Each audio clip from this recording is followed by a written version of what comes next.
Streaming through the Seattle Sports app and at seattlesports.com. Now, here are your hosts, Michael Bumpus and Stacy Ross. Here we go now. Oh, Bump. Thank God the Mariners won Game 2. I was worried, you guys. I was so worried. I went to the Seahawks game, watched 3/4 of it, and then I thought that crowds would be absolutely insane, and they were, but I was able to kind of weave my way through as a relatively small person and get inside, so I probably could have left a little later. Either way, I head over ahead of the fourth quarter to T-Mobile to get ready for the Mariners game, watch the end of the Seahawks game. Heartbreaking loss, which we will certainly talk about plenty today. And then the Mariners start. Jorge Polanco gets a solo shot. Boom, you're up. Gets another. Bam, great. Tigers drive in 2 runs, and I'm like, no, we can't have this. Bump, I texted you guys. I was like, we cannot have the biggest sports weekend, something we are so excited for. We're all going to at least one of these games, right? You're working the games. And then they drop all 3, and thank goodness for Cal getting on and Julio Rodriguez with that RBI double. Yeah, that was dope. My experience was a little different. I obviously stayed for the whole Seahawks game, did the post-game show. Then when I was done, headed over around the 5th inning, and as soon as I walked into the booth, bam, Polanco goes yard. It was you. Things are feeling good. Yeah, it was me. I did that. Honestly, okay? Thank you. Yeah, I Everyone try. take a moment to thank Bump this morning. I just try to help. We appreciate it. And just watching your 2 guys come through clutch, right? Watching Cal get that double, then watching J-Rod, Julio Rodriguez, come up clutch 2 games in a row that he's done his thing, right? And that was a question with Julio Rodriguez is he clutch? Does he have that in him? And it seems like slowly this 24-year-old, let me remind you, this 24-year-old is starting to become the star that people expect him to be. Even though I always thought he was a star, but there are levels to this. And he had his moments. No, that was fun. That was clutch. The energy was crazy at T-Mobile. It was crazy across the street at Lumen. Even though you walk out of this thing 1-2 when it comes to Seattle sports, it was a good weekend, and we'll talk about the Seahawks and what they did in that game. But it's important that we focus on the Mariners because they got after Skubal. I mean, Polanco hit 2 bombs on Skubal. He's the only person this year to hit 2 bombs on him. And thank you, Polanco, who slowly, quietly has been one of the catalysts for this team. Shout out Jorge. In fact, he's going to pop up later as we list what we liked, what we loved, and what we disliked from these 2 games so far. Let's start with what we... Do you want to start with disliked or liked? Disliked. Okay, let's get the negative out of the way. Let's start with what we disliked. I'm guessing for you, I, and most listeners, it starts with that decision to pitch to Kerry Carpenter in Game 1, and Carpenter ends up hitting a 2-run bomb. The 1-2. Swing and it's clocked deep out to right field. Robles is turning and it's gone.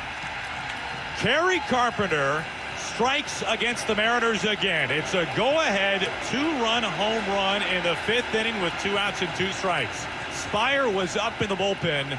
Kirby remained on the mound, and Kerry Carpenter makes the Mariners pay for it.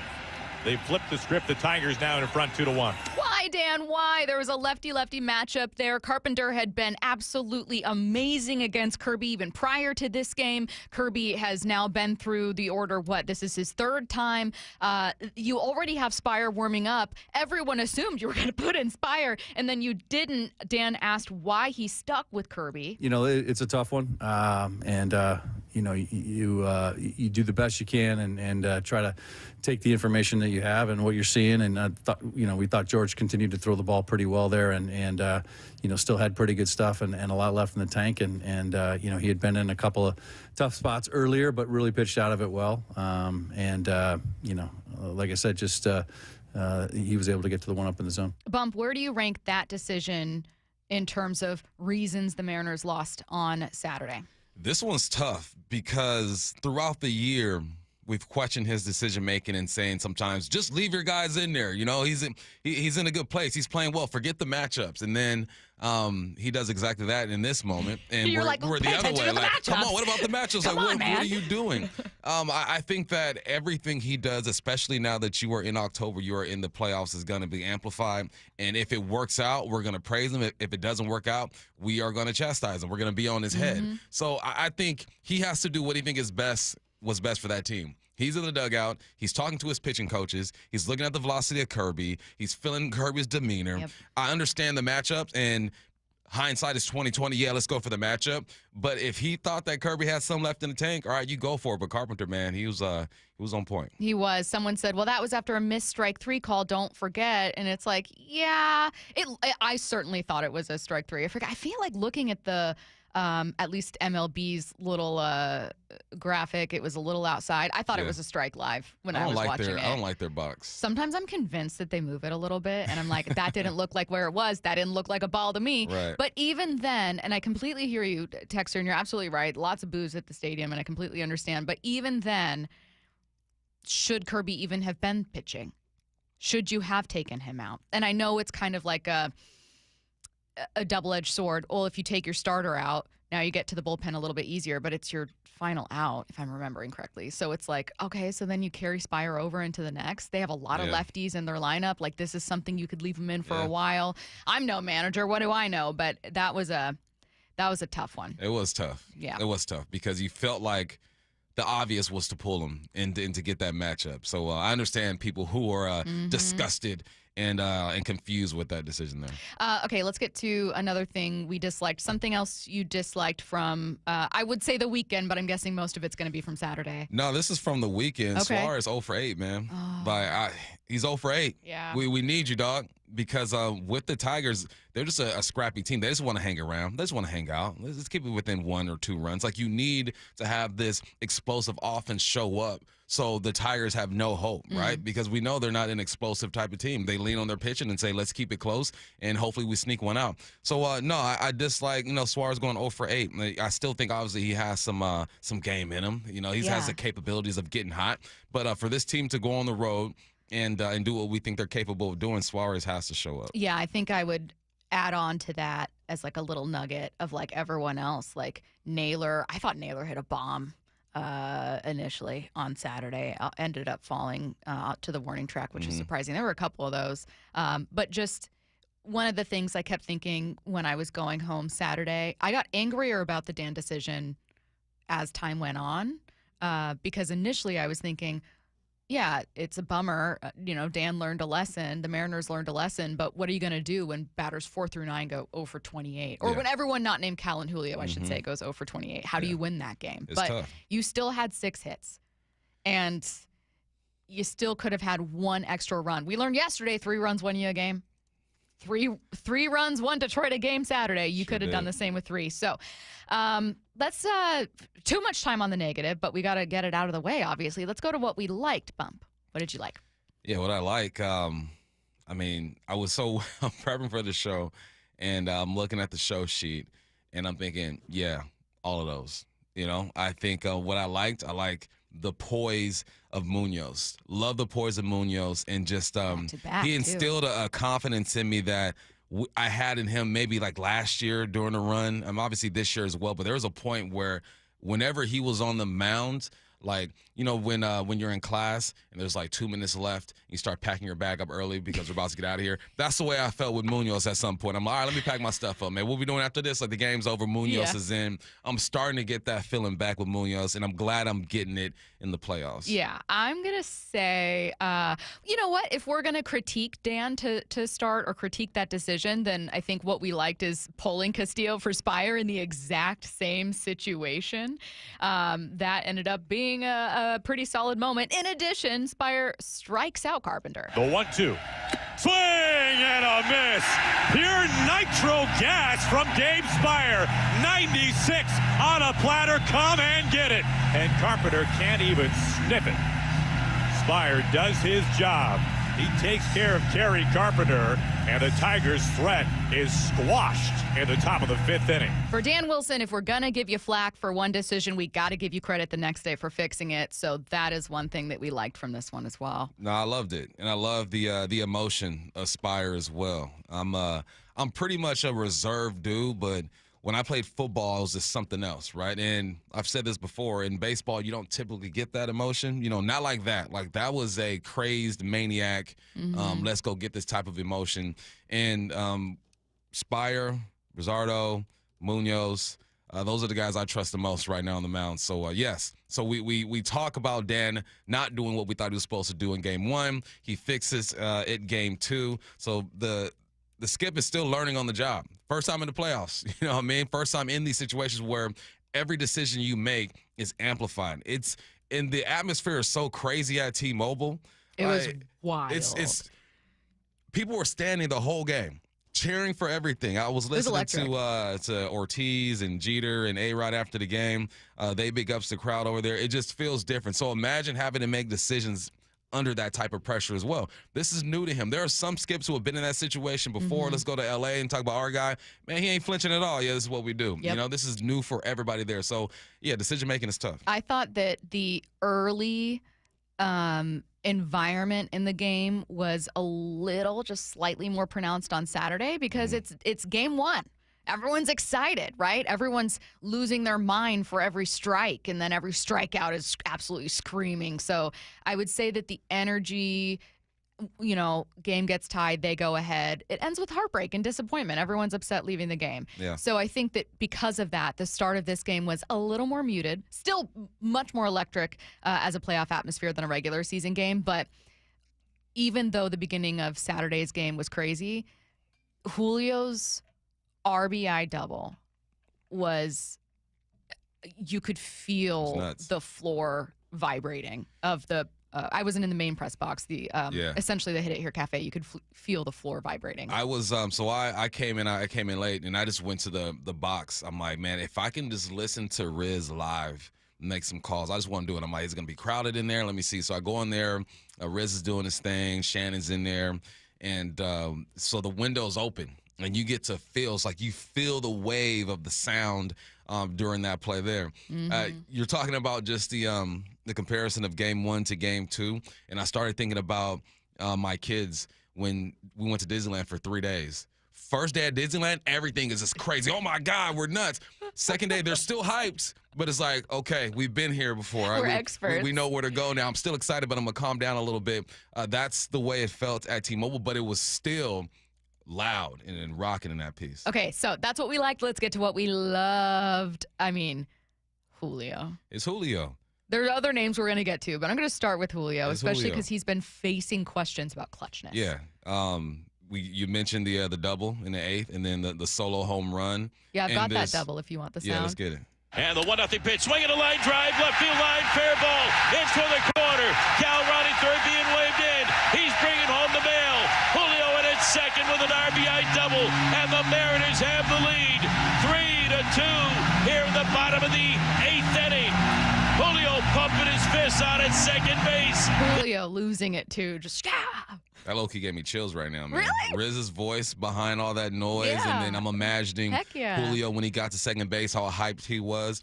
And it's just his demeanor, right? Like, I'm watching him in the batter's box getting ready. Dude is still smiling and just taking in the moment. Like, he's not stressed at all about this whole thing. There are some guys, when I look at them in the batter's box, I'm like, oh, damn, I don't know about this one. Or guys, when I look at them when they break the huddle, the demeanor's not there. With him, it's like he's starting to get his glow back. I took my kids to see him his rookie season, and we got pretty close. Big ups to the station here, getting me and my kids close, right? And I told my son, I go, just look at his approach before he even gets to the batter's box. I'm like, that's superstar type aura, right, kids? You guys love that word, right? And last night I saw it again. He's always had it, but it was at a different level last night. And I text you guys, I go, man, the he's not clutch conversation needs to chill a little bit. He's still got some work to do. All right. No, we got to revisit it, though. Yeah. But if Julio doesn't have the performances that he has in game one, you're not close. And in game two, you're not winning that ball game. Yes. You're 0-2 without Julio to start. And frankly, while he didn't end up like driving in a go-ahead run or anything, you need Cal too. Yeah. So Cal's the next person we're talking about here. And importantly, Jorge Polanco to save your season with 2 home runs. Jorge, Cal, Julio making up our group of things that we loved. And you know what? I'm not going to include it in like loved, but I want to add pitching into liked overall. Because you ultimately did hold the Tigers to 5 runs over 3 games. And one of those was a 2-run bomb. Yeah, and Castillo had like a weird dominant performance. It's like, yeah, you walked 4, right? So you get a little shaky at times. No hit for a minute. But yeah, no hit, what, through 4? 3 or 4? Yeah, and was still kind of the rock out there. Yeah. It was kind of weird, man. I didn't know how to assess it. I was talking to Bob when I got there. I go, all right, fill me in, because I was watching the game as I was doing the post-game show. I'm like, all right, fill me in. And that's one of the first things he said. He goes, it's been like a weird dominant performance for Castillo, because he's walked forward, but he's been on point as well. And but that's the veteran in him, right? Like a young guy in that moment, you're walking forward, you're struggling at times. It's all about pulling yourself out of these dark moments that you have in games. That's where he showed the vet in him. I think it's also great that Detroit, I don't know where they rank with like base stealing or so, but I didn't feel like it was something where there's a runner on first that's really distracting, right? Like when you were watching the Red Sox-Yankee series, they got a couple good base runners, and you're watching people that are just really distracting when they get on first, and I didn't feel as though Castillo was irked or bothered or seemed, flustered by that. Tigers are the worst team in baseball in total steals. Fantastic. That 61. probably explains a lot of that, because while they did get stolen base yesterday, it wasn't like they have that threat constantly there where you're Castillo, you're looking over going, oh, God, this guy's going to keep running. It was a little more calm there than the AL wildcard in the other bracket to begin this one. I feel good. I feel good about this one. Yep. There's an interesting stat the Mariners could beat. I don't know. Coming up at 10:45. Also, when the Mariners hit the road in the ALDS, head to T-Mobile Park to watch Game 3 on Tuesday, October 7th, and Game 4 on Wednesday, October 8th, on the biggest and best screen in Seattle. General admission tickets are $15. Season ticket members can access discounted $10 tickets. Again, it's going to be a watch party at T-Mobile Park. Gates open an hour before first pitch, so that is noon tomorrow and 11 a.m. on Wednesday. That's when gates open. Go to mariners.com/watch party to get your tickets today. It's a Reaction Monday powered by the Snoqualmie Casino and Hotel. Let's get to headline rewrites. Extra, extra, read all about it. Headline rewrites. We must make headlines. The real story behind the headlines in today's news with Bump and Stacy. Headline number one, the Seahawks lost a 38-35 shootout to the Buccaneers on Sunday. What's the real headline? It's hard to win in a shootout when your defense is shooting itself in the foot. Yeah, this was a classic quarterback shootout right here, man. Remember when ESPN used to do instant classics? This would have been an instant classic. This is the best game from the weekend. Best game from the weekend. Yeah, I mean, Baker Mayfield played out of his mind. Watching the film on Baker Mayfield, I appreciated him, and I knew that he was a great quarterback in this league this year and even last year. Yep. Watching him live made me appreciate him even more. And Sam Darnold, man, I feel so bad for the dude that it ended the way that he did, because he balled out 4 touchdowns, 1 interception. On the ground, you were still able to run for 122 yards. We knew that the Bucs were pretty good against the run. Jackson Smith and Jigba continues to impress. That kid out of Silicon, Emeka Ibuka, 163 and 1 touchdown. This was back and forth. I hate these kind of games. I'd rather have a low-scoring slugfest when it comes to my team winning, because with this one, you just never know. But there's some things that need to be fixed. That secondary wasn't great. Mike Macdonald took a lot of the ownership when it comes to that. But if you watch the film, there was some technique and some decision-making that just wasn't there. Yep. You're missing a bunch of guys, but you fought to the end, and the Bucs are a good team. Fox Sports' Eric Williams entering into this week, so this is after week 4, had Baker Mayfield as, I think, number 4 or 5 on his MVP watch list. And again, it's going to change every single week, but he's like, through 4 weeks, Baker is like kind of rounding out the top 5 there. So I'm assuming that he's climbed a little bit this time. He was 29 of 33. You mentioned that. Absolutely insane completion percentage, 87%. Nearly 90% of his passes, and not like a 15 pass kind of situation. 33 pass attempts in this one. Bucs were 7 for 11 on third down. We're going to talk about the defense and kind of where it fell apart and why they lost this game coming up in about 15 minutes, less than 15 minutes. But you're right. You don't want to take too much away from what the Seahawks offense did, because while the Bucs were short 2 very important cornerbacks, that was still a performance, I think, offensively that the Seahawks can and should feel very proud of. Headline rewrites. Headline number 2, the Yankees trail the Blue Jays 2-0 in the other ALDS series after 2 straight blowout losses. What's the real headline? Our MVP has 4 hits and was the go-ahead run yesterday, so I can't relate. Sorry. Actually, Aaron Judge has had pretty solid lines from this. He's been all right. But, Curtis, you say a lot of singles. Yeah. I can't even hate on Aaron. He's 1 extra base hit. He's hitting 444 through those games. Yeah. Or through the Singles postseason, merchant. in the postseason. Yeah, he's I was surprised at this because again, doing the post-game show for the Seahawks, so we got TVs up. We're watching it. I don't have Stacy's eyesight, as she reminds me. 2010 vision. The doctor told me it was one of the best exams she's seen. So I'm looking at the TV screen, which is about 25 feet away, and I'm like, am I seeing that right? Is that 13 runs over there? I didn't have you to clarify for me, and I just couldn't believe it. But, you know, Toronto, they've been sneaky good. Not even sneaky good all year. They've been good all year. Yeah. And I love to see it. I have a friend who's a big Yankees fan. I apologize to you. You know, get well. You might be able to pull this through, but love to see it. I ain't mad at the Blue Jays at all. Now they get an off day as well, obviously, both AL series. Do you think the Yankees get swept, or do they put one up here when they come back? They're gonna grab one. They're too good to get swept. Yeah, come back home. I don't think they get swept with that third game in the Bronx. I wouldn't think. But that's hard to dig your way out of. And you know, no saying they can't. Again, back home, led the league in home runs this year. A lot of power. We saw that the pitching, they do have some exciting pitchers. As many questions as they have about their bullpen in New York, they got some pretty exciting pitchers too. We saw that in the Red Sox series. So we'll see what happens here. But it's the exact reason that we were dreading the Mariners going down 0-2 is your odds of then winning those final 3 in a row. They can't be more than 10%. Yeah. Headline rewrites. Headline number 3, the Huskies overcame a 17-point fourth quarter deficit to knock off previously unbeaten Maryland for their first ever Big Ten road win. What's the real headline? Man, if you would have told a Mariners fan in 2001 that the next home playoff win would come the same weekend as the Huskies' first Big Ten road win, they'd have a lot of questions. They'd have a lot of. What's the future? The future? The Big Ten? What do you mean? Wait, hang on. It's going to take 24 years, and the Huskies got a Big Ten win? What are you talking about? And then I'd say, what are you talking about? And they'd say, well, it's 2001, so iPods don't exist yet.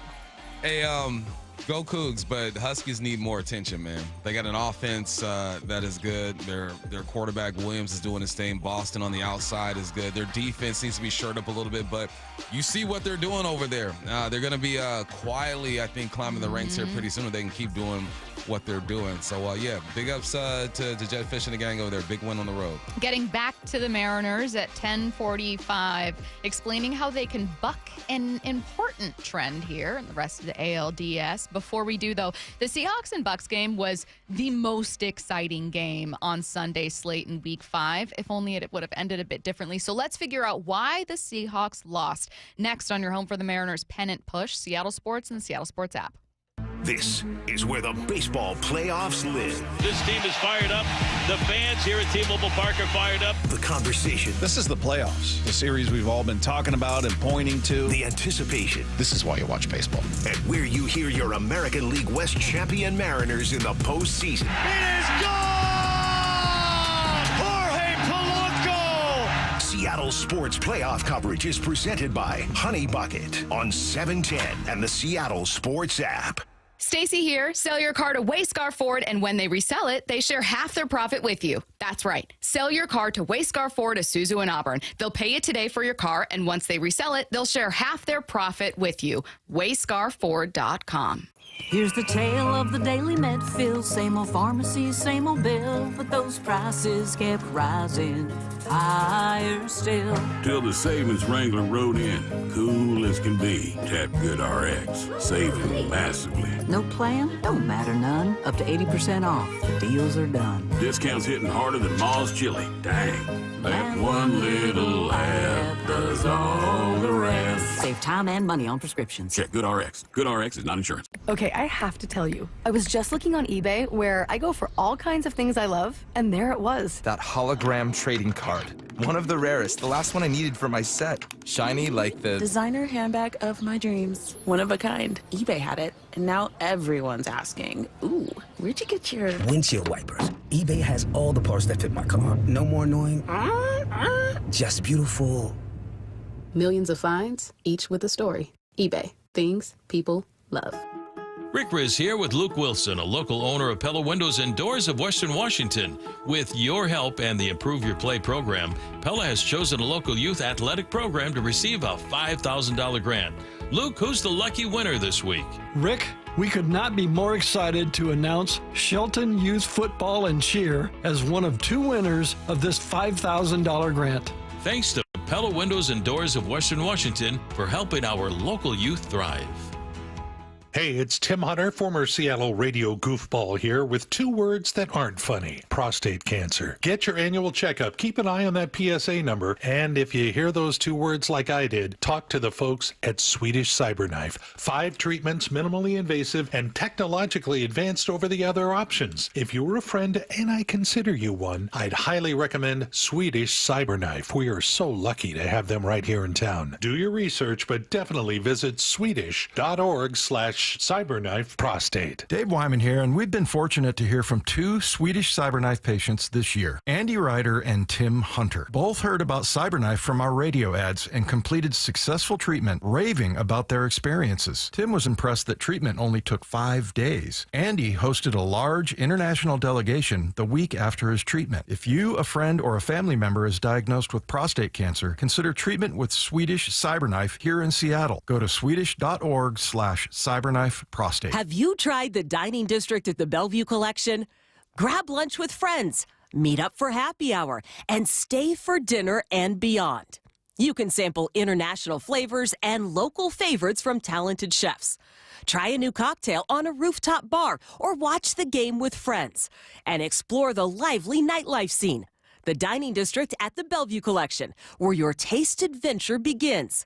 Learn more at BellevueCollection.com/dining district. If you use the carpool or toll lanes along SR 167 without a Good to Go account, you'll soon receive a bill in the mail. That is a change. A Good to Go pass saves $2 on every toll. That is not a change. Learn more at goodtogo167.com. Where you hear Cal's quest for the MVP. Goodbye, baseball, number 50 for Cal Raleigh.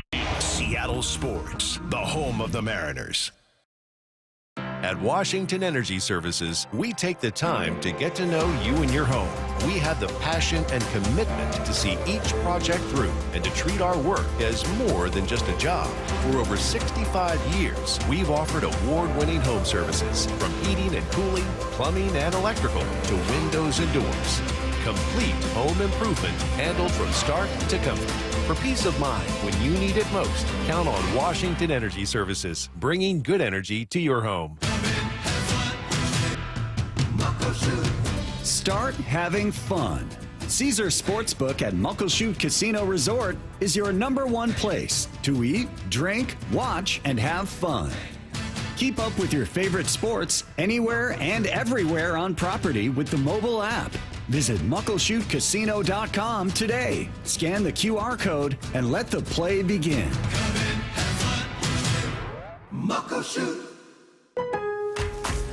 Lowe's knows pros want more. Join My Lowe's Pro Rewards for free to get $20 off your first qualifying purchase of $100 or more just for signing up. Plus, enjoy free standard shipping and more ways to save on your next job.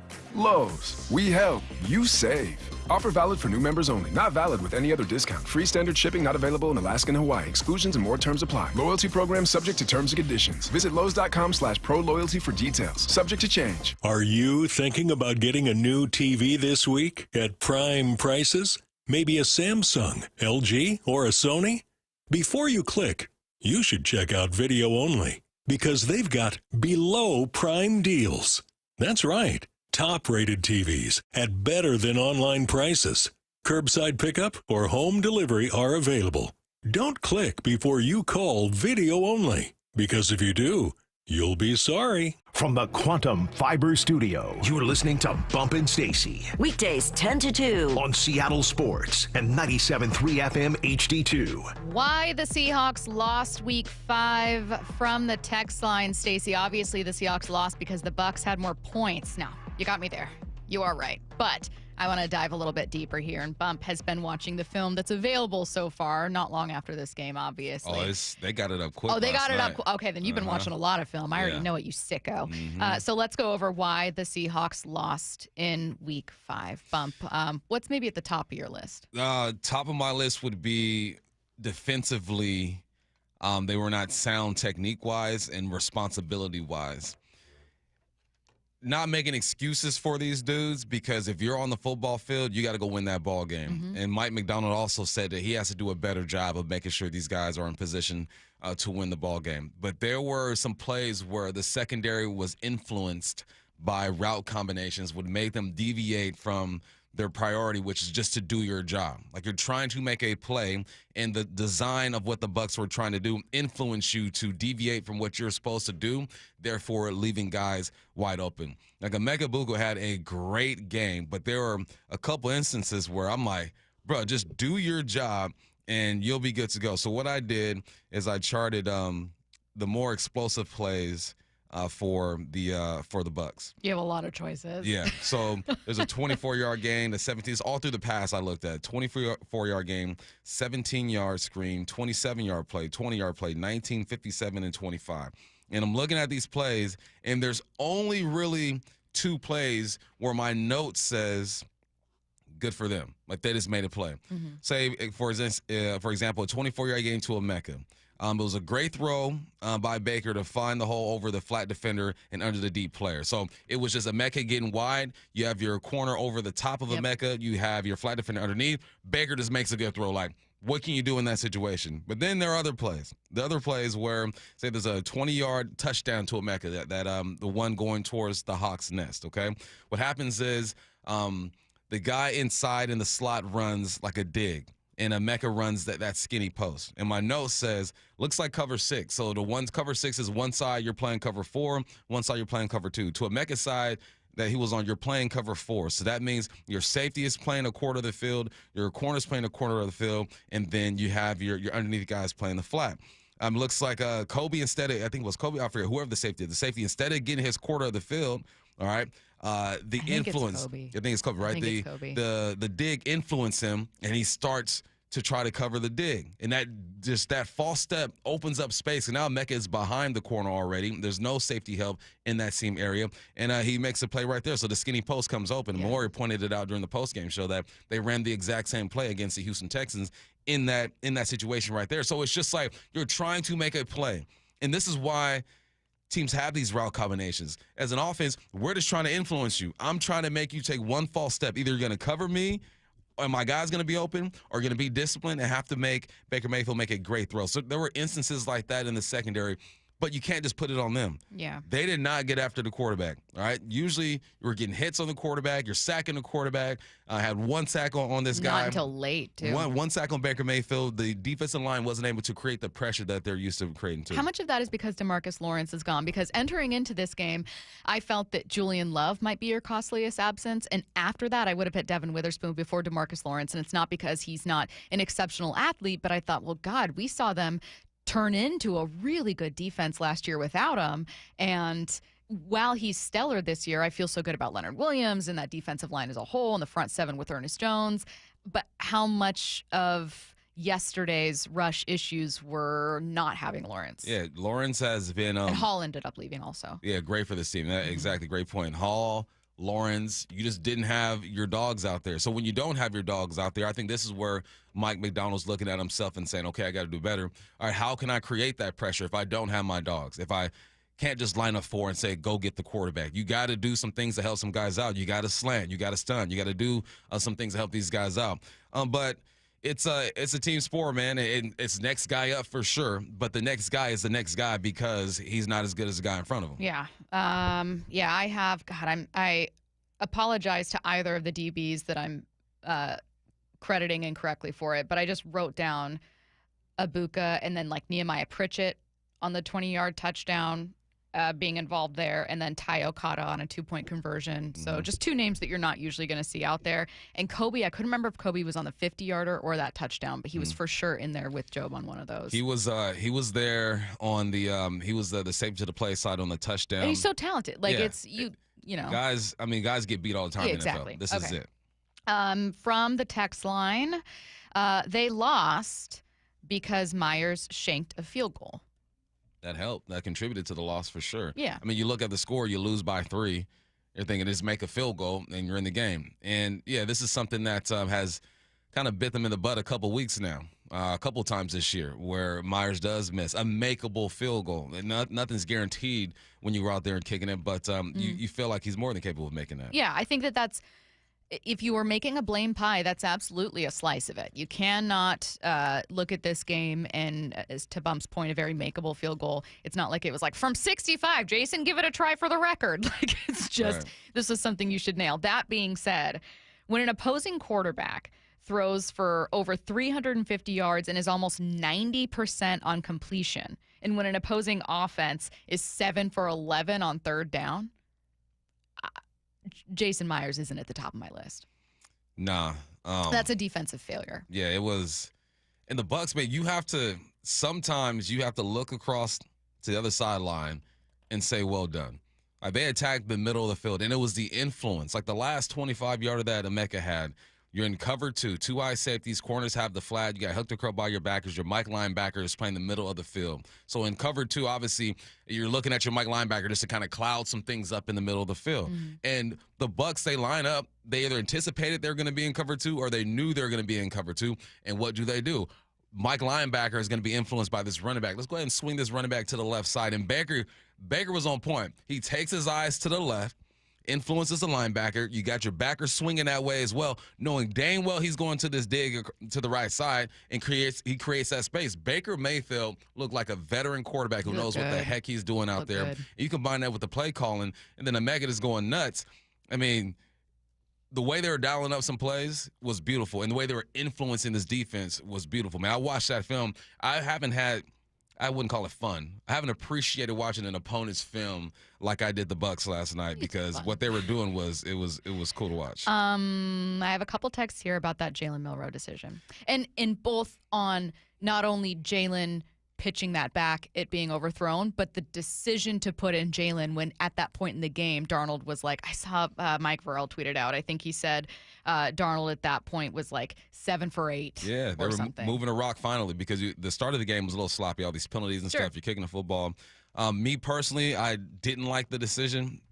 If you're going to put Milroe in that game, I say just let him run the ball. Just run it, because when you're running an option like that, it's such a chemistry type of play. Like, people who run the speed option, it's a part of their offense. They rep it every single day. You're going to see it on Sundays and on Saturdays or on Fridays. This is something that they do. Mm-hmm. With this, it didn't feel like this is something that they do. It's just, let's try to get him a touch. If you want him to get a touch, give him the football and just let him run. And if it works out, we're saying, oh, my God, what a genius play. I can't believe they pulled that off. But if you know anything about that speed option, there's so much chemistry that goes into that. You got to rep it 1,000 times to really understand it. I didn't like it. I guess I can understand why they did it, but I would have just kept the good times rolling with Sam Darnold. Last one here from the 360. We need a legit pass rusher. We're full of bargain bin pass rushers who aren't getting it done. Open the wallet and buy one. It's crazy what a week does. Right? What 1 week does. The rush, they've actually been one of the best defenses in terms of generating pressure. Hitting the like quarterback. Top 5. Sacks. There's a reason why they were top 5 in interceptions, because they're getting pressure with those guys. Like, let's calm down with that. It is a collective effort. They've been doing it very much with the premise of, and you've had great segments on this, like being a group collective effort to generate that pressure, as opposed to one Myles Garrett, right? Yeah. But that being said, they have been a top 3 defense through 4 weeks entering today. Yeah. Or entering Sunday. Yeah, now injuries are going to change some things, right? You might have to go get some guys and switch some things up, but let's remember who they were before this game. They got after the quarterback. And you know what? This offensive line and this offense stopped the Bucs from getting after the quarterback too. Mm-hmm. Like, the Bucs get after the QB as well. I'll say this, though. You got to get after the quarterback, so lots of fair points by everyone. Some we agree with, some we disagree with. For instance, the Myers point is completely fair. It's not top of my list, but it's a completely fair one. The Jalen Milroe decision is a completely fair point. Yep. Not at the top of my list, but great points. Yep. All right. When the Mariners hit the road in the ALDS, head to T-Mobile Park to watch Game 3 on Tuesday. That's tomorrow, October 7th, and Game 4 on Wednesday, October 8th. It's the biggest and best screen in Seattle right at T-Mobile Park. General admission tickets are $15, and season ticket members can access discounted tickets. Go to mariners.com/watchparty to get your tickets today. Gates open an hour before start time, so that is noon tomorrow for a 1 p.m. first pitch and 11 a.m. on Wednesday for a noon first pitch. We've also been keeping on our eyes on the forecast for tomorrow. There's rain in the forecast for Detroit, so early tomorrow, because Bump and I are still on air for the first part of our show, we will have some kind of update about whether or not that looks like there's a tarp out or it's being delayed. But just something to keep an eye on there is the forecast for tomorrow in Detroit. Coming up next, speaking of that big game in Detroit, there's a trend the Mariners need to buck, and I think they will. That's coming up next. This is where the baseball playoffs live. This team is fired up. The fans here at T-Mobile Park are fired up. The conversation. This is the playoffs, the series we've all been talking about and pointing to. The anticipation. This is why you watch baseball. And where you hear your American League West champion Mariners in the postseason. It is gone! Jorge Polanco! Seattle Sports Playoff coverage is presented by Honey Bucket on 710 and the Seattle Sports app. Makita knows that pros never settle, and neither do we. With Makita, you get tools that perform at the highest level on every job without compromise. Makita is for the most detailed pros, expertly engineered to deliver precision, job after job. When your work calls for the best, call on Makita. Makita, built to be the best. Available at the Home Depot. This March, Wendy's is fueling the madness with amazing deals on their hamburgers made with fresh, never frozen beef. Like a juicy Dave's single for $1 and a fresh $2 Dave's double with in-app offer. It's such a good deal, we wrote a little ditty about it. Get it for $1. Dave's single, order in the app. Dave's single, get it for $1. Choose wisely, choose Wendy's, official hamburger March Madness. Limited time offer. Participating U.S. Wendy's. See offer details and redeem at Wendy's app. Account registration required. Fresh beef available in the contiguous U.S. and Alaska. Tired of uneven heating, noisy systems, and high energy bills? The Quilt Ductless Heat Pump from Home Comfort Alliance gives you room-by-room control and serious savings with every system, and every system qualifies for max tax credits. Call the Comfort People at HomeComfortAlliance.com. Planning a road trip? Plan a visit to your neighborhood Bucky's Complete Auto Repair for oil changes, brakes, AC repair, and factory maintenance. No appointment needed, and yes, friendly financing is available. Visit Bucky's.com. Why is Mazda of Everett the #1 dealer on the West Coast? Mazda of Everett is locally owned and operated for 20 years. They work hard to get you their best deal every time and to make sure you drive away happy. With over 700 new Mazdas, they stock more than anyone in the Seattle area. Find out for yourself why people keep coming back to Mazda of Everett. Take advantage of the Mazda of Everett price during the More to Move You sales event. MazdaofEverett.com. Claims based on Mazda USA inventory and sales reports.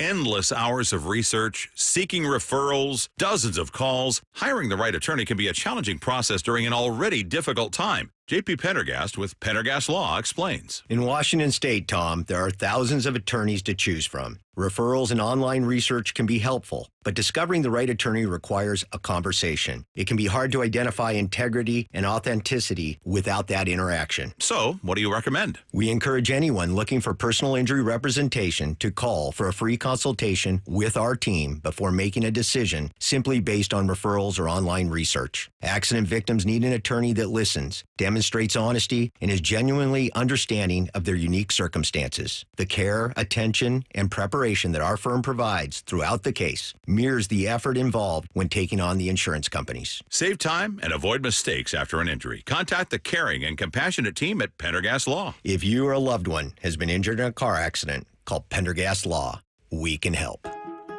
Rick Riz here with a big thank you to everyone who submitted a nomination for Pella Windows and Doors of Western Washington's Improve Your Play program. Thanks, Rick. This is Elisa with Pella Windows and Doors. With so many amazing entries, we decided to award 2 additional teams with $2,500 prizes. We are thrilled to announce Team Wilder Basketball and Linwood High School Football. Thanks to you and Pella Windows and Doors of Western Washington for helping our local youth thrive. Get rid of stubborn fat and address areas of loose skin with ProSculpt, the simple one-day permanent fat reduction and skin tightening treatment. Book your free consultation at prosculpt.com. Hey, Brock Hewitt here for my friends at PCF Construction. It was a couple years ago. We were seeking a complete outdoor living space. Molly wanted a new deck. She wanted to really make our outdoor space pop. And boy, am I glad we called PCF. Why? Because whether it's a very specific project or outdoor living, like an underdeck ceiling, deck, patio cover, railings, PCF has you completely covered. You know, Molly's an interior designer. She knows construction. She knows attention to detail. And PCF, they checked every single box along the way. And right now is the time to make the call. Up to $6,000 off your project, plus no payments and no interest until 2027. And you can save an extra $1,500 when you bundle your deck with a patio cover. Find all the offer details, get project ideas, and browse photos at pcfgroup.com or simply call today at 425-629-8476. That's 425-629-8476, PCFgroup.com. Let's talk about your hair. Well, maybe after we talk about my hair. I've got great hair, as you know, and it's because of Advanced Hair. Yep, Advanced Hair Restoration. Their simple one-day treatment offers life-changing results that I can attest to. Guys, it's not magic, but it's close to it. They put hair where you need it most, and bam, it grows. It's actual science. Advanced Hair has top-rated physicians, modern technology, and best of all, you get your very own natural hair that begins to regrow the very next day. It's even guaranteed to grow for life. So schedule your free consultation now at 425-449-8185. Mention Curly to qualify for $250 off and 250 free hair grafts.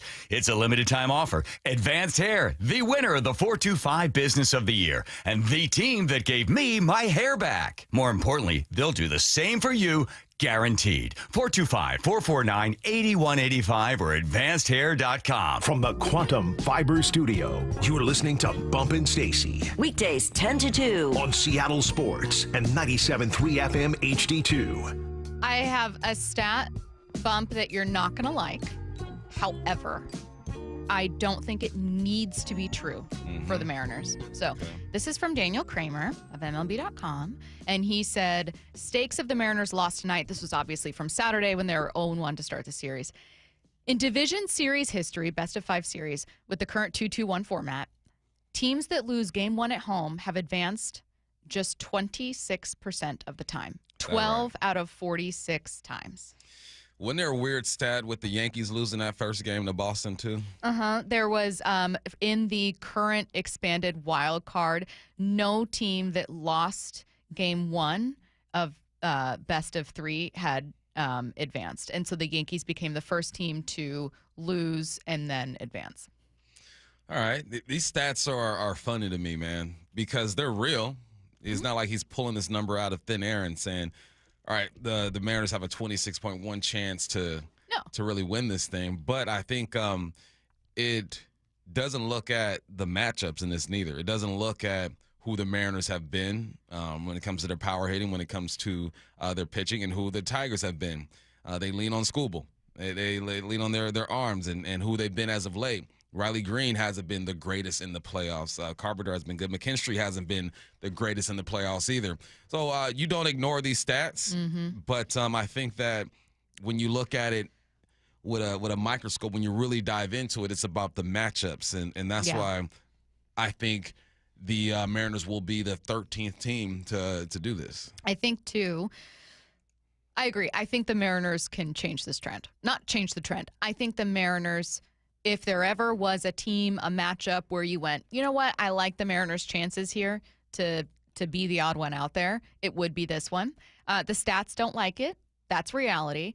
I think we can chalk it up to either being the lesser team or home field, for instance. Normally, if you've got, let's say, a 6 seed taken on a 2 in this case, most of the time in those matchups, the 6 seed's probably going to lose game 1, and the 2's going to be favored anyways, right? And then if you flip it, like you go to like Dodgers, Phillies, okay, well, if you're Detroit, if you're the Dodgers, then you steal home field because then you just need to win 2 more, and you've got 2 at home now. So I think that if you look at those two factors as being the most dominant things there.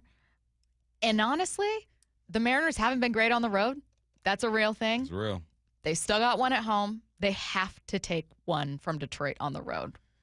Yeah, you got to. I mean, clearly the math is what it is, but like I feel a little more confident in their ability to do that than I did, let's say, September 3rd. Yeah, for sure. I think also I would like to see, all right, who are the 12 teams? Who are the 12 teams who have won it? Good question. What are they made of? What do they look like? Who were they? How were they playing at the time? Like there are so many other variables that go into this, but no, it shows just how difficult this is. It shows just it almost makes that, or it does, it makes that first game, that loss hurt even more because you're seeing what the odds are, or what history is telling you. But when you're able to take care of Scooble, right? When you're able to take care of Scooble, there's something called momentum or belief that happens after that. Like you're reminded. I was talking to Bob yesterday, and he said he went down to the locker room after that first loss, and he said it was dead in there. It was quiet. It was crickets. So now you've gotten rid of that feeling. You've won a big one at home, and you remind yourself exactly who you are. You got who you gonna have? Logan on the mound coming up on Tuesday, and I think he provides some type of stability as well. Yeah, I was trying to look back at what the playoff field was yesterday. I mean, just typically higher seeds are usually better teams. They're more likely to win those games. They have home field advantage. I think in this case, Mariners higher seed, a better team, had home field advantage and just didn't win it. Yeah. I think they are the better team in Detroit. I think they're the better team here in Seattle. Are they guaranteed to win? I have no idea. But if we have to do our own evaluation of this team and look at the strengths and weaknesses, it's not particularly close in terms of the gap between who these two teams have been, not just this year, but most especially in September when the Mariners outside of Cleveland were the hottest team in baseball, right, and the Tigers were like 290. And here's the thing, too. I think the Mariners have seen the Tigers' best shot. Like these are the type of games they want to be in. This is their best shot. Tigers ain't even sniffed the Mariners' best shot. Not even a slightly above average shot. We haven't gotten production out of some of the guys that we need to get production from. Naylor hasn't been Naylor. Randy has had, I guess, one moment. Canzone, my X factor, hasn't showed up yet. And that's what keeps me optimistic too, is that they haven't even seen this real Mariners team yet. It's up to the Mariners. They got to go out and do it. Nothing's guaranteed. But, yeah, and we've seen the Tigers' best shot. This is all they got. Yeah, someone said down 0-2 in 95. I was trying to find from last year, though, because last year I was looking at for a lot of the wild card stuff. Or, excuse me, last year I kept looking at that bracket for teams that came off of a layoff or bye and then dominated because both the Dodgers and Yankees had a bye. So I was trying to use that stat, and I forgot to go back and look at what were the ALDS records of some of these teams. I'll have to go back and check on that. But Yankees last year split games 1 and 2 at Yankee Stadium, then took game. So 1-1 lost second. Yes. Okay. And then they took game 3 and 4 in Kansas City. Okay. So I mean, similar vibe. Yeah, Mariners. It ultimately ended up winning 2 on the road, which the Mariners could ideally do here. Worst case is you lose 2, but even then, split it, come back, and then you have home field again. Feeling good. Feeling good. And that's the thing, too, with the Mariners, right? I just talked about who the Tigers are, right? And how we've gotten their best shot. So now it's up to the Mariners to right some wrongs in a row. Mm-hmm. Because I know the Tigers in Detroit, all the analysts or whatnot, the people who have the jobs that we have are talking on the radio, to keep themselves upbeat. That's what they're saying. These guys aren't good on the road. So make them be who they are.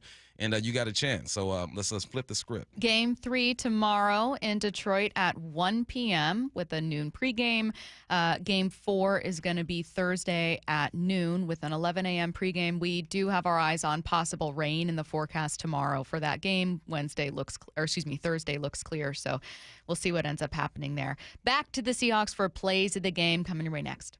The Mike Macdonald Show, the morning after every Seahawks game at 9:30 with Brock and Salk. Well, frustration yesterday, I'm sure. Yeah, of course you're frustrated, you're disappointed, you're edgy, motivated to get it right, motivated to move forward. When you don't play the way that you expect to play, and that's a tough pill to swallow. It's a tough punch to take right there. You just want to go make it right immediately. Get the podcast on the Seattle Sports app and seattlesports.com. You never get a second chance to make a first impression. Superior Linen Service will help your company with logoed apparel, uniforms, floor mats, linen, and more.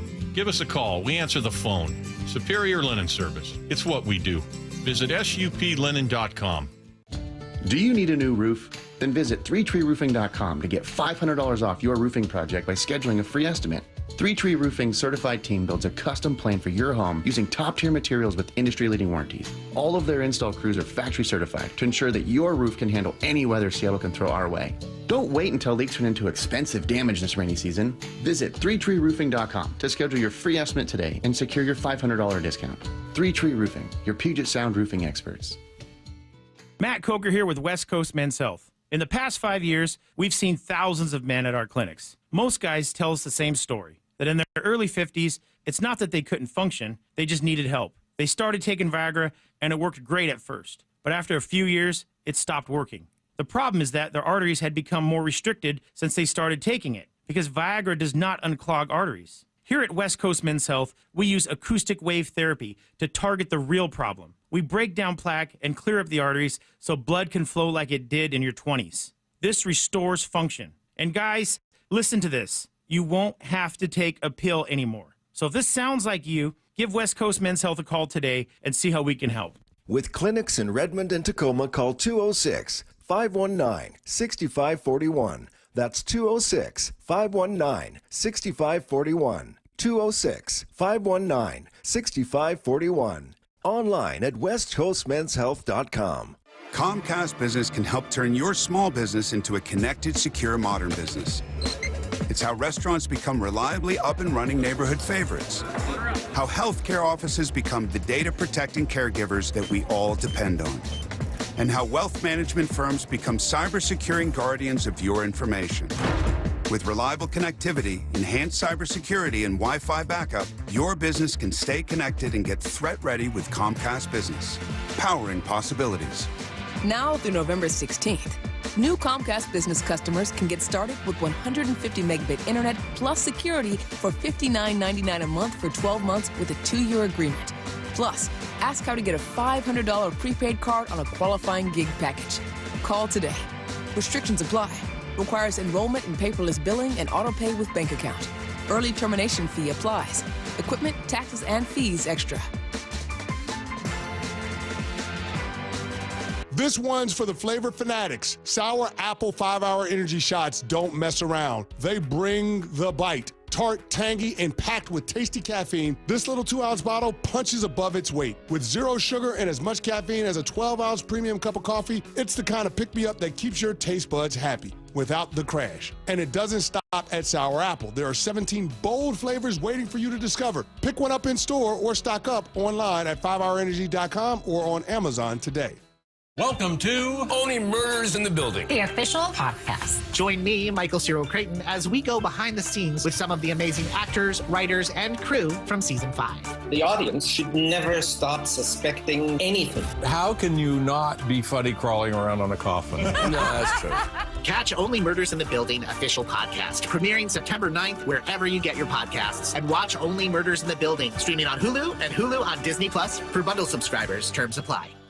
Hey, it's Dr. Coogan from Eastside Weight Loss Clinic. We've been fortunate to work with over 4,000 local people and help them hit some pretty amazing weight loss goals. I'm joined by 2 of them right now, Mike Salk and Ryan Rowland Smith. Mike, you were able to lose about 1 pound per day for over a month, 35 pounds in total. Well, as much as I'd love to take all the credit, really, I was just following the plan. Eastside Weight Loss Clinic made it super easy, and there really was no part I struggled with. I was eating delicious, fresh food, all while losing weight. The accountability from your team was great. It just helped me keep the focus.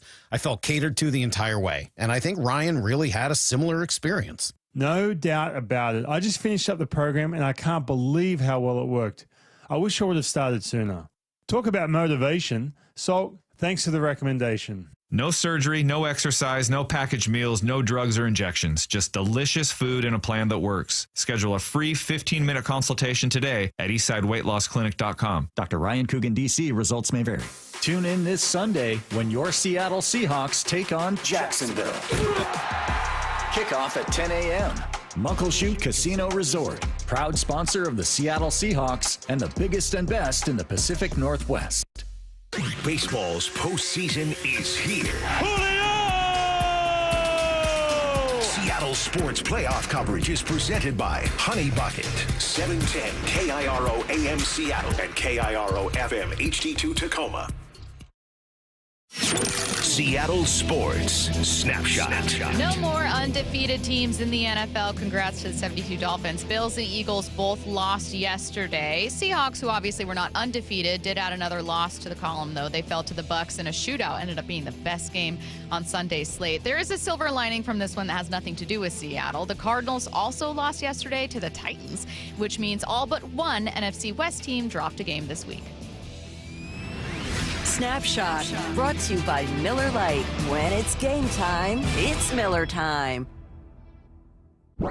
From the Quantum Fiber Studio, this is Bump and Stacy on Seattle Sports. Streaming through the Seattle Sports app and at seattlesports.com. Now, here are your hosts, Michael Bumpus and Stacy Ross. Here we go now.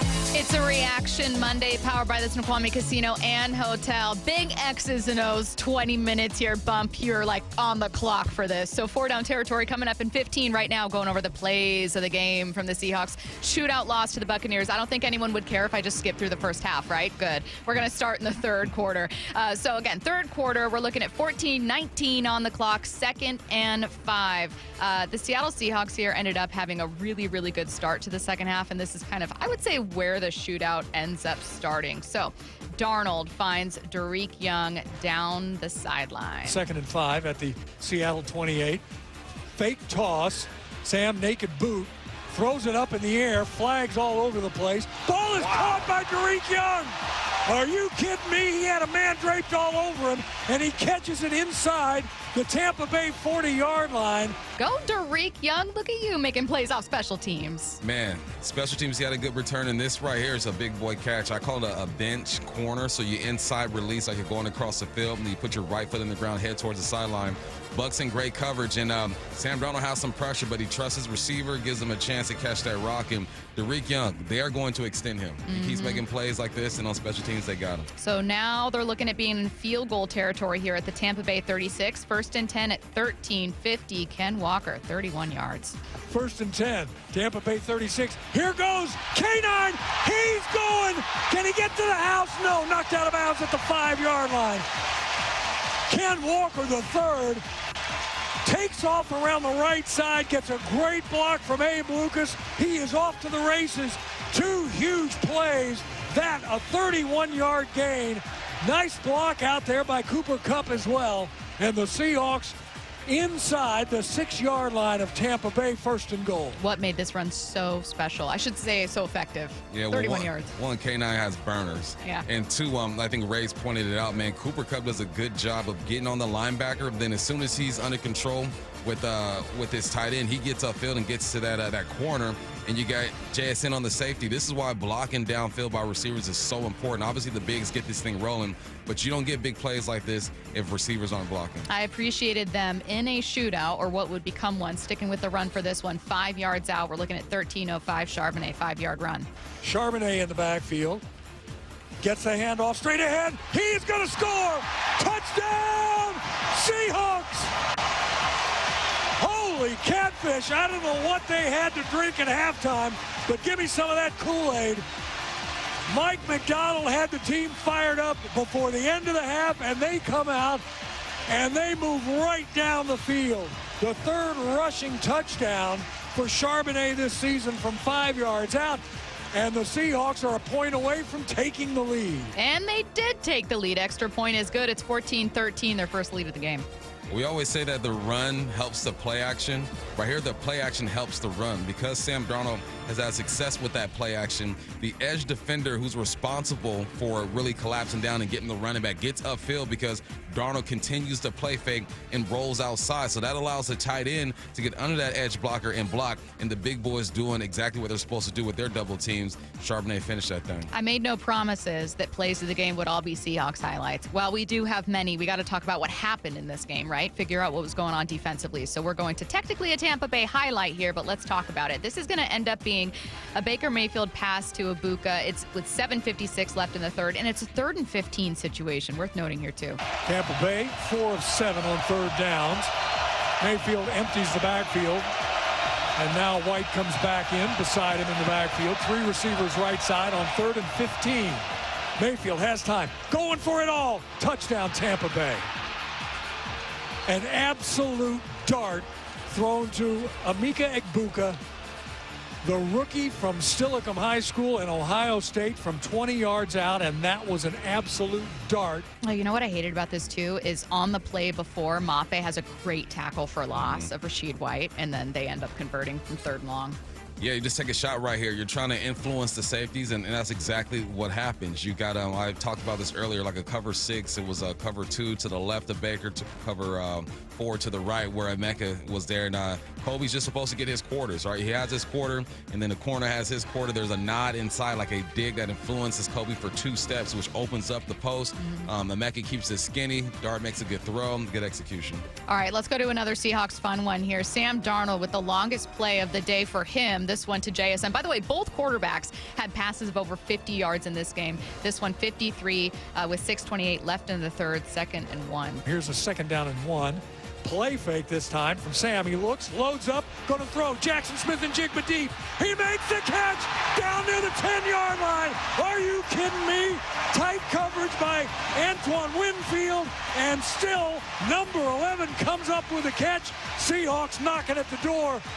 JSN, not only have a day, have a start to the year, man. Yeah, this is a switch release. So JSN's on the outside. You got Cooper Kupp on the inside. They switch release. So now that means JSN goes inside and he gets on that safety. Nothing special to this at all. Now you do have the play fake showing a split zone right there and gets the safety's eyes in the backfield. But this is where JSN shows that I'm faster than what people think. Safety does a good job recovering and getting on his hip. And Sam Darnold just trusts JSN, and why wouldn't you? Puts the ball where he can. JSN makes a big play. Probably a better catch than throw. JSN is balling. All right, so we inch towards about 4:17 left in the third quarter. We're facing another 3rd down, though. We're deep in Tampa Bay territory now. Seahawks looking at just from the 2-yard line. It's A.J. Barner. Here's a 3rd down and goal. Charbonnet now in the backfield. Play fake. Sam is going to roll. There's a flag down far side. Darnold's going to throw back. The ball's caught by Barner, but let's see if it stands, as there's a flag thrown on the far side of the field. Yes, it's going to stand. You got it, buddy. Touchdown, Seahawks. A.J. Barner. The penalty goes against Tampa Bay. Offsides. Decline. The Seahawks jump back into the lead. Barner now with his 3rd touchdown this year. And not his last of the day. What happened here? Last time they were down here, what happened? You hand the football off to Zach Charbonnet. They run a zone. You get in there. So what do? They fake the handoff to Zach Charbonnet. They give you that zone look and roll Sam Darnold out. Where the Bucs mess up is on the backside of this is A.J. Barner. You got your corner yelling at his safety. He's going over there. He's going over there. But the safety's so concerned with the flat by Zach Charbonnet, and then I think that's Arroyo that's in there intermediate, that he loses A.J. Barner in the back. Sam Darnold, patient, throws a dart. The rest is AJ. I have a follow-up. So last year when we would talk about the idea of building on concepts and kind of waiting for Grubb to do some of that, is this an example of building on a concept within a game? Perfect example. I mean, they don't give him the exact look because there's a fullback back there as well, but they're going off your tendencies. Right? They're going to pack it in. They want to give it to Zach Charbonnet. He's the bruiser in this group, and it influences everybody. Bump. Let's head to 1:37. We are nearly to the 4th quarter here, and this game's about to get tied once again. Already at 21-21 after that A.J. Barner touchdown. So this is going to be 3 and 13, 137. Baker Mayfield finding Ibuka. I want you to tell us what happened here. Longest play of the day. 3rd down and 12 after the penalty. Baker Mayfield takes the snap, has all day. He's going to let it fly. Got a man deep, wide open. Ibuka makes the catch down to the 2-yard line. How does he get deep between all those secondary men for the Seahawks on a 3rd down and 12? Mike Macdonald must be just beside himself. A 57-yard play, and it's 1st and goal from the 2. I would imagine Mike Macdonald was beside himself, even if he didn't look it in the moment. He was probably seething underneath it all. What do you think he saw? It looked like a cover 2. So it looked like the Job in the other corner have the flats and safety has deep halves. But if there's no one threatening the flat, then those corners start to give depth. The problem is one of the safeties got fooled by Baker Mayfield's eyes. He got greedy. It's almost like you're trying to make a play that you're not supposed to make. Baker Mayfield takes him to the right, knowing if I can move that safety, I have a one-on-one on the backside with Josh Jobe and Emeka. And Emeka gets an inside release. He fakes an outside move and stems it up.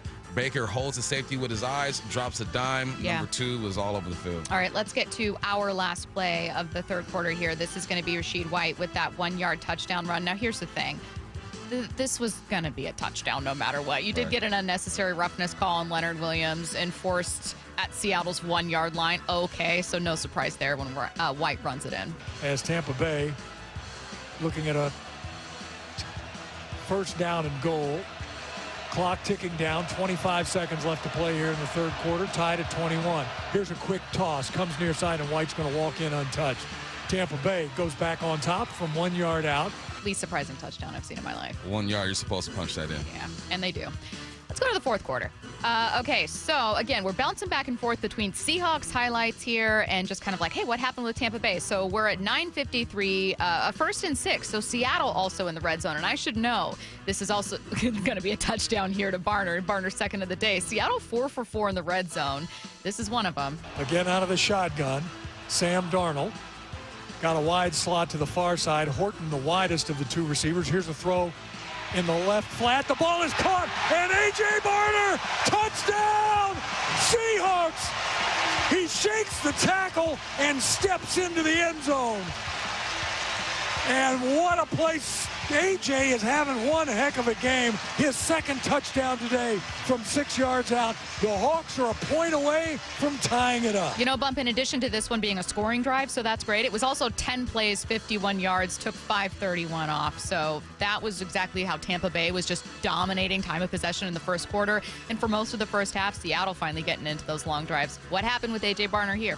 Well, this is a good one. You have A.J. in the slot. You have Cooper Kupp outside. Cooper Kupp inside releases, and it kind of like they open up into a stack. So it creates a natural rub with the guy that's supposed to be covering A.J. Barner. A.J. Barner just runs a simple speed out with some space, turns upfield, and gets into the end zone. The most impressive part about this one is you got your right guard who totally misses his assignment, and Sam Darnold has to stand there knowing that he might get popped right here, but that's what he's done all year, and A.J. just showing his weight room status. 8:09 in the fourth quarter. 8:09 left to play in a shootout right now. It is at this point tied 28 all. The Tampa Bay Buccaneers are driving here at the Seattle 32-yard line, 2nd and 8. They've been trying to bring pressure all day, and they finally get home. 2nd down and 8. Baker Mayfield gets hit and finally goes down. Chenna Nwosu gets there. He gets some help from DeAnthony Bell. A loss of 8. The Seahawks hadn't had a sack all day, and they break through and they tackle Baker Mayfield and make it a 3rd and 17. Bucks punt. Now we know that they ultimately ended up winning, but in this moment you're thinking, finally. It's happening. Yeah, and this Nwosu, that's 2 weeks in a row, man. He's been causing havoc and getting after a quarterback. I believe he had 2 sacks last week. Has one here as well. This is just 1-2. This is something that you miss when you don't have all your dogs out there. When Holland out there, when Lawrence out there. Sometimes it's just beat your man, be special, and get the quarterback. Are you still settling on after this game? Look, that was their only sack. It was the only time they got to him. We are talking about 8 minutes left in the game. Still feeling pretty good about the pressure this team's bringing overall. I feel good. You're going to have some bad games. Yeah. This is one bad game out of, 5 so far? Okay, let's go to 3:25 left in the fourth. It's 4th and 2. Entering this game, the Seahawks were one of 5 teams that had 3 or fewer attempts on 4th down. Of those 3 attempts that they'd had through 4 weeks of the season, they'd only converted 1. This is not a team that goes for it, but they did here. Sam may be trying to get him to jump off sides. Motion, no. Snap comes. Sam's going to look. Sam's going to get hit. Sam's going to throw. Sam has a touchdown. Seahawks. Torrey Horton. Sam Darnold. You wild man, you. Pulls away from 2 tacklers. He finds Horton in the back of the end zone uncovered from 21 out. His 3rd receiving TD for the rookie. I don't know how he did it. But Sam Darnold, you are a magician. You wild man, you. What a call by Ray. Twisted.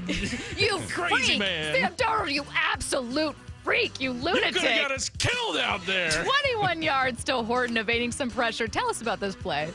Yeah, I didn't think they were going to go for it. I thought Sam Darnold was going to try to get these guys to jump off sides. Instead, he goes back, fakes a handoff to Zach Charbonnet. Unfortunately, Charbonnet, your better pass pro, kind of misses his block, which forces Sam Darnold to step up in the pocket. But because he stepped up, the linebackers get their eyes in the backfield as if, okay, Sam Darnold might scramble. The young man Horton does a good job fighting his way through the mix in the middle of the field, splitting. We call it under Sam, over Mike. You split those two linebackers and keep yourself alive. This is all Darnold. I mean, good job by Horton, staying open and staying active, but Darnold makes this play come alive. Look, we're not going to like how this one ends, but we have to figure out what happened, right? Kind of a Tell the Truth Monday here. So, well, Reaction Monday in this case, but let's react. We're going to 1:15. Barely time left to play here. Baker Mayfield, quick pass. Sterling Shepard ends up being an 11-yard touchdown on 2nd and 1. 2nd down and 1 at the 11. White stays in the backfield, wide slot to the left side. Mayfield takes a shotgun snap, looks left, comes back, looks right. Now he's going to scramble off to his left. Now he's going to throw to the end zone. Ball is caught. Touchdown, Tampa Bay. We're a point away from tying this thing up. Ball is caught in the back edge of the end zone by Sterling Shepard, and again, it was all made by Baker Mayfield being able to move around in the pocket, slide, and find his receiver in the back of the end zone. It felt like it long before this play in particular, Bump, but I would say from halfway through the third quarter, it was, whoever gets the ball last is going to win. So at this point, you weren't shocked that Baker and the Bucs scored, but you were thinking, well, God, at least Seattle gets the ball back. Yeah, and this is exactly, it's not the exact same play, but it's kind of what we just did with Sam Darnold. Yeah. You keep plays alive, you scramble a little bit, and asking a defender to cover for that long is tough, man. And Baker kept things alive. He went right, went left, went back to the right, back to the left, found Shepard in the end zone. It's just backyard football is tough to defend. There's a reason why when you play 7-on-7, you got like 4 seconds to throw the football. You got to be realistic about that. Tough to cover for that long. Okay. I'm not playing that final field goal. We all know that they made it. Bucs win. But I was going to do the interception here to find out what happened. Is this coming up in your 4 downs? No, it's not. Okay, let's do it quickly here. So tell us what happened on Darnold's interception. 2nd down and 1 from his own 32. Charbonnet stays in the backfield, slots on the left side and the right side. Long count. Here comes the rush. Sam gets the ball away and throws it into the middle of the field, and it's intercepted. It's intercepted. And they go on to win. So again, 58 seconds left. You already know what happens. They're just running out the clock. They end up converting 3rd and 7, another, frankly, defensive failure that we didn't even get to. But what happened with Sam there? Because I think there's a pool of people going, Sam, you ruined it, and a pool of people going, not his fault. Yeah, and Sam after the game said, he saw this look in practice and probably should have slid his protection the opposite way. When he says that, he's really talking to the line, obviously. So what happens is the Bucs show pressure to Sam's right side. So what he's going to do, he's going to slide his guard and his right tackle to the right side, knowing that A.J. Barnes is going to release. You got to take care of that edge. So you create a numbers game. It's a 3-on-3 at that point. But where the Bucs do is they timed it out beautifully. They show pressure from that right side. When the ball is snapped, they really show pressure from the left side. So really you got a 3-on-4 on the left side, and they mix it all up. The numbers all jacked up. 2 guys up the A gap. If he would have slid the protection the other way, he might have been okay, but he was just fooled in this situation, and you got to credit this Bucs defense. It's a Reaction Monday powered by the Snoqualmie Casino and Hotel. Let's get to 4 down territory. You wild man, you! This is 4 down territory, going inside the game. With former Seahawks and Coug wide receiver Michael Bumpus. First down, Bump. What's something the Seahawks did for the first time this year against the Bucs? They did not have an interception for the first time this year. They had Jones and Job got an interception against the Steelers. Brian and Kendrick, against the Niners. Brian and Kendrick against the Steelers. Kendrick against the Saints. And the Cardinals, you had Jones and Bryant, and nothing against the Bucs. But when you're not getting after the quarterback or creating pressure, it's going to be harder to get those things on the back end. Got a lot of young guys out there. First time they did that this year. I also looked up, let's see, from Yahoo Sports, teams with a +1 turnover differential win almost 70% of the time. So when that Milroe kind of like to Walker fumble, whatever happened early in the game, I was like, that might be it. Stealing possessions. I know, just awful. 2nd down. What did the Hawks do only twice that isn't really part of who they've been? They only had 2 quarterback hits yesterday. Only 2. Let's go through the weeks. Against the Niners, they had 8. Steelers, they had 8. Saints, they had 8. Cardinals, they had 6. Against the Bucks, they had 0 quarterback hits. That's been such a big part of who they are and their personality. They've been able to create these pressures and these hits without blitzing, without having to send 5 or 6 at a time. With your guys being out, not having all your guys on that defensive line, and knowing that you might have some guys out in the secondary, I wonder if this week Mike Macdonald switches it up a little bit and brings more pressure. Before this game, they're only bringing pressure about 10% of the time. The Bucs were the complete opposite. They're bringing in around 36, 37% of the time, top 3 in the game. So, yeah, that's who you are. That's a reason why first down and second down are connected in football and right here in 4 downs is because if you create pressure, if you get hits on the quarterback, you get more interceptions. You had no QB hits. Well, excuse me, a sack. I guess you can count that as a QB hit. But you didn't create the pressure that you used to. Therefore, you don't have interceptions, and you allow Baker Mayfield to sit back there and find number 2. Third down. Why were the Hawks so good on third down Sunday? Fitting. They were good on third down because of the down and distance. They started off 3rd and 16, their first third down. Then they were 3rd and 12. Plus a penalty, 3rd and 17. After that, 3rd and 4, 3rd and 4, 3rd and 2, 3rd and 5, 3rd and 2. 3rd and 6 is a bit long, but for the most part, they put themselves in comfortable positions. How do you do that? Short completions and short runs to kind of get your drives going and get the first and second down going. They were good in that situation. There were a couple of times we saw Ken Walker just go forward and pick up 2 to 3 yards. And I'm sitting there with Brian Walters, we're talking about it, and he mentioned, he goes, that is a good run. That's a good run by K9. I know it might not be appreciated by most folks, but 2nd and 7 is better than 2nd and 10 or 2nd and 11. So they were able to get some positive yardage on first and second down and put themselves in favorable positions on third downs. Therefore, the playbook is open. You can be more creative. You can influence defense with the play action, the rollout, all that good stuff. Yeah, 6 for 9 on the day, 67%. Fourth down. I like this one. What's something true and not true at the same time? Sam Darnold lost the game for the Seahawks. Ooh, that's a good one. He had the ball to win the game, and he threw an interception against these guys. Against the Niners, he had the ball to win the game, fumble. Here's what I'm going to say. It's a team sport. He has a football in his hands to win the ball game, and I expected him to get it done against the Niners and against these guys. I would say more this one, he takes a bit more ownership because even he said there are things he could have done to protect himself and make sure that ball was getting thrown. I think the Bucs just played better defense in that moment. I think Todd Bowles dialed up the perfect blitz and influences this line, and the ball hits the helmet of a player, and who knows what would have happened if it didn't hit that. Against the 49ers, it was just his man got dominated to the right, and he couldn't see or couldn't feel that. It's just unfortunate. When I was doing the postgame show, I said, it's unfortunate that this is a familiar feeling for the Hawks fans the past 2 years. Oh, you have a chance to win the game in the red zone and you turn the football over. Oh, you have a chance to win the game and drive and throw an interception. That is what Geno did a few times here in Seattle. So I feel bad that some people are kind of connecting him to that. But let's not ignore what this dude has done this year so far. I mean, he's been one of the most accurate quarterbacks in the game. He's responsible with the football. Sometimes it just be like that. This one, he could have done things to protect himself, but I think that Bucs defense has had the perfect blitzed out of. I'm also, tell me how you feel about this. I'm finding myself surprised at how little blame I put on Darnold. I can't remember the last time I saw a quarterback with the ball in his hands. Both teams are lost on turnovers late, and I didn't leave feeling like he was the problem. Yeah.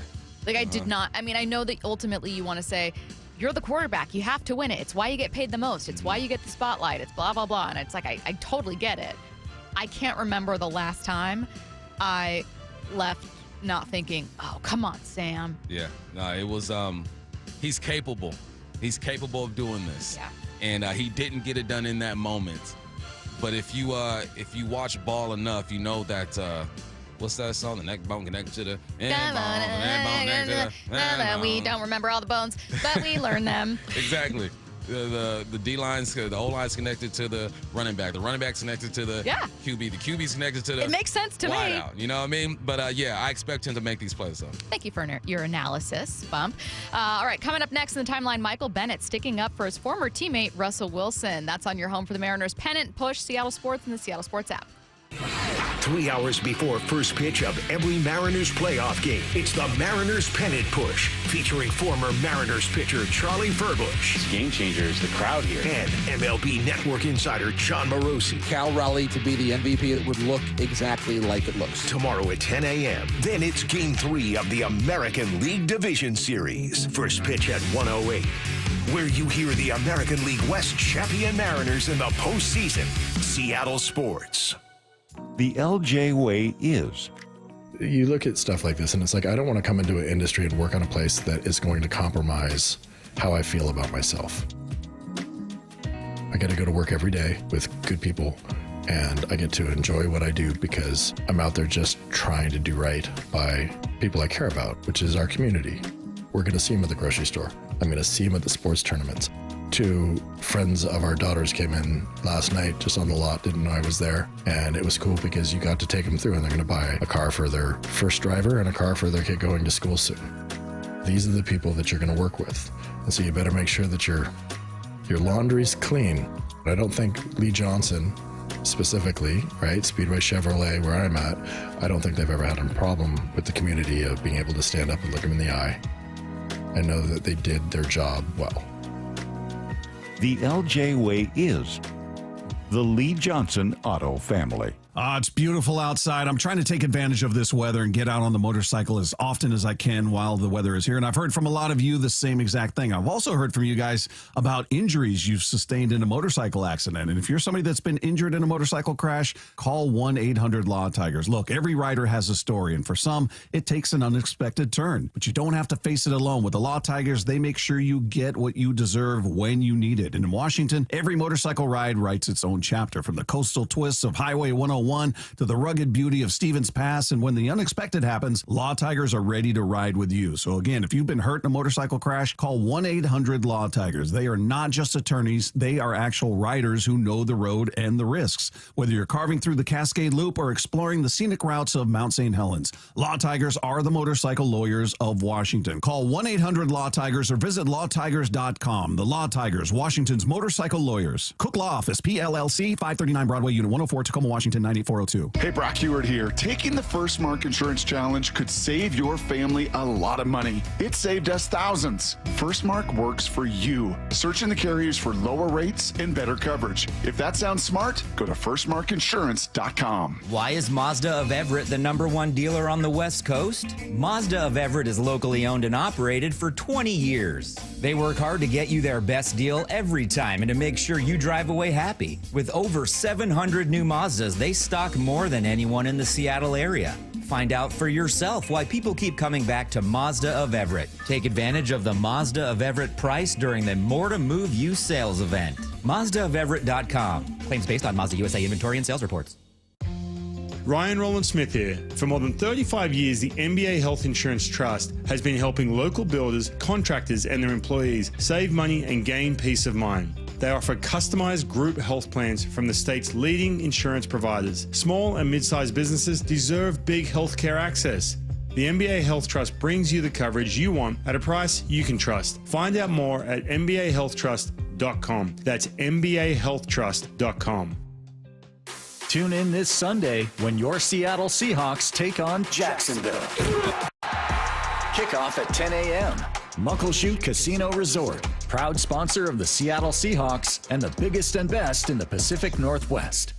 Home of your American League West Division champion Mariners, Seattle Sports. Are you thinking about getting a new TV this week at prime prices? Maybe a Samsung, LG, or a Sony?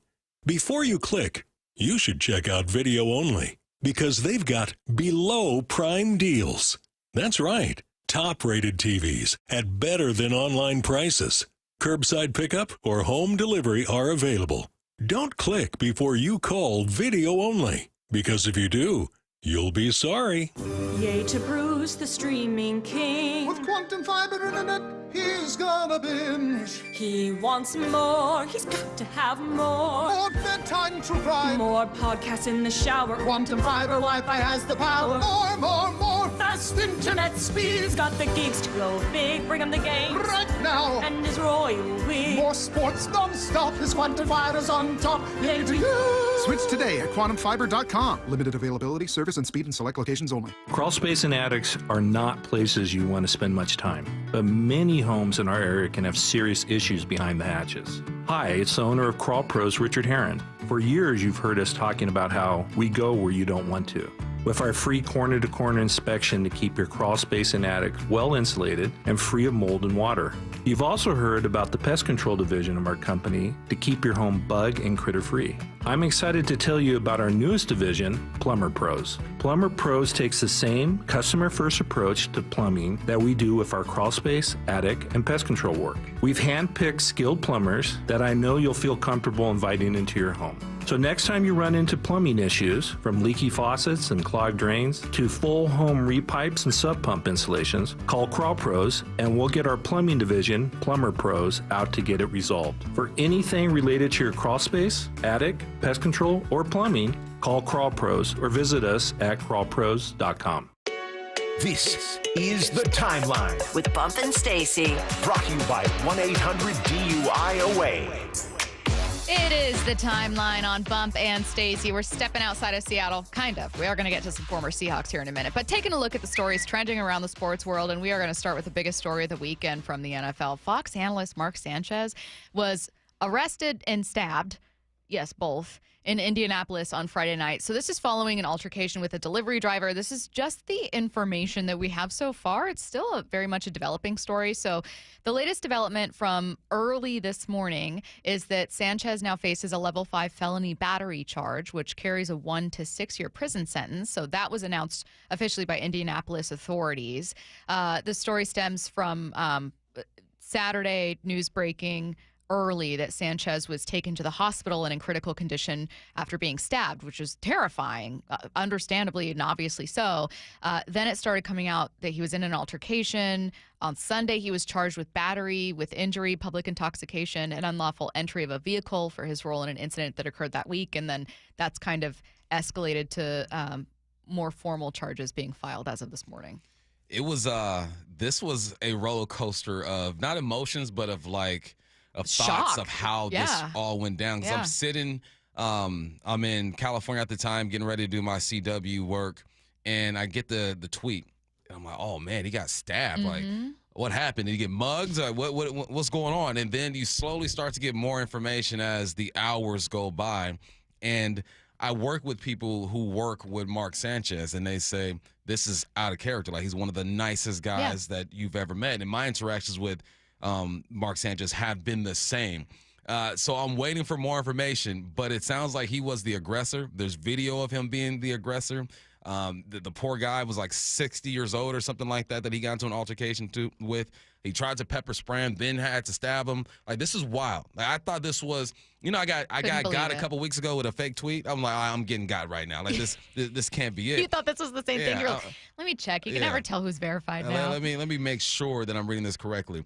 No, this sounds all bad. And you don't just get charged with level 5 felony charges for nothing. There's evidence, and first thing I think about always is like the dude's kids and his wife, but hey, if he did the crime, you must do the time. And that's unfortunate. Absolutely shocking. Couldn't believe the way that this story kept turning. So, I don't know. Obviously, like, thoughts to everyone involved. It's just a scary situation, a weird situation, stressful for both families, scary for both families. So, a weird one coming out of Indianapolis.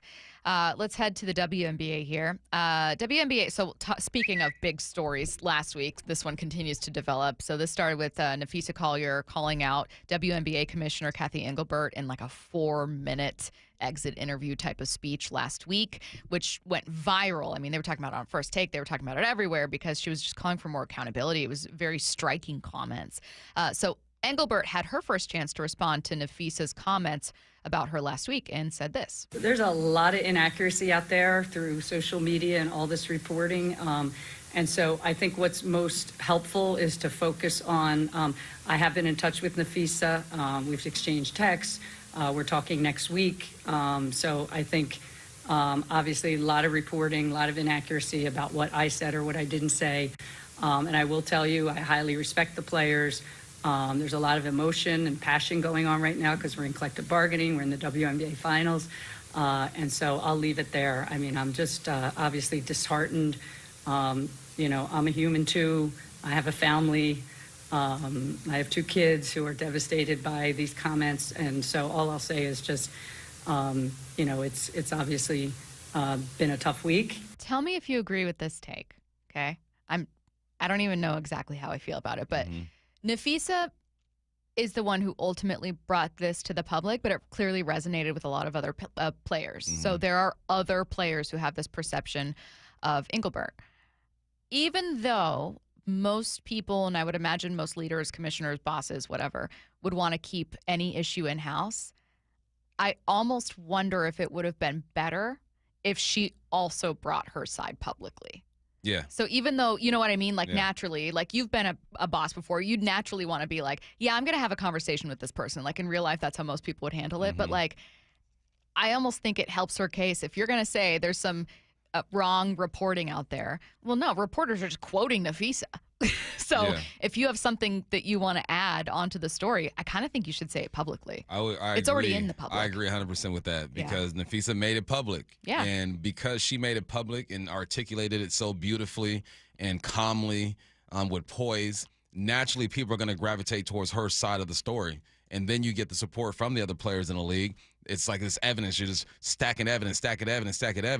When Kathy doesn't come out and give her side of the story, it's almost like she's ducking it. And maybe she thinks she's taking the high road. Maybe she feels like as a commissioner of the league, I need to handle myself differently. But no one really knows the truth but those two. But overwhelmingly, it feels like when you have all these players in support of what Nafisa is saying, and what you know what I don't like too is that I guess I just did it with Sam Darnold. I say, man, I think about his kids, man, like, you know, what they're going through. She had to throw the kids out there. I'm a person too with kids. No, yeah, you are, but you're the commissioner of the NBA, WNBA. Yeah. Like, at some point, you have to put that stuff aside and protect your brand and protect what you feel is to be true. If you don't do that publicly because she brought this to the public stage, it feels like you're ducking a little bit.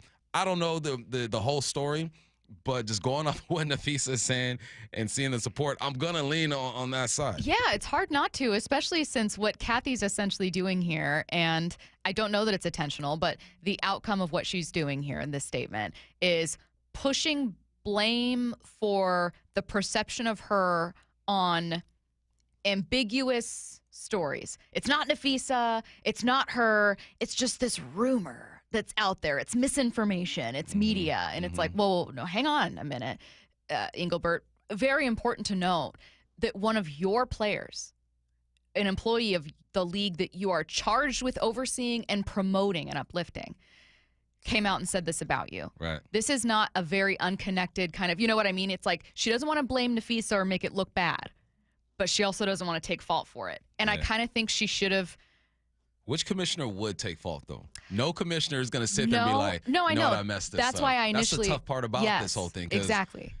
She could be completely wrong. She could be all the stuff that Nafisa's talking about, but she ain't going to come out and say that. But it sounds like a cop-out to blame it as though, like, this is some digging that some reporter did and it's actually wrong information. That's not what happened. One of your players said a statement. Again, like I said with that first point, like, it's out there now. It may not be standard procedure to then bring your own point of view to the forefront. And you don't even need to put down Nafisa by saying it.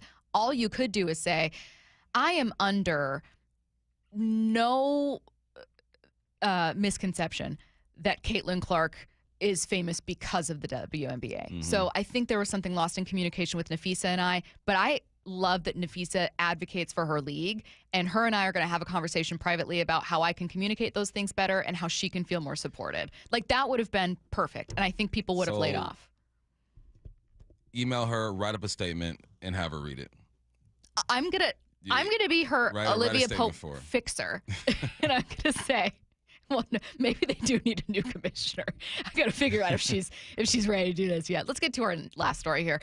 Michael Bennett is sticking up for his former teammate Russell Wilson. So this is after Richard Sherman's dismissal of Wilson's contributions from the LOB Seahawks. If you guys remember, this is from the Prime broadcast, right, for Thursday Night Football, saying after the game, hey, look at Wilson. After Legion of Boom left, like Legion of Boom was how he went to a Super Bowl and won, and after Legion of Boom left, he's not really successful. Here's Michael Bennett. But if you think about what he's done on the field as a player, he's won. You think about what he's done off the field, he's won. He's been NFL Man of the Year. He's been charitable. He does everything right. I think that Sherm's kind of statement, I think there's some more animosity. I think that Tony Gonzalez, I actually saw Tony Gonzalez in the airport the other day, when I was coming back from L.A. I wanted to ask him about it, but I didn't because, you know, it looked like he was in a rush.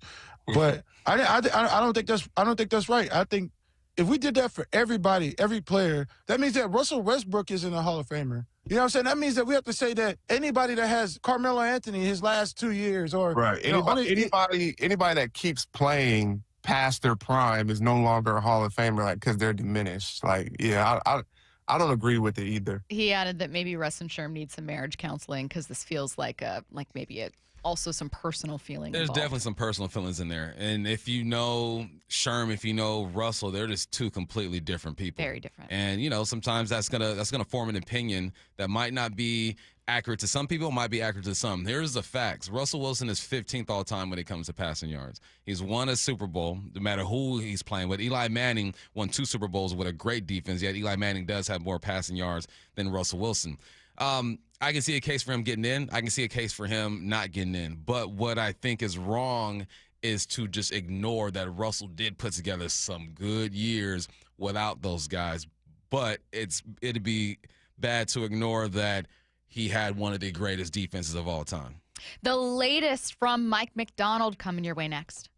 This is where the baseball playoffs live. This team is fired up. The fans here at T-Mobile Park are fired up. The conversation. This is the playoffs, the series we've all been talking about and pointing to. The anticipation. This is why you watch baseball. And where you hear your American League West champion Mariners in the postseason. It is gone! Jorge Polanco! Seattle Sports Playoff coverage is presented by Honey Bucket on 710 and the Seattle Sports app. Things are getting spooky around here. Bump here and fall is my favorite time of the year, obviously, for football, baseball, playoffs, for golf. The leaves are turning and seeing all these people dressed up in their funny costumes. What's not to love? This year, I want to start a new tradition. Make the easy drive up I-5 to Silver Reef Casino Resort. They have everything you need. Deluxe rooms where you can actually spread out and feel relaxed and comfortable. I can head downstairs and watch the games on their big screens at the sportsbook while grabbing a bite. Then head outside for a tea time at Loomis Trails. They have race you can't beat for a course that nice. There's water, there's trees, it loops back into the forest where you feel like you're the only group out there for a couple of holes, man. You got to love it out there. While I'm golfing, the missus can check out the spa, and we'll meet back up for a delicious dinner at their steakhouse or the cantina. Sounds like an awesome trip. You should do it too. It's off I-5 exit 260, silverreefcasino.com. At Fisher Investments, we may seem like other money managers, but we're different. Are you really that different than the rest of us? We are. As a fiduciary, we always focus on what's best for our clients. What services do you offer besides investing? We have a team of specialists in financial planning, estate planning, and more. Your clients rely on you for all that? Yes, we ensure clients receive unparalleled service at every step of the relationship. Okay, but you still sell commission-based products, right? No, because we believe that's a conflict of interest. We prioritize service over sales goals. So, then how do your fees work? We have a simple and transparent fee that's a percentage of our clients' portfolios. So we do better when our clients do better. Wow, we're more different than I thought. At Fisher Investments, we're clearly different. Learn more at fisherinvestments.com. Investing in securities involves the risk of loss. Hi, I'm Justin Shirley. We offer 0 down, 0 interest, and 0 payments for 24 months on new roofs. Call 866-ROOF-ROOF now. State Roofing and Exteriors, held to a higher standard since 1968. You never get a second chance to make a first impression. Superior Linen Service. 98 years providing logoed apparel, uniforms, floor mats, linens, and more. Give us a call. We answer the phone. Superior Linen Service. Visit suplinen.com. Have you tried the dining district at the Bellevue Collection? Grab lunch with friends, meet up for happy hour, and stay for dinner and beyond. You can sample international flavors and local favorites from talented chefs. Try a new cocktail on a rooftop bar or watch the game with friends and explore the lively nightlife scene. The Dining District at the Bellevue Collection, where your taste adventure begins. Learn more at BellevueCollection.com/dining district. Rick Riz here with Keith Dashafee, a local owner of Pella Windows and Doors of Western Washington. With your help and the Improve Your Play program, Pella has chosen a local youth athletic program to receive a $5,000 grant. Keith, who's the lucky winner this week? Rick, we could not be more excited to announce Mount Baker Youth Baseball as one of 2 winners of this $5,000 grant. Thanks to Pella Windows and Doors of Western Washington for helping our local youth thrive. Your home for baseball's postseason and your American League West champion Mariners. Seattle Sports. Got neighbors? Big Trees can help. This is Nancy Penrose, owner of Big Trees in Snohomish. If you've been considering planting trees to add privacy, look no further than Big Trees. Privacy trees fill in empty spaces, help to define property lines, and add curb appeal. Learn more about Big Trees' big supply of privacy trees at bigtreesupply.com.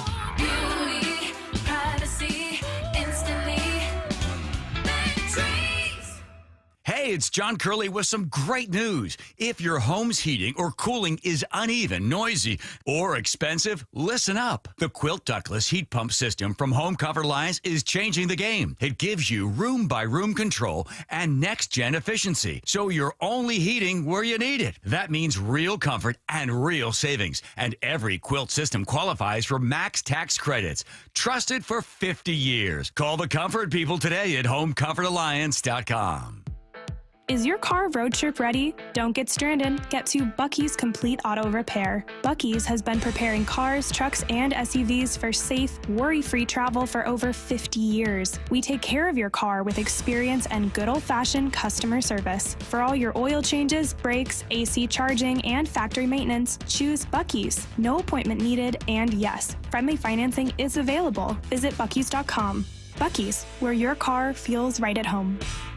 Why is Mazda of Everett the #1 dealer on the West Coast? Mazda of Everett is locally owned and operated for 20 years. They work hard to get you their best deal every time and to make sure you drive away happy. With over 700 new Mazdas, they stock more than anyone in the Seattle area. Find out for yourself why people keep coming back to Mazda of Everett. Take advantage of the Mazda of Everett price during the More to Move You sales event. MazdaofEverett.com. Claims based on Mazda USA inventory and sales reports. From the Quantum Fiber Studio, you're listening to Bumpin' Stacy. Weekdays 10 to 2. On Seattle Sports and 97.3 FM HD2. Coming up in less than 15 minutes, Mariners-Tigers ALDS continues tomorrow with Game 3 in Detroit. What do you need to see for the Mariners to get this one done? You're going to be calling in. That number is going to be 866-979-3776. Right now, the latest from an exclusive interview, the Mike Macdonald Show on Brock and Salk this morning, and we learned a lot from the head coach, so bump. Let's get to it. This was Mike Macdonald just talking about a bit of how he's feeling today and the mood heading into the week. Yeah, of course, you're frustrated, you're disappointed, you're a little pissed, you're edgy, motivated, motivated to get it right, motivated to move forward. You don't want to just play another game, you want to get you just want to go make it right immediately, but that's not how it works. That's where you're at. I think we're still confident, we're still optimistic, all the kind of everything, just still fresh. I haven't met with the staff, haven't met with our defensive staff yet, haven't met with the players yet, so that's part of the process. But when you don't play the way that you expect to play, it's a tough pill to swallow. It's a tough one to punch to take right there. Bump, I can't believe I'm saying this after a Seahawks loss, and I don't remember the last time I have. I feel more confident in this team, and maybe it's with the context of good teams around the league lost yesterday. Bills lost, Eagles lost. Good teams entering the season don't look good. The Ravens are 1-4. Every other NFC West team except for San Francisco ended up losing this week. I don't know, man. I feel better about this offense, so much better than I thought I would in October.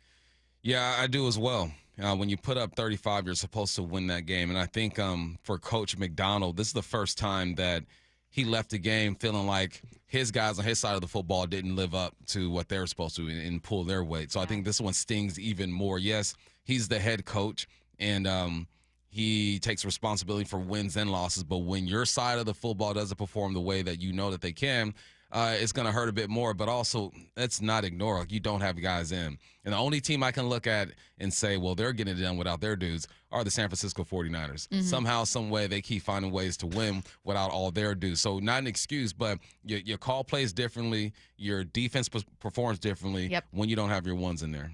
And look, if you want to do a devil's advocate for them, you'd go, well, Kyron Williams fumbles that at the goal line. Otherwise, the Rams get a touchdown. Maybe you don't even get to overtime. I don't know. Okay. Let's go to Mike Macdonald being asked whether Tampa Bay threw anything at them that they were caught off guard by. That's a tough question because if you say no, then I feel like you're not giving them enough credit for how well they played, and the job that they did with their staff and their players. So they did do some things that hadn't been on tape. Some of them scouted looks, some things out of different personnel groups that hadn't been done up to this point. But those are things you have to take into account. You can't just throw your eggs in a basket based off of a 4-game sample. And so that's a credit to them. And that's something that we can do better moving forward of how we account for certain formations and certain plays coming out of certain personnels without kind of getting all the weeds. Yeah. I feel like what I'm gathering from that answer is he's very hesitant to put blame on anyone but himself and the team. So Yeah, it's like, give Tampa credit, but Yeah, and he also knows that through 4 weeks, they're not going to put everything out there on film. So there are some wrinkles or whatnot. But I think he's so confident in himself and his team and how they prepare and what they're capable of. He wants to own it. And I think that's one of the things I like about Coach Macdonald is that he's going to give credit where credit is due. But when you get beat, he goes, no, we just got beat. And we have to do better at preparing. It's nothing they really did respectfully, but we have to be better. let's transition to a conversation about the impact of injuries for Sunday and the future of what those injuries look like. So I've got a cut on some injury updates. I'll warn you that none of them are definitive. It's only Monday, so he's waiting for certain things. But someone texted in earlier, Bump, and they said, if you had to do a percentage, 50-50, 60-40, 70-30, whatever, for how much of the defense is a real problem in execution and how much of it is just you can chalk it up to injuries, what percentage would you dole out? I would say, let's go 40%. Just execution? 40% execution. Okay. But the injuries affect the execution, you know? I said I'm going 60, 70% is just injuries because this has been such a good defense. Well, the coach and the player in me says, I don't care who's out there. Get to where you're supposed to get. And I'm watching film, and guys just aren't doing what they're supposed to do. If you're just where you're supposed to be, some of those plays have an opportunity of not being as explosive, or maybe you don't get as many explosive plays if you're just where you're supposed to be. Say I'm looking at a safety and the way he flips his hips and runs to a football. J Love is going to look the best at doing that because he's the number one. Yeah. He's all-pro guy. And number two and number three comes in. He's going to flip his hips and attempt to do the same thing and not be able to do it. If that number two, it just ain't in the right spot, now he stands no chance of doing that. So it's the execution was huge for me. You don't have to call anyone out by name, and I know that you're still going to be watching film all week long. When you talk about, look, when I watch this tape, I do see guys in the wrong place. Is that, guys that are in the wrong place because they're backups, or is that guys that should know where to be and are in the wrong place? Like there are some starters in there making bad decisions. There are guys are in the wrong place because they don't have the reps that these other guys have. Okay, so it's when a dude has played in backups. this league for 3 or 4 years, he plays 75, 80% of the snaps. There's a flow in the way that he sees the game that is just different than a guy who doesn't. Example, I remember when I got my first start, and I'm running like this nod route, and things are happening so fast. It's my first start. This ain't practice. This ain't preseason. Things are moving so fast. And I run my nod route, and I run it off the wrong defender because I took a picture before it was snapped. Then I come back to the ball, watch it, and boom, I take off, and they had rotated, and I ran my nod off the wrong guy. I look at it again on our little pictures back then where we were taking. I go, okay, I get it now. We run it again, bam, I run it perfectly. It's that kind of stuff. Need to make a mistake. Like these guys are seeing route combinations, right, and being influenced. And even like say J Love back in the day probably got influenced and did the wrong thing back in his early days. But because he's seen that already and he trusts the guy next to him, he goes, all right, we're good. I'm just going to move on and do my responsibility. So the reps, because I'm looking at the reps right now. I'm looking at, okay, say you got Nehemiah Pritchett, right? This year, 29 snaps is what he's gotten, 29 snaps. Then we're looking at, say, D'Anthony Bell, 34 snaps. MRA, 43 snaps. Now, the guys who they are replacing, J. Love, 205 snaps just this year. Like, the snaps matter. You expect these guys to be coached up and get to their spot, but because they haven't seen it and their twos, it just it makes it that much more difficult. I actually feel better. Let me get to this final cut, some injury updates, and then we'll head to callers here. Yeah, Julian, sounds like we're going to be working through this all week. So I'm not sure what his practice availability is on on Monday. So on Wednesday or Thursday, not sure. Spoon, I think he was getting imaged as we speak, so we'll still figure that out. Hopefully we get him back. We'll see. D-Law, we're hopeful that he can start practicing and go. Derek Hall, it looks like he might miss this game, maybe a couple games with his oblique. So we got to work through the severity of that and the timetable, whether or not that means what that means timetable wise. I know we got the bye coming up here in a few weeks. All right, so I think certainly Spoon we're watching, and I think the most serious sounding is Derek Hall. Yeah. I took from his comments last night and comments this morning, going to get imaging on that oblique. If it's something like a strain or something that could be 4 weeks, then they're going to debate, do we put him on IR or do we just leave him and let the bye week account for some of that? So that's how I interpreted it. TBD, what's going to actually happen there. Maybe they get fantastic news, and it's much better than expected. We do not have that update yet. But we're switching gears, talking Mariners here, and we are taking your calls. 866-979-3776. Mariners, Tigers continues tomorrow. Game 3 in Detroit. What you need to see for the Mariners to get this done. That's next. This is where the baseball playoffs live. This team is fired up. The fans here at T-Mobile Park are fired up. The conversation. This is the playoffs, the series we've all been talking about and pointing to. The anticipation. This is why you watch baseball. And where you hear your American League West champion Mariners in the postseason. It is gone! Jorge Polanco! Seattle Sports Playoff coverage is presented by Honey Bucket on 710 and the Seattle Sports app. From whiplash to herniated discs, there are a few car accident injuries we've all heard of. J.P. Pendergast with Pendergast Law explains that even the most common injuries differ from one another. Pre-existing conditions, health history, beginning of treatment. There are hundreds of factors that make every person and every injury unique. While these variables aid medical treatment, the strongest case recoveries must also take them into account. Could you explain a little bit more? Our team at Pendergast Law is obsessed with turning over every stone to differentiate each case. This requires thorough investigation, diligent listening, and relentless research. We never pursue cases with a one-size-fits-all approach. We built our success by treating every injury and every case with the individualized attention our clients need and deserve. Pendergast Law's individualized approach to even the most common injuries makes the difference in case outcomes. It's another reason why I can't recommend them enough. If you or a loved one has been injured in a car accident, call Pendergast Law. We can help. If you plan to use the carpool lanes along SR 167, you'll soon need a flex pass set to HOV mode to ride free. That's a change. Having Good to Go always costs less than pay by mail. That is not a change. Learn more at goodtogo167.com. You gave years, maybe decades to your job. You showed up, worked hard, and planned for retirement. But now the company's changed, or maybe you've taken a buyout or been forced into early retirement. So what happens next? I'm Jeff Jr., founder of Trajan Wealth. And if you've built up a 401k or thrift savings plan, now is the time to ask, is that money really working for you? Many workplace retirement plans offer limited options and even less guidance.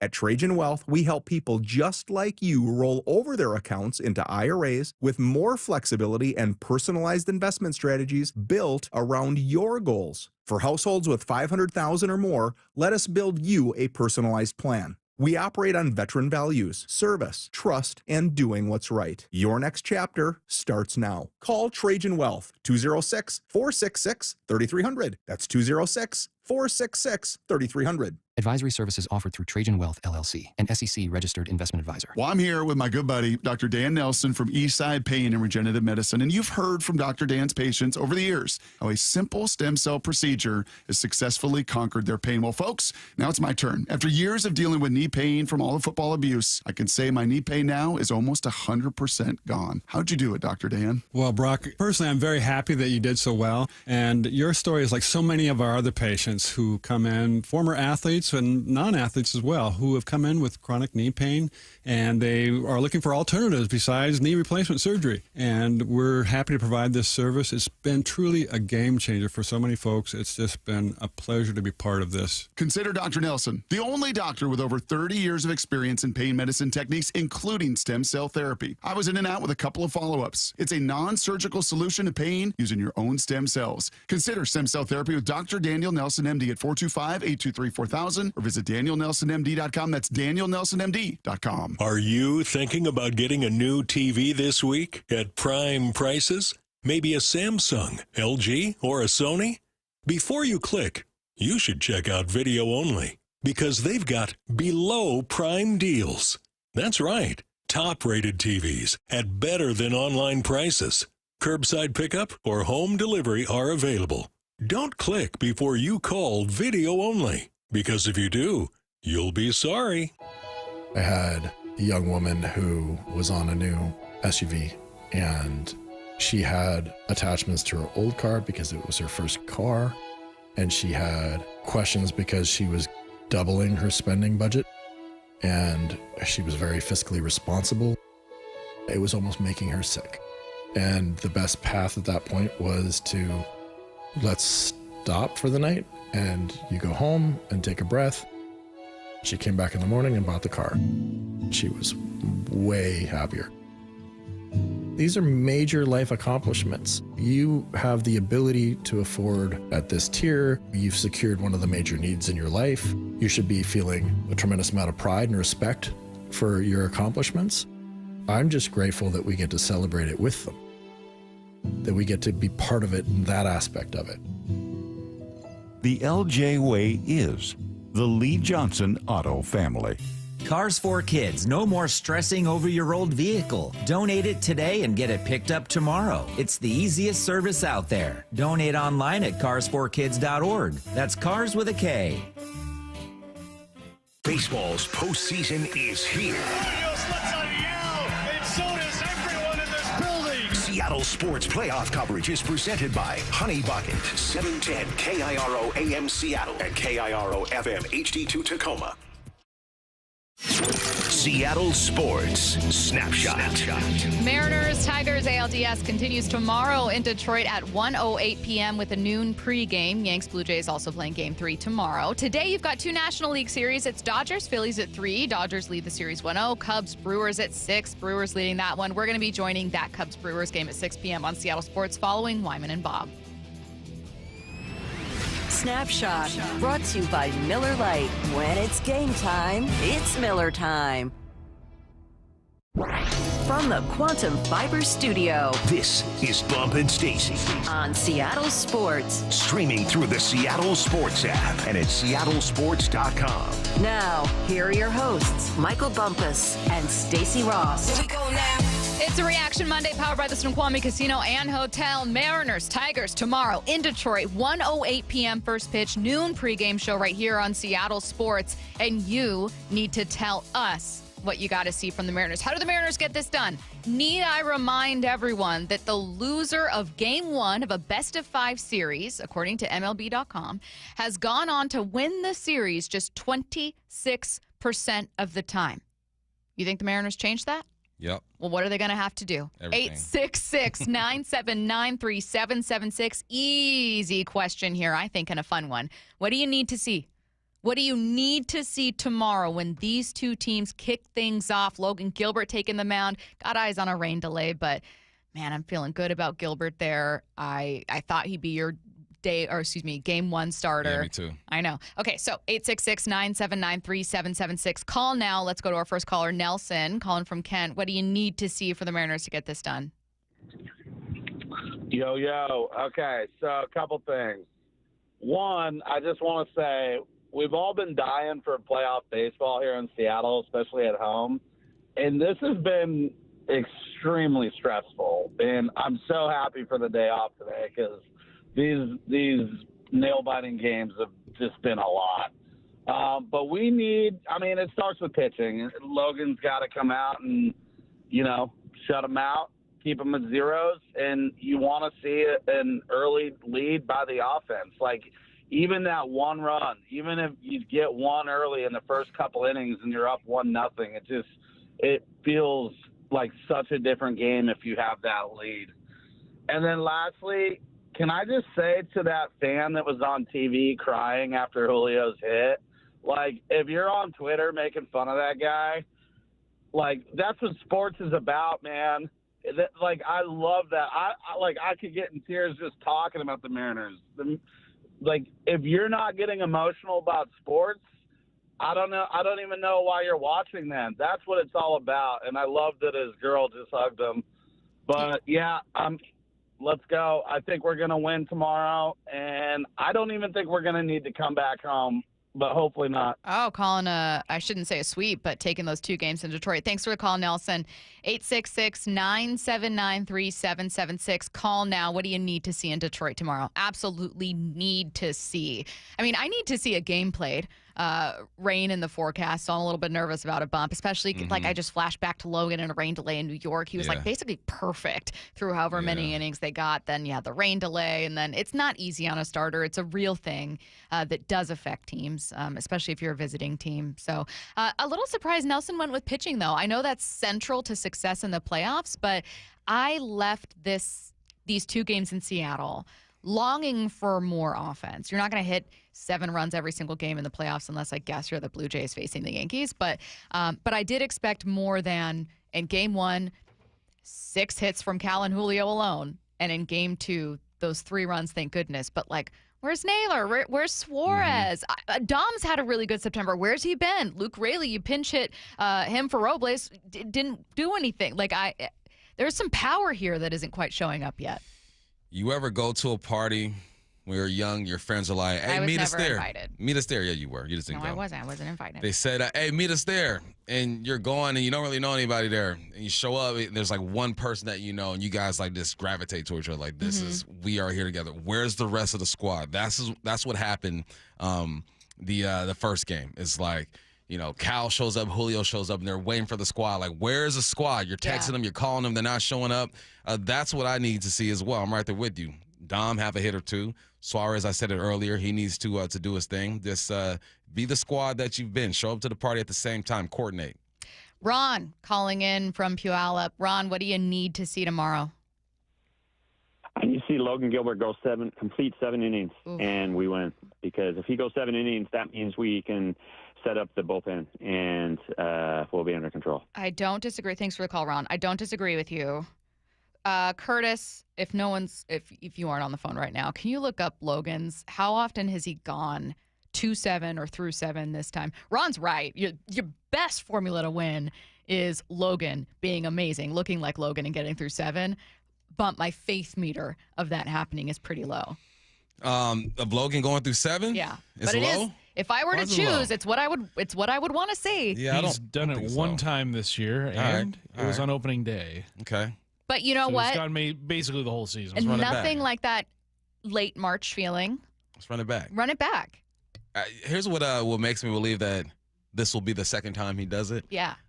Just because, granted, if there is a weather delay, then I feel different about it as well because we saw him recently. But great players just step their game up in moments like this. And I feel like he's a great player. Like, remember the way we were talking about him to start the season and last year? Had some hiccups. I'm hoping that he taps back into that and does his thing. God, I want that so badly. God, I'd take 6 1/3. Gladly, as long as he didn't end up leaving because something bad happened. But 6 1/3, 6 and something. 6 and some. I'll take that. Change. I'll take that. 866-979-3776. Drew, what do you need to see tomorrow from the Mariners? Hey, guys. Thanks for having me on. I want to see an offensive explosion. I want to see pressure on Detroit pitching in the first 4 innings. I'm with you, Drew. Bump, I feel like you haven't seen nearly as much offense as you'd like yet. Oh, yeah. We need Yeah, I want to see pressure on their pitching. They're too comfortable. Yeah. Too comfy. Well, and like outside of Skubal, right, who am I to say this when they had a bullpen day on Game 1 and ended up winning? But like For Tigers fans, I can promise you this. They entered this series going, if we get those 2 wins, if we've got Skubal, we could just take one more. We've got it done. There's not a ton of faith in the rest of their own pitching. Like, for a lot of Tigers fans, the thing that they were pointing to, much like any team when you get to the playoffs, you look at your strength. It's not unique. But, like, win both of your Skubal starts and just let it get to 5, and then you can feel pretty good. Mm-hmm. That's what they're banking on. And you see Skubal go down once, and they start to lose faith a little bit. But if I am Detroit fans, I'm searching through the stats. I'm looking. I'm hoping, like, what can we do? You know what? The Mariners aren't good on the road. So if I'm Tigers fans, I'm showing up. I'm loud. I'm trying to create something like the atmosphere that was here in Seattle to try to put some pressure on these guys. And if I am the Mariners, man, I'm understanding that and just tapping back into who you've been all season. I need to find splits. I want to know what the Mariners' record is when they get a home run in the first 3 innings or first inning or 2. If anyone has that, I'm going to find it during the break. Let's go to Bryce. Bryce, Mariners, Tigers tomorrow, ALDS Game 3. What do you need to see? Oh, just kidding. Okay. Bryce, call back. Let's go to Scott in Tacoma. Scott, what do you need to see? I'm going to jump on the offense train. I'm pretty sure we had a series of 3 against Detroit earlier this year that we put up like 35 points. Am I crazy? Is that real? Oh, you mean 35 runs across a series? Yeah. Yeah, they went off in Detroit. That offense went crazy. So I'm thinking we're due. You know what? I'll take it, Scott, because I've had enough of 5 runs over 2 games in Seattle. I get it. It's colder. Marine layer's real. That's an actual thing. Scubal's tough, man. No one not named Jorge Polanco got a home run off of him. So that's the real deal. But I was hoping, you know what I was hoping? It was like 80-something degrees last week in Detroit. Was it? And now it cools off. Someone said over the weekend it hit 86 or 80, 81 maybe, low 80s. All right. So I was like, oh, they're launching them when they get there. Nah, no luck. It's cooling off a bit. But well, there's this a big front that just pushes everything. Maybe. A front, not clears meteorologist it all Bob. up. I don't even know if that's what it's There's called. a front coming in. It just felt good. It felt and maybe right. it lifts the Mariners, their hits out of the field. Yeah. Now, I feel weirdly more confident about the Mariners offense in Detroit's Park, Comerica, right, than I do in T-Mobile right now. There's no numbers to back that up whatsoever. Not this year, at least. But you just believe in your squad. I don't know, man. Maybe I feel like Scott. Maybe I just feel like it's due. 866-979-3776. What you need to see tomorrow. What you must see tomorrow. What the Mariners need to do to actually win this. You got to take one of those. I mean, literally, to win the series. You have to split. I mean, that's what you do on the road. In any series, basketball, hockey, whatever, you just want to split your games on the road, win your ones at home, you win the series. Jeff, what do you need to see from the Mariners tomorrow? Hey guys, long time listener, love your show. What I need to see is the Mariners to get more walks and give up less. Right now, the Tigers have 9 walks to the Mariners 4. Those walks put pressure on the pitchers. So more walks, getting more pressure on their pitchers, get their bullpen faster, and we can dominate the end of the game. That's a good stat. I like that one. I like to stat. God, I wrote it down and I can't find it. Tigers in their series against Cleveland with runners on, not even runners in scoring position, with runners on, were like 180 something. Mariners are fortunate. They've not been able to drive in those batters that have been walked. And getting those runners on have kind of failed to drive those guys home. Obviously, did so enough in game 1, tied it up in game 2. But otherwise, you've been fortunate that you haven't had to pay for all those walks. It's a good point. Get some free runners of your own. Yeah, get some free ones. Get some freebies, man. Everyone loves some free stuff. Get some leadoff walks. Yeah, I love free stuff. You know what? I'd rather have bottom of the order walks and then let the big boys drive them in. Yeah, you know what I mean? Yeah. Dom, if you're struggling, don't worry about it. Just get on base. Dom hit, JP, Dom, swing away, don't trip. But JP? But, you get some pitches you don't like, go ahead and get on base. Let the big boys get you in there. Let's go to Morgan. Morgan, what do you need to see tomorrow?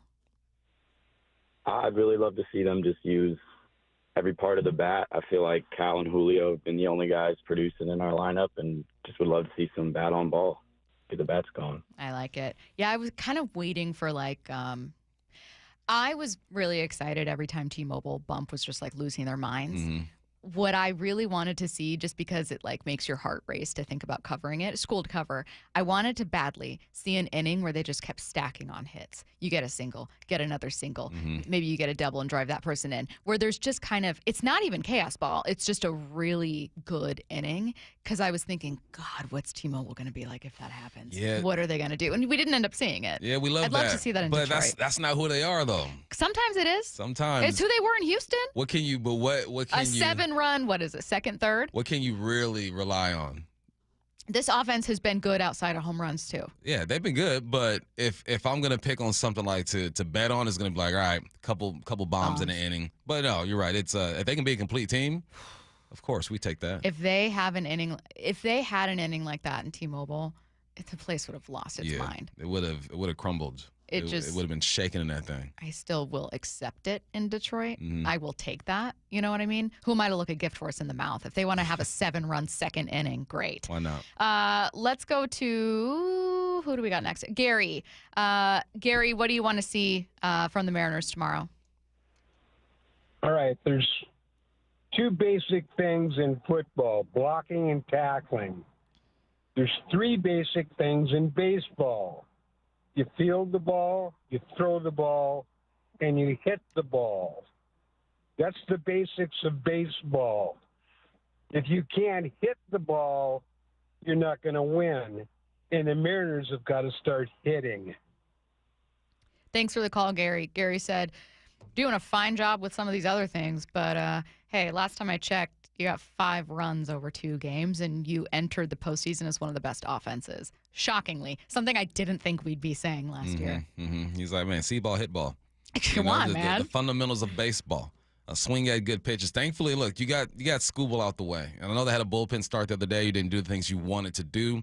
But typically the Mariners take care of situations like that, right? So you got the hard part out the way for now. And take care of the little homies. Ooh, 253 says Gino's hit better on the road since the Mariners traded for him. Okay. Interesting. With that? Oh, God, I saw a stat the other day that was like he's 0-32, 28 against lefties at T-Mobile. I didn't like that one. But you're out of T-Mobile now and not facing a lefty, I don't think. Okay, let's go to Dan. Dan, what do you need to see from the Mariners tomorrow?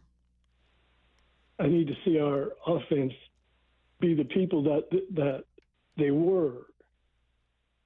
Yeah. At the plate, if we have some batters that don't swing at first pitches, they should start because they're getting a lot of perfect balls to hit on first to second pitches.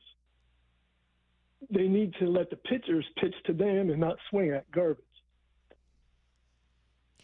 I'm not a professional player, but I can see when they're swinging at stuff that they shouldn't even attempt. Yeah. Yep. Thanks. That's it. Thanks for the call, Dan. Dan's call reminded me a lot of Game 1. I felt like there was a lot of that. Yeah.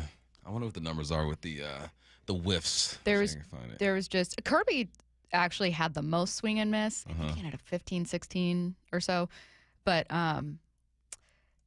there were bad swing decisions. And I'm with Dan on this one where I'm like, I never played. What do I know? But people I know who have played tell me things. I lean into that. And there were some bad swing decisions. A lot of people can see. Yeah. They were swinging at a bad pitch. Yeah. So I felt that was something. And frankly, Cal after the game last night was interviewed by Shannon. That interview's up on the Seattle Sports Instagram page, and said, we just had to kind of slow it down, relax, be yourself, don't change your approach. And I wonder if there was a conversation had after the first game of, hey, man, I think maybe we're trying to meet the moment, and we're getting a little too eager and some selfish ABs here, and let's slow it down, be ourselves, have our approach. We know what we're doing here. And I do think you saw some improvement there in Game 2. Let's go to Sean. Sean, what do you need to see from the Mariners tomorrow? Well, about 2 to 3 weeks before the season ended, I was still saying that Gilbert is the uncontested number 1. Wu was bonkers this year, and this was going to be his start. So since I still believed Gilbert was our number one through the end of the year. He needs to give us a 2-run quality start at least. I would like to only see 1 run on the board, but Castillo took care of business, and Gilbert, obviously the bats need to come alive, come into Detroit. I think that's pretty obvious, but we still need Gilbert to keep them off the board. This was Wu's start, and Gilbert needs to show up like he did at the beginning of the year. He was up and down in the last half, and he just needs to turn it on for the playoffs.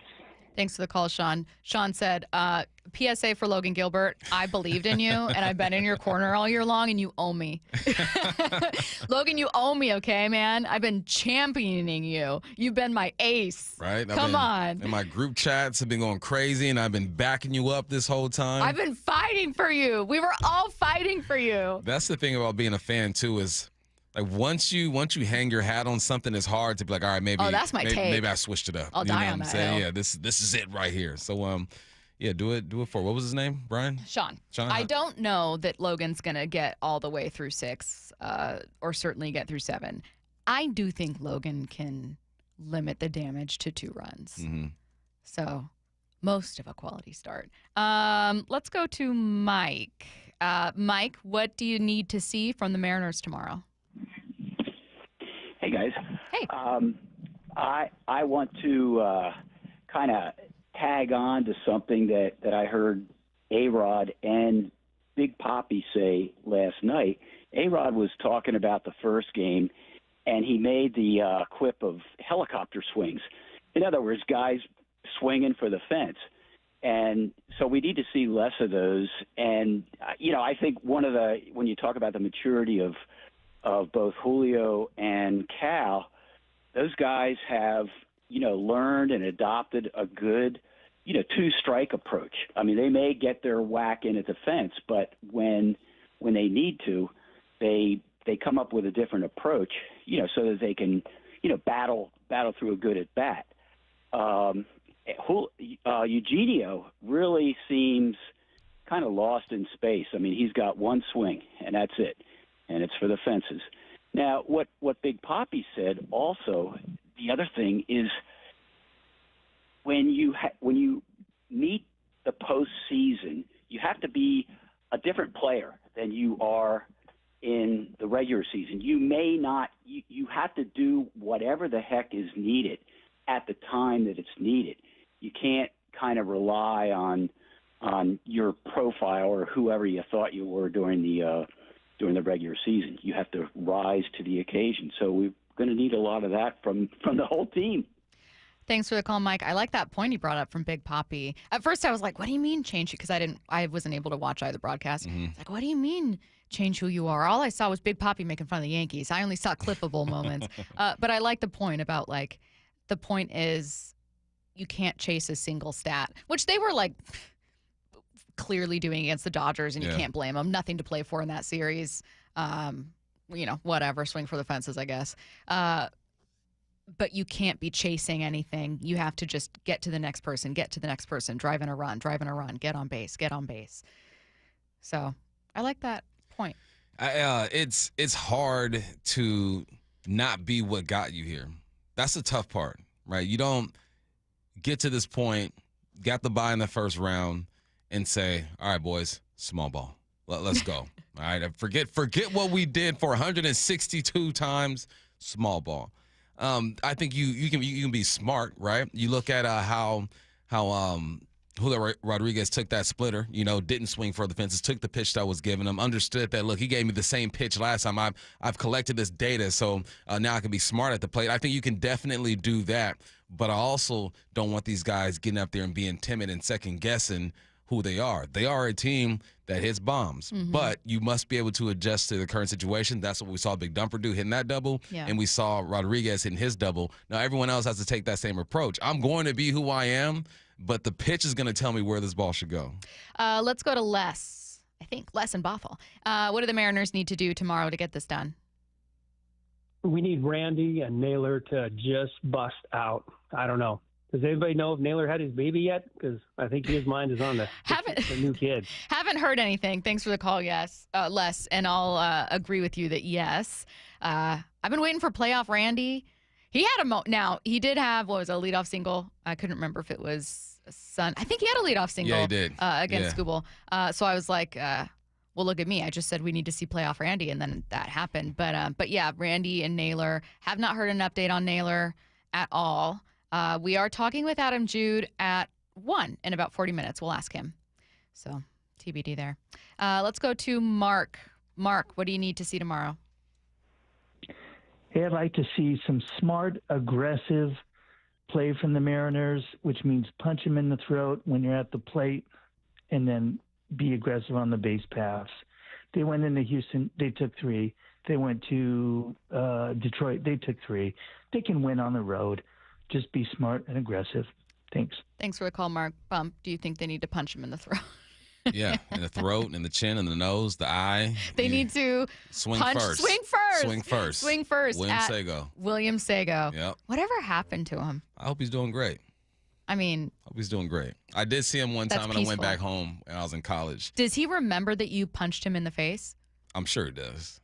It can't have been like a big punch. You were in fourth grade. Fourth grade. It was baby swings. Little pew pew. Yeah. Look out. Oh, poor William Sago. He had it coming. When the Mariners hit the road in the ALDS, head to T-Mobile Park to watch Game 3 Tuesday, October 7th, Game 4 on Wednesday, October 8th on the biggest and best screen in Seattle. That's right, at T-Mobile Park. General admission tickets are just $15, and season ticket members can access discounted tickets for just $10. Go to mariners.com/watch party to get your tickets today. Coming up next, what caught our eye in Week 5? Hawks Live. Touchdown! Presented by the Dining District at the Bellevue Collection. Thursday nights from 7 to 9 p.m. Live from Bellevue Square Center Court. Come on by and join hosts Michael Bumpus and Paul Moyer and a different Seahawks player every week. This should be fun. Hawks Live. Thursday nights from 7 to 9 p.m. Exclusively on the home of the Seahawks. Seattle Sports on 710 and the Seattle Sports app. I can't believe how spotless my floors look after using the Swiffer Power Mop. No more dragging around a heavy mop and messy bucket. Now I get the same deep clean without all the work. Thanks to the powerful solution and scrubbing pad of the Swiffer Power Mop, dirt and grime don't stand a chance, and I don't break a sweat. Mic drop. I mean, mop drop. Swiffer Power Mop. Swiffer Power Mop. A smarter way to mop. Try it or your money back. This message comes from Viking, committed to exploring the world in comfort. Journey through the heart of Europe on an elegant Viking longship with thoughtful service, destination-focused dining, and cultural enrichment on board and on shore. With small ships that bring travelers closer to the destination, there's more time to explore. And every Viking voyage is all-inclusive, with no children and no casinos. Discover more at Viking.com. Ooh, that face. Quantum fiber internet loves that face. That's Jamila. Hey to Jamila. She's thinking outside the box from inside the box. Quantum fiber Wi-Fi keeps her meeting game strong. From the back door to the front lawn. Rushing all of the video calls. Back to back to back video calls. Quantum fiber internet blowing the soxies up all those people in all those boxes. Yay to you. Switch today at quantumfiber.com. Additional pods may be needed to achieve Wi-Fi coverage in some locations. Limited availability. Service in select locations only. Has it been hot in your house this summer? Maybe worried about the cold coming in this fall and into the winter? Might be because your insulation's just not up to snuff. That was my problem, Mike Salk here, and that's why I called Crawl Pros. They came out, they did a corner-to-corner inspection of my crawl space and attic, and they fixed that problem once and for all. If your home has any damaged insulation or no insulation in the attic or crawl space, you're bleeding money every month to heat and cool your home, but you don't have to. And even better, if you're a PSE customer and your home was built before 1990, you could qualify to receive a rebate on up to 95% of the cost to properly insulate your crawl space and attic. Yeah, 95%, but you gotta act now. Many of these rebates are ending at the end of this year, including the federal incentives. Let Crawl Pros come out and properly insulate your home before the cooler fall weather comes in. If you're worried about critters, mold, water damage, insulation, or anything else related to your crawl space or attic, call Crawl Pros or visit crawlpros.com. Ladies and gentlemen, this is for you too. Stubborn fat is really hard to get rid of, and then there's all those gimmicky lasers, fat freezing methods, and prescriptions. Imagine a simple solution that takes just one day and provides immediate noticeable results. Introducing ProSculpt. ProSculpt uses air-assisted technology that's safe and gentle yet powerful, delivering instant fat-reducing and skin-tightening results. Performed by board-certified plastic surgeons while fully awake, ProSculpt contours your body with minimal downtime. It's designed to target those problem areas: waistline, neck, face, arms, thighs. ProSculpt gently removes unwanted fat and tightens loose skin with FDA-cleared plasma technology, all in a simple, guaranteed one-day procedure. ProSculpt is one and done. Schedule your free consultation at prosculpt.com for $250 off. For powerful permanent fat removal and skin tightening that works for ladies and you men, it's prosculpt.com. Want more Seahawks content? Join me, G. Scott, on The Reset. New episodes of the podcast every Monday and Thursday on YouTube or on the Seattle Sports app.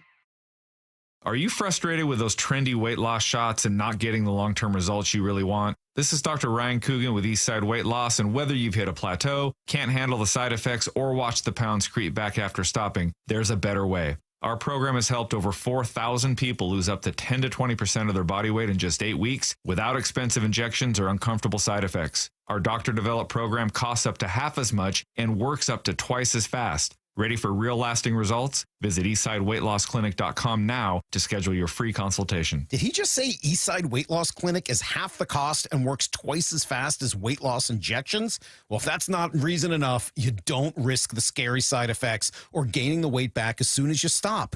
Eastside Weight Loss Clinic is natural, and it works. Many clients lose 20 to 30 pounds in a month or two, and you can do our program remotely from anywhere you live. Schedule your free consultation at eastsideweightlossclinic.com. That's eastsideweightlossclinic.com. Dr. Ryan Coogan, D.C. Results may vary. Ryan Roland Smith here. For more than 35 years, the NBA Health Insurance Trust has been helping local builders, contractors, and their employees save money and gain peace of mind. They offer customized group health plans from the state's leading insurance providers. Small and mid-sized businesses deserve big healthcare access. The NBA Health Trust brings you the coverage you want at a price you can trust. Find out more at mbahealthtrust.com. That's mbahealthtrust.com. Hey, it's Tim Hunter, former Seattle radio goofball here with two words that aren't funny. Prostate cancer. Get your annual checkup. Keep an eye on that PSA number. And if you hear those two words like I did, talk to the folks at Swedish Cyberknife. 5 treatments, minimally invasive and technologically advanced over the other options. If you were a friend, and I consider you one, I'd highly recommend Swedish Cyberknife. We are so lucky to have them right here in town. Do your research, but definitely visit swedish.org/cyberknife-prostate. From the Quantum Fiber Studio, This is Bumpin' Stacy. weekdays 10 to 2. On Seattle Sports and 97.3 FM HD2. So the Cardinals blew a lead over the Titans. Titans have been god-awful this year. Truly, I think the worst team in football. Ended up winning this one, and it is not only because of DeMercado. They're now third-string running back, but this is what happened. As he was taking off, what was it, like 70-something yards on this run? It's gone. This is a touchdown. But he fumbles as he walks into the end zone. I mean, he lets the ball go early as he runs into the end zone, and obviously doesn't count. He looks distraught about it. ESPN's Rex Ryan, not happy with this move. Really let him have it on Get Up this morning. The first thing you do, anytime you get a teaching moment for your team, you'll show your entire football team. Get your butt in the end zone, all these type of things, right? I mean, you're not in there till you're in there. Why in the hell, like, here's what I see with this kid. I mean, it's crazy that it happened, right? But you're selfish, okay? I mean, absolutely selfish. And would you think you're cool when you slow down? Hey, let me tell you something. You got 3 touchdowns in your career. That's in 3 years. Get your butt in the end zone. This costs games. As soon as this happened, no kidding, Shefty goes, oh my God, they're going to lose the game. And I'm like, yeah, you're crazy. No, you were right. All right, but this guy, get your butt in the end zone. You are a professional. Act like it. What the hell are you doing? Really upset with them. And look, watching a guy let go of the ball early as he's crossing the goal line is pretty painful. That's done. That's a touchdown. No one's next to you. And I don't know if you're celebrating early, if you're just relieved to get there, but you are not James Conner. You are not even Trey Benson. You're fighting for a spot. You got to finish the play. You must finish the play. Do we have more sound on Rex, or that's all we have? That's all we have. Okay, so he goes further and says, kick this guy off the team. He shouldn't be in the building. And I'm listening to Rex. I'm saying, yes, you discipline the guy. You got to finish the play. Sure. But kicking him off the team? To kicking play him who? off the team. Exactly.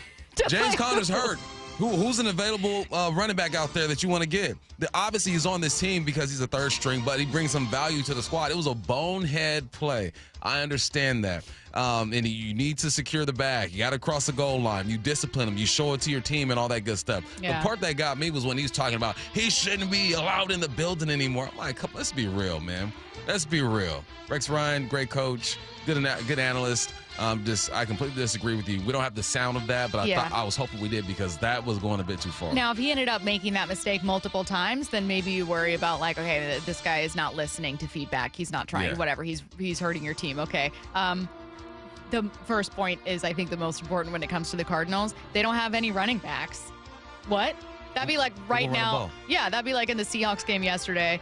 If Rick Woolen would have made a mistake before leaving with a concussion and someone was like, cut him. And you're like, and play who? You know have the no worst one part left. about this is, too, I just saw me and Rex Ryan at the same birthday. Oh, December 13th squad. December 13th Taylor squad. Swift, Jalen Milroe, and Rex Ryan. What a Jamie crew. Foxx. And Jamie Foxx? Yeah. Wow. Imagine if all of us had to have like a party or maybe a golf foursome, right? With like the person that just your birthday party. Okay. Is that what it's called? A quartet. A foursome. No, it's a foursome. Yeah. But like I don't it's know what a just quartet is. So if you have to kick someone out from your golf situation It's between Rex Ryan. you're keeping He's Taylor. a good golfer, though. Okay. Actually, nah, Taylor, you can just drive the golf cart and, might have to, though. be in control of the playlist. That's okay, though. Next up, the Eagles choked away a 17-3 lead to the Broncos in their loss on Sunday. Head coach Nick Sirianni was asked if his team is experiencing a Super Bowl hangover. Yeah, no, I think that the guys have worked extremely hard in preparation. I see the same hunger that was there prior to us winning the Super Bowl, so I don't think it's anything like that. Again, just the name of this game is always going to come down to detail and as far as us as coaches and players, we weren't detailed enough today, and they were a little more detailed than us. And it's a good football team. Hats off to them. Coach Payton's obviously a really good coach, and a lot of respect for that opponent. My question for you, Bump. Both the Eagles and Bills entered Week 5 as undefeated teams, the only two undefeated teams in the league. Both ended up losing those games. Bills lost 23-20 to the Patriots. Eagles lost 21-17 to the Broncos. Both solid AFC teams. I know you wouldn't think of it with the Patriots, but Drake May and Hunter Henry has been a great connection for them this year. Is there one that's more concerning between the two? I think people are more concerned about the Eagles right now. Yeah, because the Eagles have just been like sneaking by. But we also know that the Broncos have a really good defense over there as well. They did make the playoffs last year. The thing that's concerning about the Eagles is that they weren't who they were last year when it comes to running the football. Only 99 yards per game. That's the bottom third in the league. You look at the top. You got the Commanders running the ball at 156 yards per game. That's what it is they don't look the same as they did last year. Mm-hmm. But I still think there's time. You got Jalen Hurts, Saquon Barkley, A.J. Brown, Devontae Smith. There's time for them to fix it. The fact that they've been able to sneak by with this start of the season and be where they are, which is 4-1 and first in the NFC, they can be all right. You got the Giants and the Vikings coming up. Giants, Vikings, Giants. These next three games. Rookie quarterback, instability at the quarterback spot with the Vikings, even though they won this weekend. And then the rookie quarterback again. They could fix some things against these teams. Let's go to Vegas. The Raiders, in a world of hurt after their 46 loss to the Colts, dropped their record to 1-4. First, Pete Carroll was asked about their biggest problem right now. We need to keep practicing. We need the reps. We need the turns. We need to run the system. We need to feel it. We need to see the guys get their opportunities to improve. It's not like a big change. I thought about it, because there was a chance to do that. It's the same thing with Max. to get Max out of there. And, I'm fighting with him. He wants to play. But that's normal. But that's not what's necessary. We need to get better and get right. So these are the games that we're working on. And these are the games we have to learn from and grow from so that we can change the course of the way things are going. And there's nobody in there that doesn't feel like that. And so, we're going to go right back at it again. Quarterback Geno Smith was asked what needs to change in order for Vegas to right the ship. Work harder, study longer, band together, become a tighter group. And I think we're already a tight group, but we got to get tighter as a group. And guys have got to lock in. It's a tough game. It's a one play at a time game. And, they're going to face a tough team every week, man. That's the NFL. There's not going to be any easy game. So we got to get it in our mind that we're going to go out and win the game, and we're going to get it done. And until we do that, we'll have the same results. Vegas is 30th in points per game right now at 16.6, better only than Tennessee and Cleveland. By the way, believe it or not, that's actually worse than they were last year.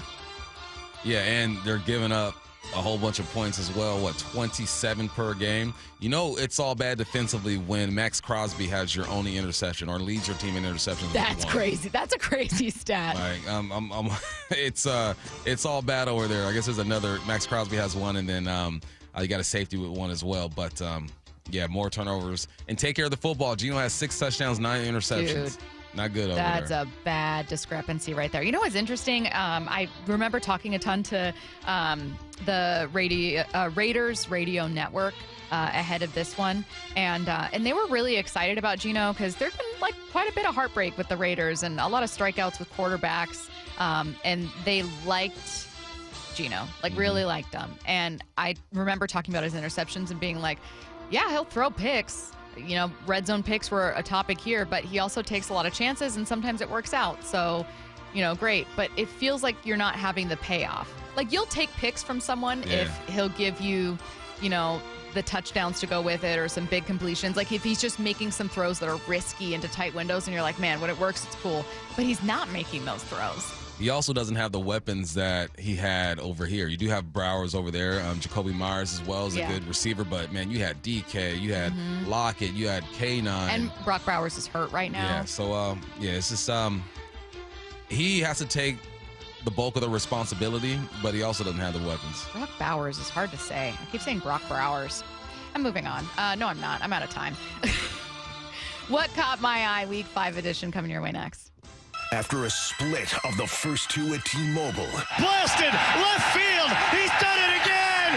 Jorge Polanco. It's Tridents up for Game 3 in Detroit. I know they're not going to like us over there. The Mariners look to pull ahead in the best-of-5 division series tomorrow. First pitch at 1:08. Extended pregame coverage starting at 10 a.m. And there's only one place you can hear the American League West champion Mariners in the playoffs. Seattle Sports on 710 and the Seattle Sports app.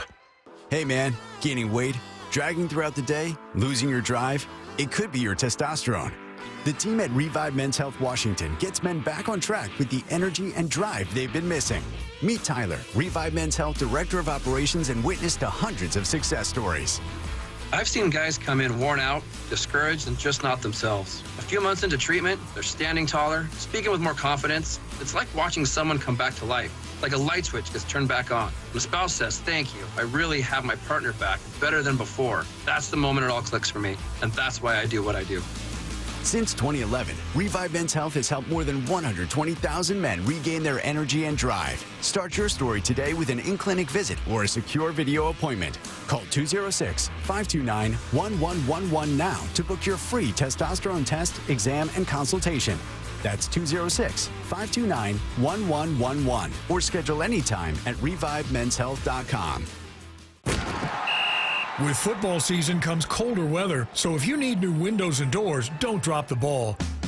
Steve Rabel here with Keith Dashafee from locally owned Pella Windows and Doors of Western Washington. So Keith, what's your next big play? Well, Steve, right now get 40% off qualifying installs or no payments and no interest for 12 months on approved credit. Schedule a free consultation with Pella Windows and Doors of Western Washington. Go to PellaPNW.com. That's PellaPNW.com.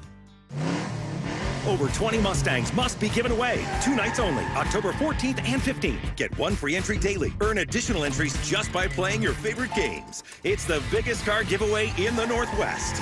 Mustang Madness at Emerald Queen Casino and Hotel. Don't miss the grand finale drawings October 14th and 15th. Over 20 Mustangs are up for grabs and must be claimed. Mustang Madness, only at Emerald Queen Casino and Hotel, Tacoma and Fife, the entertainment capital of the Northwest, where excitement lives. All right, the job starts in a few weeks. We got everything we need? Yup. Temporary fencing? Yup. Honey bucket. They don't do that. Yeah, they do. Okay, what about storage containers? Yup. Honey bucket. There's no way. These are the portable restroom people. That Honey bucket? Right, that's them. Fencing, barricades, wash stations, restrooms. They've got everything we need for the job site, Timmy. I told you not to call me Timmy. Keep your job site safe and clean. With Honey Bucket, you're good to go. Honey Bucket. This is the story of the one. As a custodial supervisor at a high school, he knows that during cold and flu season, germs spread fast. It's why he partners with Grainger to stay fully stocked on the products and supplies he needs, from tissues to disinfectants to floor scrubbers. Also that he can help students, staff, and teachers stay healthy and focused. Call 1-800-GRAINGER, click Grainger.com, or just stop by. Grainger, for the ones who get it done. We meet by accident, fixing every last bit, Accurate Auto Body. If you've been in an auto accident, you have the right to take your vehicle to any repair facility. Accurate Auto Body has been family owned and operated since 1994, and they work for you, not your insurance company. Your insurance company may not love them, but you will, because We meet by accident, fixing every last bit, Accurate Auto Body. The home of the Seahawks, Seattle Sports. Touchdown! Seahawks! Ken Walker III! Get everything Seahawks at seattlesports.com. Fall rains can expose hidden roof problems, and once water gets in, the damage only gets worse. Is your roof ready for the season? Hi, Justin Shirley, CEO of State Roofing and Exteriors. At State Roofing and Exteriors, we repair and replace roofs with a quality you've trusted for decades. And yes, we also provide siding, windows, decks, and gutters to keep your entire home protected. Call 866-ROOF-ROOF or visit stateroofing.com today to schedule a free estimate. State Roofing and Exteriors, held to a higher standard since 1968. Are you thinking about getting a new TV this week at prime prices? Maybe a Samsung, LG, or a Sony? Before you click, you should check out Video Only, because they've got below prime deals. That's right. Top-rated TVs at better than online prices. Curbside pickup or home delivery are available. Don't click before you call Video Only, because if you do, you'll be sorry. What if you had the smartest Wi-Fi? If you did, it'd be Xfinity, of course, and it'd come with their best state-of-the-art equipment. It would boost speeds to the devices that needed them most, prioritizing your most important connections, whether you were streaming, gaming, or gaming while pretending to work. And it would let you stream 4. That's right, 4 games on one screen. It would even power your mobile connection so you could bring faster, secure Wi-Fi speeds with you where you use it most. It would be proactive and fix problems before you knew you had them. Impressive, right? And it would have security features that protect you from threats at home and online. Kinda like a force field for your life. If you had the smartest Wi-Fi, well, everything would work together seamlessly to keep you connected, no matter what. Xfinity. Imagine that. Restrictions apply. From the Quantum Fiber Studio. This is Bumpin' Stacy. Weekdays 10 to 2. On Seattle Sports and 97.3 FM HD2. Coming up in less than 15 minutes, Seattle Times Mariners reporter Adam Jude is joining us from Detroit. We're going to find out if he knows the latest on Josh Naylor's potential absence here with paternity leave, and obviously a preview for Game 3 here. First, what caught my eye? Week 5 edition. Bump, get us started. What caught mis ojos? If you didn't know, I played receiver. I did play some quarterback, but receiver was my thing. You can tell from his diva tendencies. I played receiver, so I appreciate some receiver play. And yesterday, we got 2 of the best performances in the NFL this year. Puka Nacua has had his day as well with $170 on 1 week. But to see 2 young receivers go at it yesterday, was fun to watch, even though it hurt to watch Emeka do his thing. He's a local kid. I've watched him since he was a little guy, but 7 for 163 on 7 targets is ridiculous in 1 touchdown. On the other side, JSN continues to let folks know, I'm the dude over here. 8 receptions, 132, a long of 53. Both these young dudes are showing that you ain't got to be the 6'3 receiver, 6'4 receiver to be one of the best in the game. Right now, Jackson is behind Puka Nacua when it comes to yards at 534. Puka has 588, and Emeka is 4th with 445. These guys aren't big receivers. And look who's 5th. Amon-Ra St. Brown. We got the 6-footers club. 6-footers clubs are representing out here, and it's fun to watch, man. It's been a joy.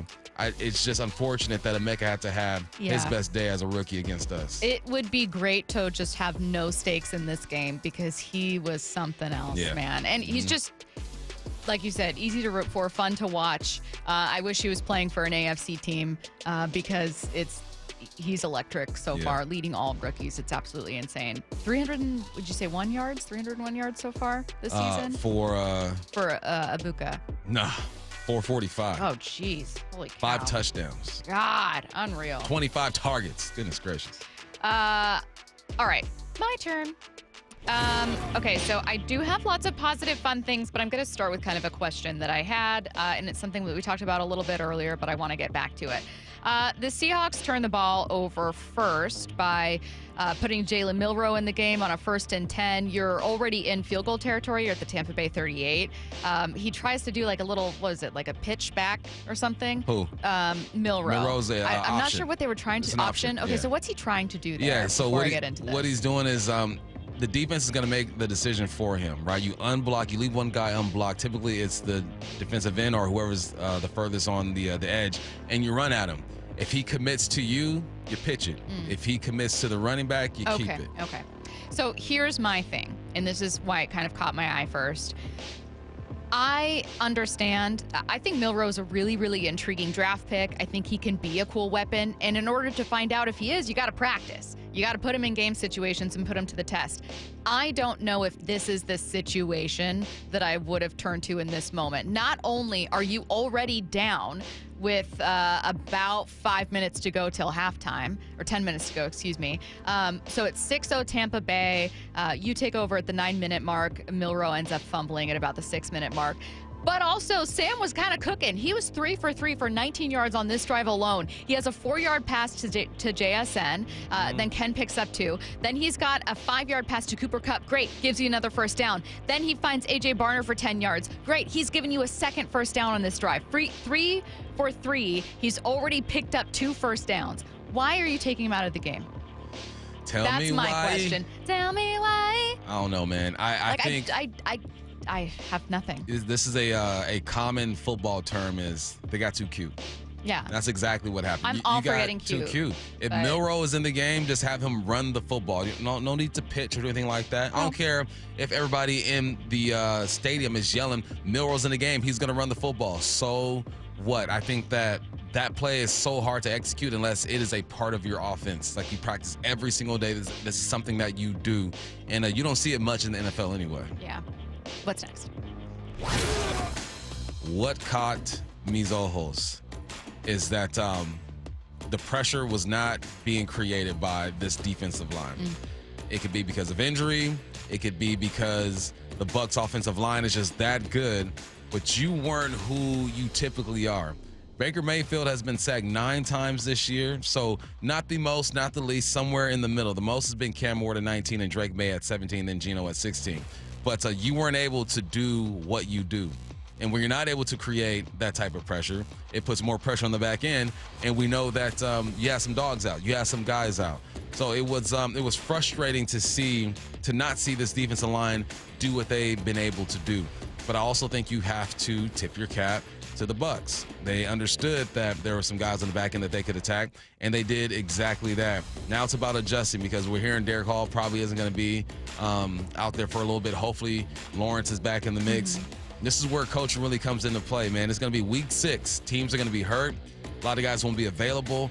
How do you get your guys to play at that level while not just revamping your defense. You're not going to do that. Yeah. Mike Macdonald has a track record for this, but not being able to hit that quarterback is crucial. I'm going to jump to mine quickly because it's kind of the inverse of what you're talking about here. I do want to give credit to the Seahawks offensive line for not allowing a sack of Sam Darnold. One thing that caught my eye after this was seeing the 0 sacks for 0 yards on Sam Darnold's stat line.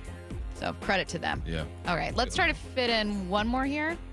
We're going quick, shorter segment. I know you had one about the run. Damn, but I forget. Oh, Woke Up My Old Horse. 122 yards on the ground. Second week in a row that you've gone over 100 yards. You haven't had, or K9 hasn't gone over 100 yet, but you're able to do that. Run the football, explosive plays. Charbonnet finishing it in the end zone. A 31-yard run by K9. And that was actually on, I believe it was a designed outside run, or he just popped it. No, it was designed outside because Cooper Kupp made 2 great blocks and JSN blocking down the field as well. So continue to work on the run. It doesn't feel the way we want it to feel yet. Right, but the numbers are telling us that it's moving in the right direction. Yeah, I like ending on that note. Some real positive momentum here offensively. Just got to get healthy defensively. All right, we are jumping back to Mariners. Seattle Times' Adam Jude joining us next on your home for the Mariners pennant push. Seattle Sports and the Seattle Sports app. After a split of the first 2 at T-Mobile. Blasted left field. He's done it again. Jorge Polanco. It's Tridents up for Game 3 in Detroit. I know they're not going to like us over there. The Mariners look to pull ahead in the best-of-5 division series tomorrow. First pitch at 1:08. Extended pregame coverage starting at 10 a.m. And there's only one place you can hear the American League West champion Mariners in the playoffs. Seattle Sports on 710 and the Seattle Sports app. Makita's built for the pros who show up early, who don't do shortcuts, only precise cuts. With tools built to last, job after job, year after year. Performance that pays off, because when the job calls for the best, you answer. And when you need the best, you call on Makita. Built to be the best. Available at the Home Depot. Tired of hearing scary radio ads about the IRS? Tax Relief Advocates is different. TRA is here to tell you that if you owe money to the IRS, whether it's $5,000 or $500,000, we have a solution. TRA can eliminate or reduce what you owe to the IRS with zero risk to you. We have over 1,000 5-star reviews on Google and an A+ with a BBB. End your tax nightmare today by visiting TRA.com or call 800-583-6681. That's 800-583-6681. With Progressive's Home Quote Explorer, you can easily find the right home insurance for you, even if it's not with Progressive. But if you don't choose us, then sure, okay, it's not going to work out. We're not going to cry about it or stay awake wondering what our future together would have looked like. We can't get emotionally invested, even if it sounds like we are. Progressive's Home Quote Explorer allows you to easily compare home insurance rates and coverages in one place, even if it's not with us. Progressive Casualty Insurance Company affiliates and third-party insurers. Comparison rates not available in all states or situations. Prices vary based on how you buy. I love you. I shouldn't have said that. If you love to travel, Capital One has a rewards credit card that's perfect for you. With the Capital One Venture X card, you earn unlimited double miles on everything you buy. Plus, you get premium benefits at a collection of luxury hotels when you book on Capital One Travel. And with Venture X, you get access to over 1,000 airport lounges worldwide. Open up a world of travel possibilities with the Capital One Venture X card. What's in your wallet? Terms apply. Lounge access is subject to change. See CapitalOne.com for details. When it comes to the security of your business, doubts can creep in about who you're trusting to protect it. At Bail Alarm, we got you. For nearly 80 years, we've been putting our customers' minds at ease with our advanced technology and personalized support. Feeling insecure about your current security service? Visit bailalarm.com today. You never get a second chance to make a first impression. Superior Linen Service will help your company with logoed apparel, uniforms, floor mats, linen, and more. Give us a call. We answer the phone. Superior Linen Service. It's what we do. Visit suplinen.com. It's about grit. Leonard Williams drags him down. Running through whatever gets in your way. The handoff to Charbonnet. Stiff arms a man, turns, first down. Oh my goodness! What a blast! Fighting for every yard. The handoff to Walker. He breaks a tackle, comes back to the near side, stumbles across again, breaks a tackle. Touchdown! Seahawks! And a drive that never ends. Celebrating 50 seasons of Seahawks football. Visit Seahawks.com/tickets today. by You're losing your hair and you simply need a solution that works. You want the best. Modern technology, top-rated physicians, something that's guaranteed to work. Guys, you need world-class Dr. Perungo and his team at Advanced Hair. Advanced Hair has completely redefined hair restoration. From the experience itself to their unmatched results. Receding hairline, bald spot, thinning hair, maybe all three like I had. Get your hair back with Advanced Hair's simple one-day treatment that begins to regrow your own natural hair the very next day. Advanced Hair has changed tens of thousands of lives, including mine. And get this, Advanced Hair is once again the winner of the 425 Business of the Year. For your free consultation, call 425-449-8185. Right now, you'll get $250 off and 250 free hair grafts. Refine your hairline with the team that redefined hair restoration. That's 425-449-8185. Or for the before and afters, visit advancedhair.com. Dave Wyman here, and since I stopped playing football, we've been fortunate to live in the same house for over 20 years. That type of longevity is a good thing, except 20 years in the same house means a lot of things start to break. Most recently, it's our windows. Virtually every seal has broken, and that's why I reached out to Harley Exteriors. They're local, they're huge fans of our teams, and big listeners to the station. Better yet, they have the best product. Olympic Series windows offered exclusively through Harley Exteriors are manufactured in Washington, designed for Pacific Northwest homes and climate. That means cooler in the summer and warmer in the winter. To celebrate the start of football season, the guys at Harley Exteriors are offering no interest and no payments for an entire year. Also, buy one window and get the second one 40% off. And take another $200 off your entire project. Call 833-HARLEY. That's 833-HARLEY. Or go to harleyexteriors.com. Baseball's postseason is here. Seattle Sports playoff coverage is presented by Honey Bucket, 710 KIRO AM Seattle and KIRO FM HD2 Tacoma. Seattle Sports Snapshot. All right, ALDS series continue tomorrow. Mariners, Blue Jays, and Mariners, Detroit, obviously. But you've got NLDS series today, so you're going to be having Brewers, Cubs coming up a bit later. That's going to be the 6 p.m. start, and we are going to be joining that one after Wyman and Bob. Silver lining for the Seahawks after a bad, heartbreaking loss against the Bucs yesterday. The Cardinals also lost to the Titans. That one a little surprising, but it does mean that all but one NFC West team dropped a game this week. Snapshot, brought to you by Miller Lite. When it's game time, it's Miller time. This hour is brought to you by Mazda of Everett. From the Quantum Fiber Studio. This is Bump and Stacy on Seattle Sports. Streaming through the Seattle Sports app and at seattlesports.com. Now, here are your hosts, Michael Bumpus and Stacy Ross. Here we go now. When the Mariners hit the road in the ALDS, head to T-Mobile Park to watch Game 3. So Game 3 tomorrow, Tuesday, October 7th. Game 4 is going to be Wednesday, October 8th on the biggest and best screen in Seattle, again, at T-Mobile Park. General admission tickets are just $15. Season ticket members can access discounted $10 tickets. Go to mariners.com/watch party to get your tickets today. Gates are going to open an hour before the start of the game. So again, that's going to be noon tomorrow, and then 11 a.m. gates are going to open on Wednesday. Okay, joining us right now, Seattle Times Mariners reporter Adam Jude on the Emerald Queen Casino Sportsbook Hotline. Adam, how's it going? How's Detroit? Fantastic. Just got in a couple hours ago. Just walked into the press box at Comerica Park, and I snuck into a radio booth here appropriately, and now I'm watching the Mariners just starting some infield work here. So they made it, I made it, and all's good in the world, I think. We're happy you guys all got there safely and can't wait to see your continued coverage here. A massive Game 3 and 4, obviously. What did it feel? Obviously, the Mariners get a win last night, badly needed. What did it feel like the difference was in that game, and do you think they can carry some of it over to Game 3?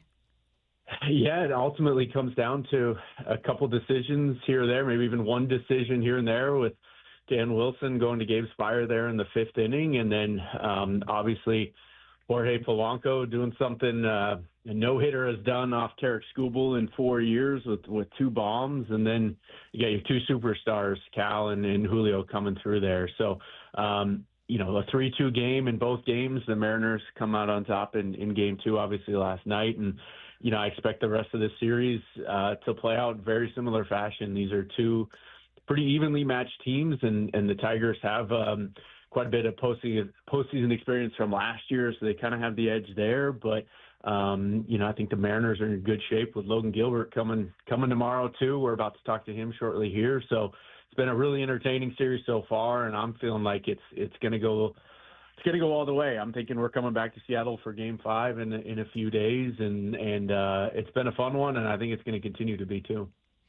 Hey, I watched Castillo's performance yesterday, and I felt like it was a mature veteran type of performance, right? Got himself in some trouble, walked some guys, but never really got too loose. But then you look at the numbers, like, dang, he walked 4, only caved 3. What did you make of his performance, and how important was it for him to kind of set the tone? Yeah, he did what he had to do. He did what the Mariners needed him to do.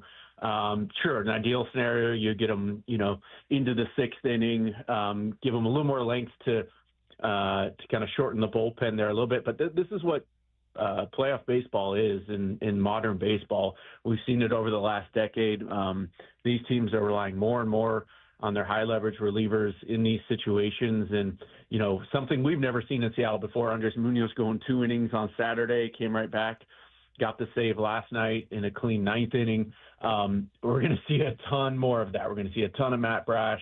We're going to see a ton of Edward Bazardo. We're going to see a ton of Gabe Spire. Those are the Mariners' 4 best arms out of that bullpen, and they're going to continue to lean on those guys. And again, I'm writing about Gabe Spire today, and what a season he's had. One of the best lefty relievers in baseball, and he's huge in this series with the Tigers' 2 really good lefties in the middle of their lineup in that matchup. But going back to Luis Castillo, just 4 2/3. Yeah, the walks I think were a little frustrating for him, but only the 1 hit, and he didn't give up a run. So he certainly did his job, and I think we're going to see more of that too as the postseason rolls along here with Dan Wilson sort of getting his sea legs under him for the first time in the playoffs and figured out, for the most part, you have to have a quick hook for these starting pitchers. That's just what playoff baseball is. The first sign of trouble or first time you're able to get into an advantageous matchup like they did last night with Spire. I think we're going to see more of that, and I think we need to see more of it.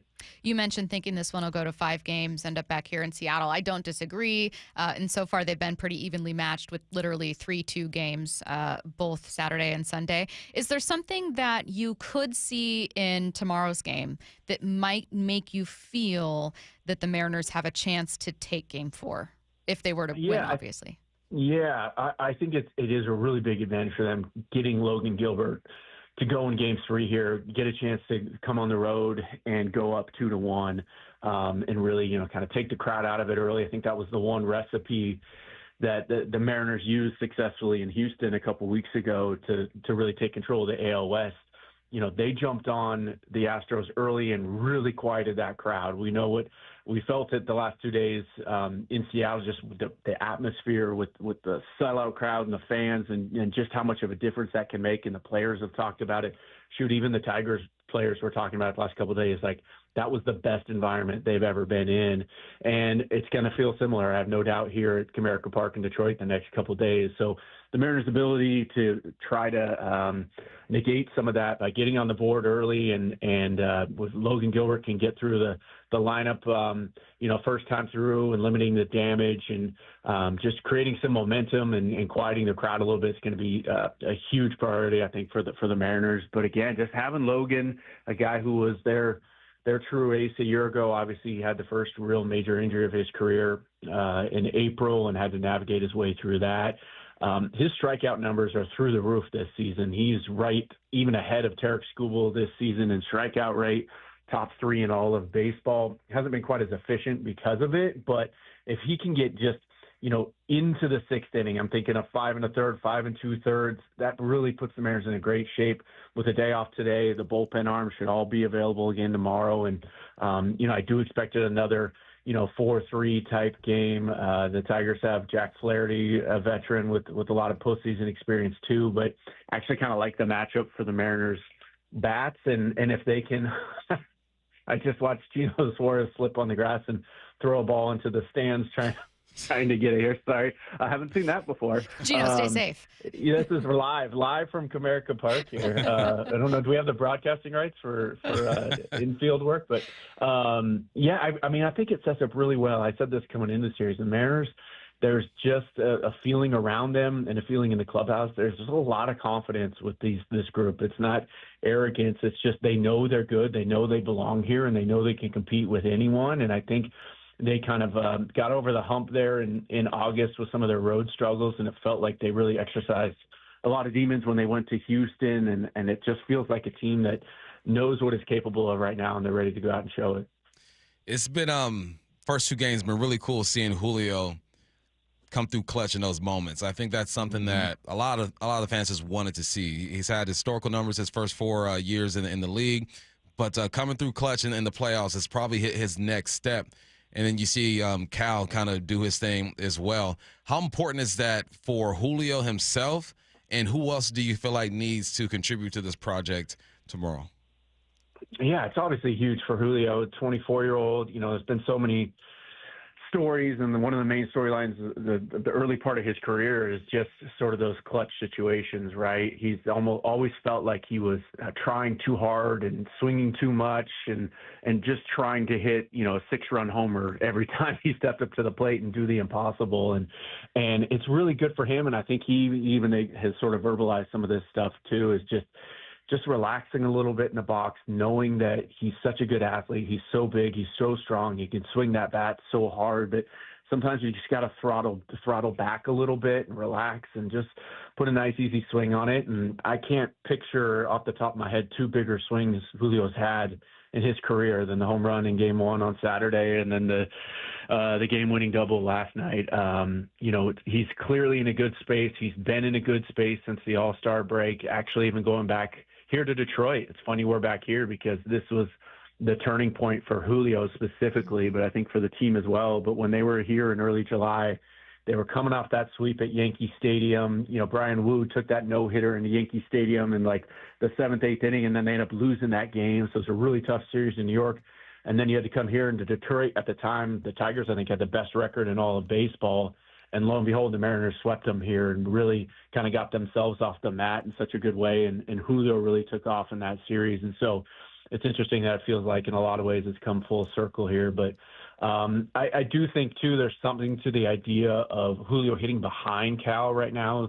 They flipped after the trade deadline. And obviously this lineup is a lot deeper with Naylor and Gino in it. And I think that's taken a lot of pressure off Julio, and he feels that. He just looks so much more relaxed and calm, and like he just knows he doesn't have to be the hero every time he's up to bat. He's certainly capable of it, but we often saw him early in his career just wanting to be the hero, wanting to be that guy in every moment, and that's not what baseball is, right? You're just not going to get that opportunity every pitch or every time at the plate. Sometimes you just got to take your walk. Sometimes you got to hit a soft single to the right side, and I think he's learned a lot about when to take his shots and when to take his singles and when to sort of settle in certain situations. And it's been really fun to see him grow up and come in and really rise to the occasion here for this team. Been an absolutely crazy sports weekend, so I apologize if Dan clarified this question post-game yesterday, Adam. But do we know who could be your starter in Game 4? And if it hasn't been announced yet, is there a name between maybe Kirby or Miller that you think might give Seattle an advantage here?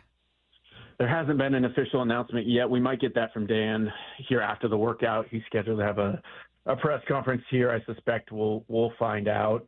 There could be a scenario where they're kind of are wait and see. I would suspect Bryce Miller would be the leading candidate, but you know, perhaps if the Tigers win tonight, the Mariners might reassess that and turn to Kirby on short rest. I'd be a little surprised if that was the plan, but I think they're trying to be flexible and open-minded with that right now. But I know Bryce Miller has been gearing up and is eager to start Game 4 if he gets the call. I always have all the answers after the game is played. Football, basketball, baseball, whatever, right? And I think fans are the same way. And there have been some moments where they question Dan's decision-making. We're talking the Munoz situation, obviously Castillo or whatnot. Not Munoz, sorry, Kirby. What have you made of his situation or his game management skills during those type of situations where you have to either go for matchup or you go for fill when you're talking about guys on the mound? Yeah, every situation is different, and I think all managers will tell you that too.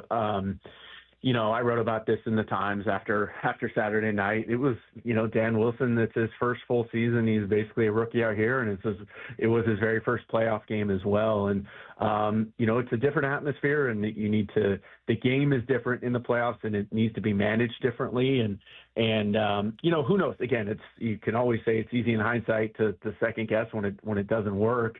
But I was obviously telling when in almost the exact same situation yesterday, Dan turned around and did go to Spire there and it only took 4 pitches for Gabe Spire to strike out Kerry Carpenter. And look, we're going to see that again. That's going to happen again. They're going to call on Spire to face Carpenter and Riley Green, the two best sluggers in this Tigers lineup. And it's such an interesting chess match because then AJ Hinch, the Tigers manager, has a couple really effective right-handed bats off the bench.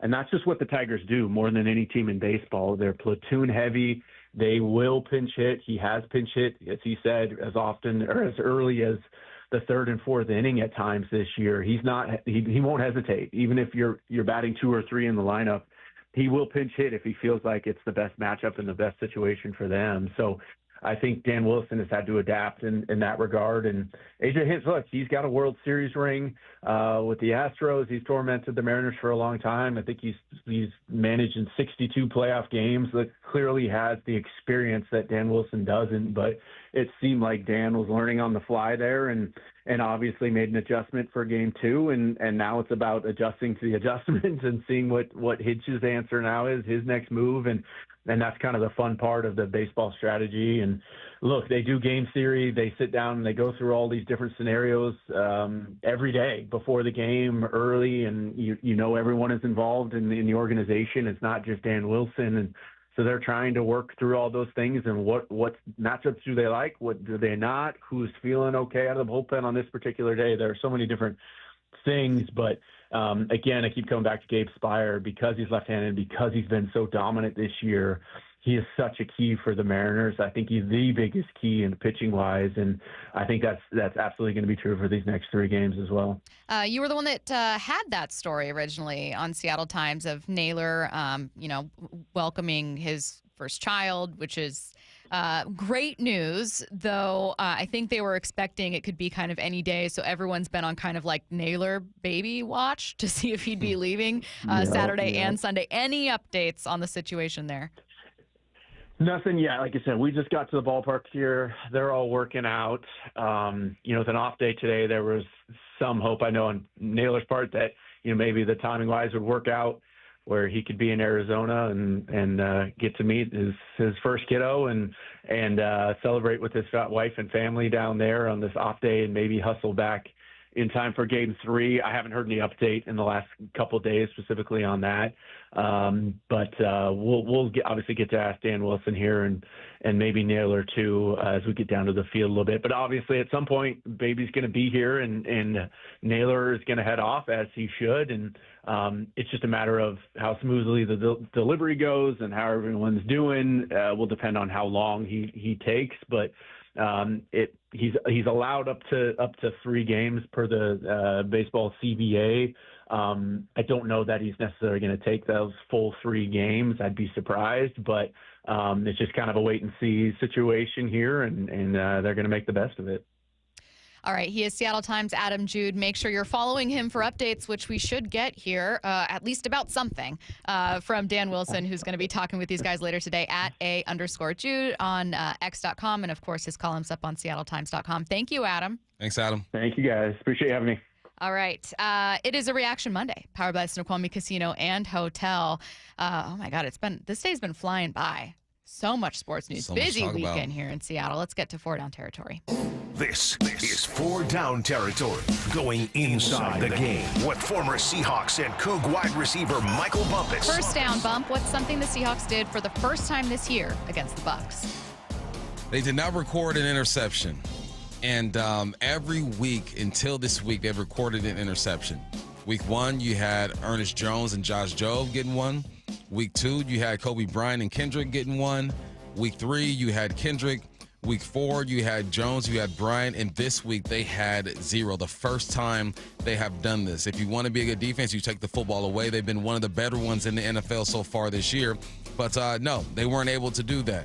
And you can look at the personnel that was out there, maybe because Jay Love wasn't there, Witherspoon wasn't there, Imamari was there, but he was out for a couple plays. You're relying on Ty Okada, DeAnthony Bell, Josh Jobe on a more regular basis. Who knows? But there were footballs to be had. When you toss the ball as many times as Baker Mayfield did, you feel like you should get your hands on the football. But they weren't able to do that. And typically, if you win the turnover battle, you're going to win that football game. They did not do that this week. So it's all connected, though. I'm going to talk about how this is connected to the other part of the football field. But, yeah, no interceptions, first time this year. Second down. What did the Hawks only do twice that isn't really part of who they've been? They only hit the quarterback twice. You got 1 sack. So this is why they only had or didn't have any interceptions, because typically you are hitting the quarterback. You are hitting him under his chin. You're making him think twice about throwing the football. Week 1, 8 quarterback hits. Week 2, 8 quarterback hits. Week 3, 8 quarterback hits. Week 4, 6 quarterback hits. This time, you only had 2. Wow. And so that means Baker Mayfield was elusive. Give him his props. He's moving out the backfield, getting outside the pocket. But you're not creating pressure with your front 4. And typically that's when they've been able to create pressure, just with 4. Not really blitzing a lot. I'd be interested to see how many blitz they ran against the Bucs. I don't think they stepped out of their norm. They only blitz about 10 to 11% of the time. The Bucs are different. They get after the quarterback often, around 36% of the time. Yet they weren't able to get after the quarterback for against the Seahawks. So yeah, it's all connected. All right, you connect the D-line, 2 hits to the backfield, especially when you don't have your guys, 0 interceptions. There's a correlation there. It all makes sense. You scratch my back, I scratch yours. Everybody's back is itching right now. Third down. It's Aloe. Why were the Hawks so good on third down Sunday? They were good. What were they, 6 of 9 on third downs, I believe? Yeah, 6 of 9, 67%. And the reason why they were is because they were good on first and second down. They got themselves into some good third down situations. Initially, it started off kind of rough. You got 3rd and 16.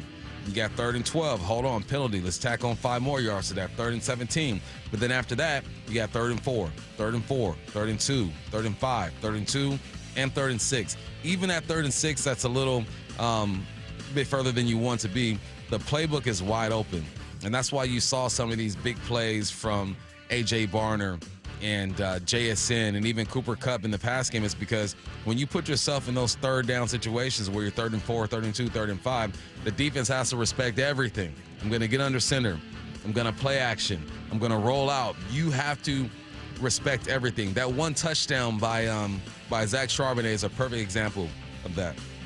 They've been running play action. They've been in situations where the playbook is open. So you get inside the 5, and Sam Darnold's under center. He hands the football off to Zach Charbonnet, and because they've been able to boot out of that thing, he does the boot action, and he takes the edge defender with him, which makes the block easier for the tight end and opens up a big lane for Zach Charbonnet to run into. Everything is connected.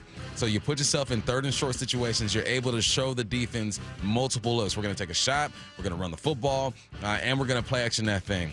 So, yes, you put yourself in 3rd and favorable situations. You can be more creative. 4th down. What's something that's both true and not true at the same time? Yeah, it's the 2 losses that the Hawks have. Sam Darnold had the football in his hands to win it, and you could say he lost the game for the Seahawks. And I would understand why you would think that. Me personally, I would point to some other things. I'm going to do a breakdown later on Seattle Sports. You guys check it out. It should be posted like today or tomorrow. And I'm going to break down that last play where he threw the interception and have you understand exactly what's going on, right? He admitted himself. He could have done some things differently, could have protected himself. But sometimes you look at the Tampa Bay Buccaneers, you say, well done. This one, he could have owned a little bit, but we're not going to act like my man didn't have a heck of a game. You lost that battle. The Niners game, he was getting blamed for that as well. That has nothing to do with him. You got one-on-one battles. You got your tackle who just loses his battle, gets pushed into you, and you let it go. The thing is that I understand people's frustration or hesitance to really buy in yet, because we saw this a lot last year with Geno. Got a chance to win the game, you throw an interception, you get in the red zone, you lose the football. I get it. It's the same trauma we deal with the Mariners and their history of losing games and not executing when it's time to execute. I get it. But everything's connected in the game of football, and Sam Darnold is capable of doing that. I still believe in this dude. The Bucs just dialed at the perfect blitz at the perfect time. Yeah, it's really unfortunate. We had talked about a little bit off air, and we have many times kind of the perception of Sam Darnold, the narrative that he's trying to fight, one that he collapses under pressure. And it's just a bummer because I was seeing some people, I would say a minority of people, and this is NFL fans, not Seahawks fans, a minority of NFL fans saying, that's Sam Darnold for you. Like in the shootout, Sam lost. And it's like, I don't know, man. Like if you cover up the names, we were looking at the stats in the last break. If you cover up the names between Baker and Sam, their stats are almost identical. It's like 28 of 34 or 29 of 33, roughly the same yards. Yards per pass by each of them, pass attempt, 10.9 and 10. I mean, these two guys were putting on a show, and it just came down to who made the first mistake in a very mistake-prone setting. You're tossing the ball all over. And those two losses people talk about with Sam Darnold. Against Detroit, he was 18 of 41, 43% completion percentage, no touchdowns, different. no interceptions. Against a bad game. The Rams, he was 62%, 1 touchdown, 1 interception, 245. This was not bad. I genuinely feel better about Sam Darnold. And I felt that way after week 4, and I feel it even more so in week 5. And that's a good direction to be moving in. After a loss, too. After a loss. I can't believe it. Let's see what's on tonight. What's on tonight with Bump and Stacy, brought to you by Caesars Sportsbook at Muckleshoot. Now, here's what's on tonight. Catch game 2 of Cubs Brewers immediately following Wyman and Bob. Coverage starts at 6 p.m. on Seattle Sports. Tomorrow, it's a new episode of Real Housewives of Salt Lake City. No one cares. I'll watch it by myself. Coming up next, the Seahawks are missing quite a few defensive starters, which we both think was a pretty big factor in this game. We're going to talk about who really, really, really needs to get back here in week 6. That's next. 3 hours before first pitch of every Mariners playoff game, it's the Mariners Pennant Push, featuring former Mariners pitcher Charlie Furbush. Game changers, the crowd here. And MLB Network insider John Morosi. Cal Raleigh to be the MVP, it would look exactly like it looks. Tomorrow at 10 a.m. Then it's Game 3 of the American League Division Series. First pitch at 1:08. Where you hear the American League West champion Mariners in the postseason.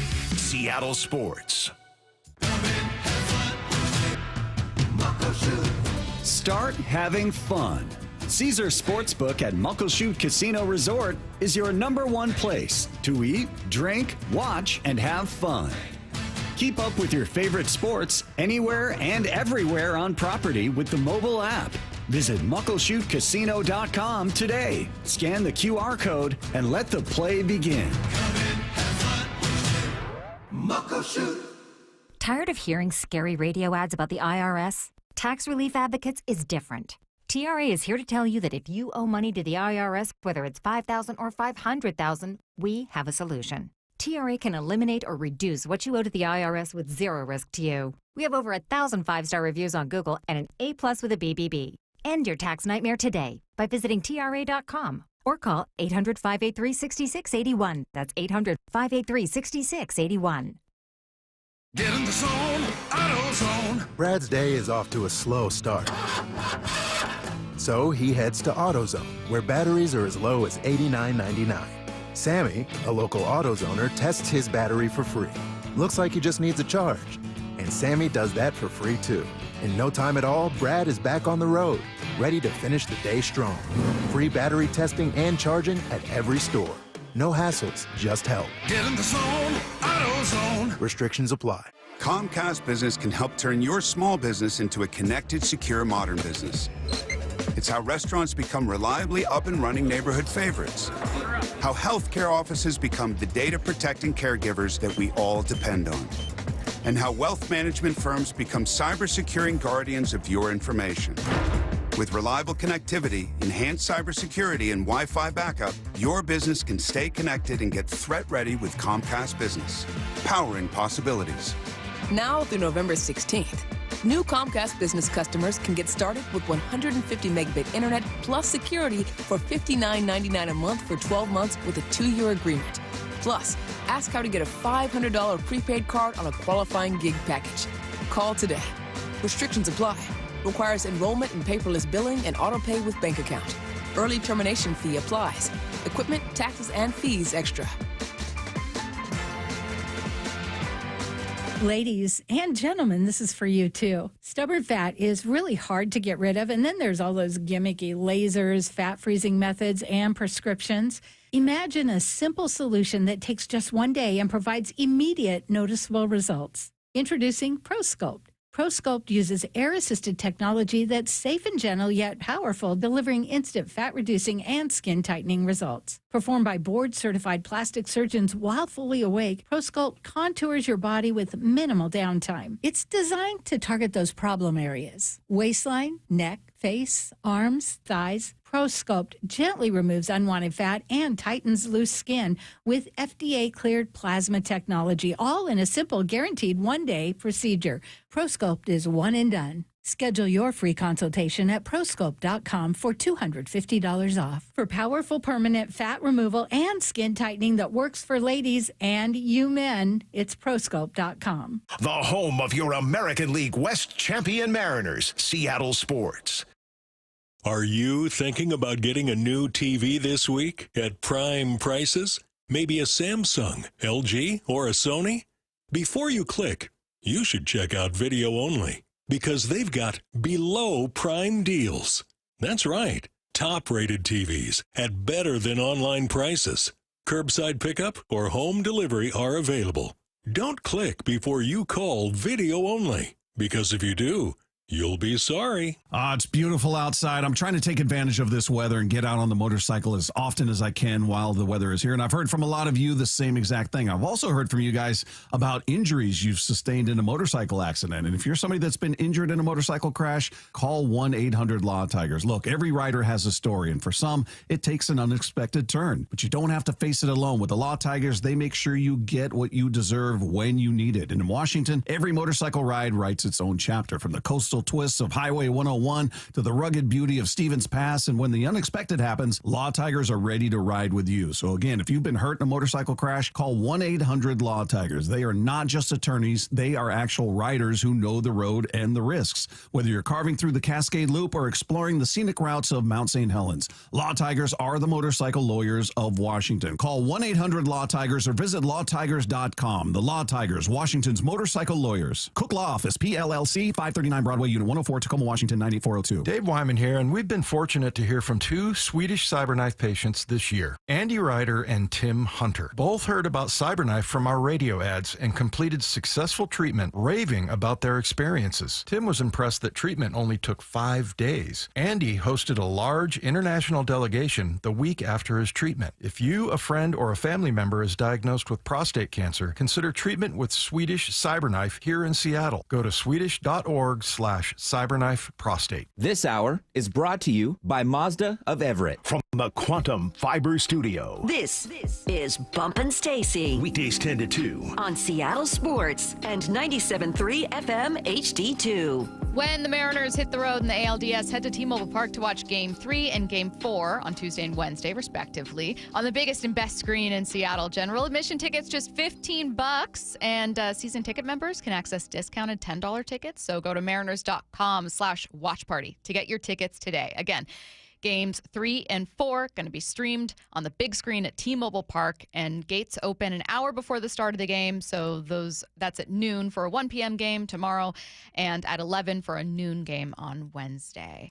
Mike Macdonald on the Mike Macdonald Show earlier this morning with Brock and Salk gave an update on some injured Seahawks. Yeah, Julian, sounds like we're going to be working through this all week. So I'm not sure what his practice availability is on what's today? On Monday, so on Wednesday or Thursday, not sure. Spoon, I think he was getting imaged as we speak, so we'll still figure that out. Hopefully we get him back. We'll see. D-Law, we're hopeful that he can start practicing and go. Derek Hall, it looks like he might miss this game. maybe a couple games with his oblique. So we got to work through the severity of that and the timetable, whether or not that means what that means timetable-wise. I know we got the bye coming up here in a few weeks. Both you and I thought that injuries made a bigger impact on the defensive performance than execution by starters. Why? Because you simply did not have your starters out there. You began the day not having Witherspoon, not having Julian Love, and not having DeMarcus Lawrence. You ended the day not having Breek Woolen, who's now a concussion protocol, not having Derek Hall, one of your edge rushers, and outside backers, who is undergoing imaging for an oblique strain. He may be missing a couple weeks here, TBD on that one. You ended up losing at some point Nehemiah Pritchett and Nick Emanwari, both of whom re-entered the game, but you got banged up in your secondary. I think Darion Kendrick even might have left for a play or two. I don't totally remember. Everyone got hurt, okay? Everyone. So both you and I felt like that must have been a factor, maybe even a bigger factor in this game. So if both of us are assuming this defense is really good when those starters are out there, you're probably not getting them all back in week 6. Who is most important from this group where you're like, I'm telling you, I feel so much better about this defense in week 6 if this guy makes it back? So you've had last week, the Bucs had plays of 57, 27, 27, 25, 25, 24, 20, 19, 17, and 17. Those were the biggest plays that the Buccaneers had, and it was in the pass game. Typically, you start up front, and then you work your way back when it comes to the importance of a defense, because if you can't control the line of scrimmage, then it's going to be difficult for everybody behind them. But in this way, I'm going to flip it and work the other way around. Because of some of the mental errors I thought I saw on the back end, I'm going to go, you have to get J Love back. You got to get him back, man. There are some things that offenses and quarterbacks do to deceive everyone, especially the safeties, the last line of defense. And all it takes is a little nod and you're gone. All it takes is a pump fake, you're gone. All it takes is for your quarterback to show the ball in a play action, you bite up, boom, you're over the top. And Julian Love is one of the more disciplined players on that team. I think Okada's a good player. I think that Moore is a good player, and I think Kobe's a good player. I think everyone is better on the back end with J Love, because not only is he going to be disciplined and get where he's supposed to be, safeties see it all. Safeties are the panoramic view of the offense, and they make sure the back end is aligned correctly and he's communicating. There's nothing like having that on the back end. I think losing Derek Hall is going to hurt this team, of course. But I think that the depth that they have over there, with hopefully DeMarcus Lawrence getting back in there, is going to naturally make that D-line better. On the back end, J Love, we miss you, man. Come back soon. I absolutely agree with you. My answer for like the single most important, if you had to pick one guy that could be back, is also Julian Love. For two reasons. One of them, exactly what you said. It's a hugely important position with this defense in general, and I don't know whether or not the Seahawks win on Sunday against the Bucs if J Love is out there and none of these other guys are. Like, if the only difference is J Love is out there, I don't know. I don't think you allow quite as many explosive plays. I think you're a better defense. I think you are a better defense with him on the field, even if no one else is able to get back out there. Now, if everyone is, you're a much better defense. This defense is looking stellar to start the season with everyone healthy. So the second reason I'll say it is when we have conversations about leadership, I mean, you talked about him having it on lock and him knowing what guys are supposed to be doing and him communicating. These aren't just fun conversations that Bump and I have to kind of waste time in training camp because these guys haven't played a real game yet, right? Like, I get it. Sometimes you have those conversations. You'll be interviewing guys. You'll be like, so what do you do? What TV shows do you like? It's because there's nothing to talk about yet. You don't know what the team's going to look like. All you have are questions about what they're going to look like, and you ask the same things over and over. Sometimes those conversations are just a way to have fun in summer when you're talking about a team. Other times they're really important. When we have conversations, or when Brock and Salk or Wyman and Bob or anyone else have conversations about, hey, who's the leader on this defense? Who's a player that's like knowing what's going on here? Those conversations happen because they're important, because those things matter on teams. You've been on teams, you know that. Like, I'm sure you've been on a team where there was more leadership and maybe a little less leadership, and you can see the difference in a room full of guys. Having a leader on the field matters. I think Ernest Jones is a great leader, but he can't do it all by himself. Nah, it's leadership. It's not only like, I'm going to lead them in a battle. I'm going to make sure my guys are ready to go. There's a comfort that you have out there when you have your guys who have proven and know what they're doing out there. You just limit the mistakes. Like, Julian Love makes mistakes. Ernest makes mistakes. but they're the guys out there because physically they can do it, and they don't make they don't make those mistakes typically. They're in the right spot. The best thing you can be as a football player, other than physically gifted, obviously, is assignment friendly. Align, assign. Now you go ahead and you execute, and you combine that with just the ability to make plays, to be a Pro Bowler. Like, I believe Ernest has been a Pro Bowler, right? Has he been a Pro Bowler? I'm not sure. So. Playing like a Pro Bowler, though. Yeah. We know Julian has been for sure. You combine the mental game with the physical, and you get ballers out there. So, yeah. Yeah. Easy one for me was J. Love. I agree. And I mean, I was immediately thinking when you started talking about his leadership, not only of like, oh, those conversations matter, but when we were on the sidelines at camp, you'll know it immediately. Remember, because I asked you about it, we were on the sidelines at training camp, and the defense was leaving the field during, I think, a red zone drill or some 2-minute drill. And Love was talking with both Woolen and Witherspoon about something. Yeah. And they were initially laughing, like walking off the field, and then Love is grabbing them, telling them, like, hey, here's what happened here. And I was asking you, like, what do you think he's saying? Or, what's this about? Or what's your perspective here? And that's just stuck with me throughout camp, throughout the preseason, throughout the start of the season, just the idea of if you're outside of Seattle, maybe you don't realize his importance. You know he's a good player, but you don't know for sure. If you're here covering the team, you know that he's someone who knows what people are supposed to be doing and make sure it happens. Holds guys accountable. And he does it in a way that's not like his own way. I've spoken to Julian before. He's one of the nicest dudes in the world. Like he ain't barking at dudes, but he's still holding you accountable. And that's what a good safety does, because he sees everything. He sees everything. Someone said, am I missing something? Have yet to hear the words Witherspoon. Here's the thing about Witherspoon's important. Let's not get it twisted. He's incredibly talented. All right. Like even as an outside receiver, right? Those guys typically focus on safeties, corners. Those are the guys, those are their ops. They're going to handle it the most. Me, as a slot receiver, I'm looking at safety, nickel, and backers. That's my triangle, because that's where I operate, right? Quarterback, what's he looking at? Box, safeties, corners, right? He is pretty much the quarterback on that back end. He has the view that no one else has on the football field, where he can see, Spoon, great player, you're aligning correctly. This is where I need you. Even with the backers, the second level, he can go to the sideline and be like, hey, Ernest, man, we have the wrong shades on that one. So just because of his view, he can collect more data. Spoon is a dope player, probably one of the most, not the most gifted player on that defense. But we're talking about the grand scheme of things, and that's where J-Lo comes in. I did see someone text in about Emanwari saying, hey, I didn't hear anything about him. He was asked about Emanwari in a little bit of that part, and then I think as a follow-up, just because Brock and Salk were curious, and he didn't sound especially concerned, mentioning that both he and Pritchett re-entered the game. So the name of all of these guys, including Emanwari, that I'm most concerned about is probably Derek Hall. Mentioning anytime a guy leaves a game, I'm telling you things you already know. Anytime a guy leaves a game, the sooner he's declared out after leaving, the more concerned you should be.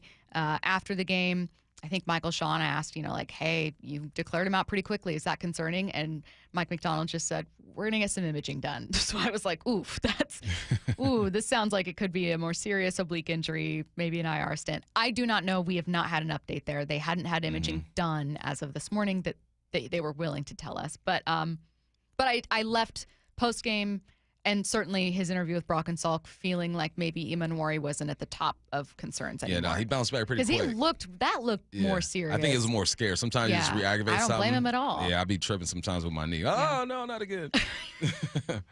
And that's just a pickup basketball game. And that's just walking down the stairs. It's just, or Curtis crossing the street and rupturing your Achilles. Sorry, Curtis. I know. All right. If you guys have a question on your mind, sports, non-sports, doesn't matter. Text it now. 866-979-3776. What I need to know is coming your way next on your home for the Mariners pennant push, Seattle Sports and the Seattle Sports app. The Mike Macdonald Show, the morning after every Seahawks game at 9:30 with Brock and Salk. Well, frustration yesterday, I'm sure. Yeah, of course, you're frustrated, you're disappointed, you're edgy, motivated to get it right, motivated to move forward. When you don't play the way that you expect to play, and that's a tough pill to swallow. It's a tough punch to take right there. You just want to go make it right immediately. Get the podcast on the Seattle Sports app and seattlesports.com. Do you have a car you want to sell, but you don't want to go through all the hassle? I don't blame you. With all the scams and security risks out there, more and more people just aren't comfortable selling their own car. So now here you are. You want to get the most money possible for your old car, but you don't want to sell it yourself. So what do? Stacy here with the answer. It's Wayscar Ford in Auburn. Not only will they purchase your car and pay you right up front for it, but it gets even better because once they resell your old car, they share half the profit with you. The question I get most is, okay, but what's the catch? But there isn't one. It's simple. All the money they save by not traveling to buy cars at auction and avoiding purchase fees and shipping fees and travel expenses allows them to offer this deal. See, they'd rather share that money they save with you rather than outside vendors. They encourage you to shop around, but if Wayscar Ford can pay the same or more as competitors and share half their profit with you once they resell your car, why would you go anywhere else? They've already shared over $800,000 with customers, and it's only at Wayscar Ford in Auburn, wayscarford.com. As a fan, you know all the important sports cliches. And when you save money by bundling your home and auto with Progressive, you can get out there and give it 110%, even though that's mathematically impossible. And remember, failure is not an option. Well, it's always an option, just not a good one. But you're not worried because you've got ice in your veins. You're on fire. How can both of those things be true at the same time? Well, that's between you and your doctor. So get out there and leave it all on the field. Leave what? Who cares? Just leave it and save with a bundle from Progressive. Progressive Casualty Insurance Company affiliates and other insurers. Not available in all states or situations.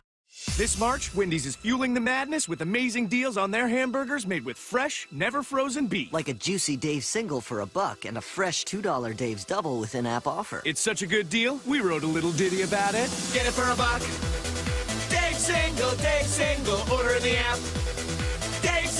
Dave's single, get it for $1. Choose wisely, choose Wendy's, official hamburger March Madness. Limited time offer, participating U.S. Wendy's. See offer details and redeem at Wendy's app. Account registration required. Fresh beef available in the contiguous U.S. and Alaska. Ooh, ma. What was that? That is business phone bliss with the Ooma Cloud phone system. It handles all our voice, video, and messaging needs. You sound very calm. I am. Ooma has everything I need to run my business more efficiently, like virtual receptionist, call routing, and video conferencing. And it starts at just $19.95 per month per user, plus taxes and fees. Ooma. Nice. Find your business comm at ooma.com/radio. Okay, I have to tell you, I was just looking on eBay where I go for all kinds of things I love, and there it was. That hologram trading card. One of the rarest, the last one I needed for my set. Shiny like the designer handbag of my dreams. One of a kind. eBay had it, and now everyone's asking, ooh, where'd you get your windshield wipers? eBay has all the parts that fit my car. No more annoying, just beautiful. Millions of finds, each with a story. eBay. Things people love. Bonneville International radio station contests are open to participants 18 years of age or older that are residents of Washington State unless otherwise specified. Employees or agents of the station, Bonneville International Corporation, other area radio stations, or any entity associated with the contests are not eligible to win unless the station otherwise specifies at its own discretion. Persons who have won in the last 60 days from a station contest or event may not be eligible. Full general contest rules are available on seattlesports.com or in person at the station during regular business hours. The Bump and Stacy Show is powered in part each day by the caring and compassionate team at Pendergast Law Personal Injury Lawyers. Go to pendergastlaw.com. Hey, Brock Hewitt here for my friends at PCF Construction. You know, it was a couple years ago. We were seeking a complete outdoor living space. Molly wanted a new deck. She wanted to really make our outdoor space pop. And boy, am I glad we called PCF. Why? Because whether it's a very specific project or outdoor living, like an underdeck ceiling, deck, patio cover, railings, PCF has you completely covered. You know, Molly's an interior designer. She knows construction. She knows attention to detail. And PCF, they checked every single box along the way. And right now is the time to make the call. Up to $6,000 off your project, plus no payments and no interest until 2027. And you can save an extra $1,500 when you bundle your deck with a patio cover. Find all the offer details, get project ideas, and browse photos at pcfgroup.com or simply call today at 425-629-8476. That's 425-629-8476, PCFgroup.com. You've heard the saying, you never get a second chance to make a first impression. Since 1926, my family's been helping local businesses make great first, second, and long-term impressions. We know how to make your company look good with quality uniforms, logoed apparel, floor mats, linens, and more. If you're paying for linen service or doing it yourself, let's have the conversation. The information and quote are free, but the savings and service can really add up. Visit SUPLinen.com. Superior Linen Service. It's what we do. Why is Mazda of Everett the #1 dealer on the West Coast? Mazda of Everett is locally owned and operated for 20 years. They work hard to get you their best deal every time and to make sure you drive away happy. With over 700 new Mazdas, they stock more than anyone in the Seattle area. Find out for yourself why people keep coming back to Mazda of Everett. Take advantage of the Mazda of Everett price during the More to Move You sales event. MazdaofEverett.com. Claims based on Mazda USA inventory and sales reports. From the Quantum Fiber Studio. This is Bumpin' Stacy. Weekdays 10 to 2. On Seattle Sports and 97.3 FM HD2. All right, get your questions in 866-979-3776. First question. With all things considered, says this listener, can we agree that maybe the most positive thing to come out of the Hawks game is knowing our ginger bro is actually legit? Yeah. Also, we're going to be okay. Just need to lock the defense down. Yeah. I actually think that's a good point. Yeah, I think that's a great point. I think he showed he's capable. It felt different. It just felt different than what we've seen. I know it was a tough loss, and you could feel the way you want about it, but he played a great game, man, a great game, and just they dialed up the perfect blitz. Next question. What I need to know, says another listener. Given what the Bucs showed us on Sunday, you think they'll take care of business against the Niners next week? I think they will. Yeah. I really think they will. I think the Bucs are a really good team, a well-coached team. I think that don't let Mike Evans get healthy. Don't let Bucky get healthy. They're explosive. Defensively, they're aggressive. Offensively, Baker Mayfield's playing like a top 5 quarterback in the game right now. Did you see, I'm so sorry to interrupt, but it's related to Bucky. Did you see that Bucky, who had been dealing with, the reason he was out was like some ankle injury or knee or something, that he's also got a shoulder issue and it may be even longer? Yeah, I did hear about the shoulder, yes. Man. Yeah. That's such a bummer. He was having a great start to the season. And, listen, the Seahawks did limit the Bucs to 60 rushing yards. They were completing every pass, so they didn't need to rush. Yeah. But what I need to know. Wifey is mad I couldn't put the kids to bed during the Mariners' extra innings game on Saturday. She's still mad. They said, I'm still in the doghouse as of Monday. Please help me help her understand. Break down the history.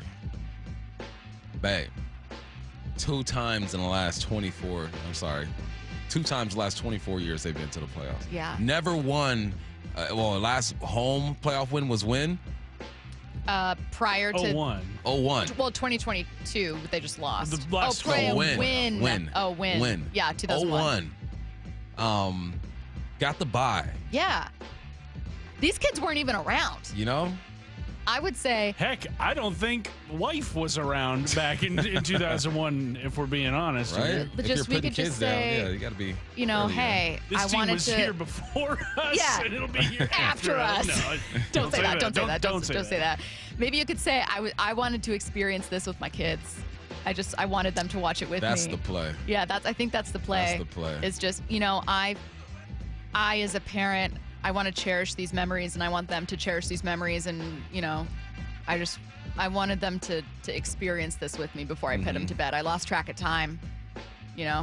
Ball is life. 866-979-3776. Why all of a sudden did the Seahawks look so loose across the middle, over the middle? I think it was influence and mistakes.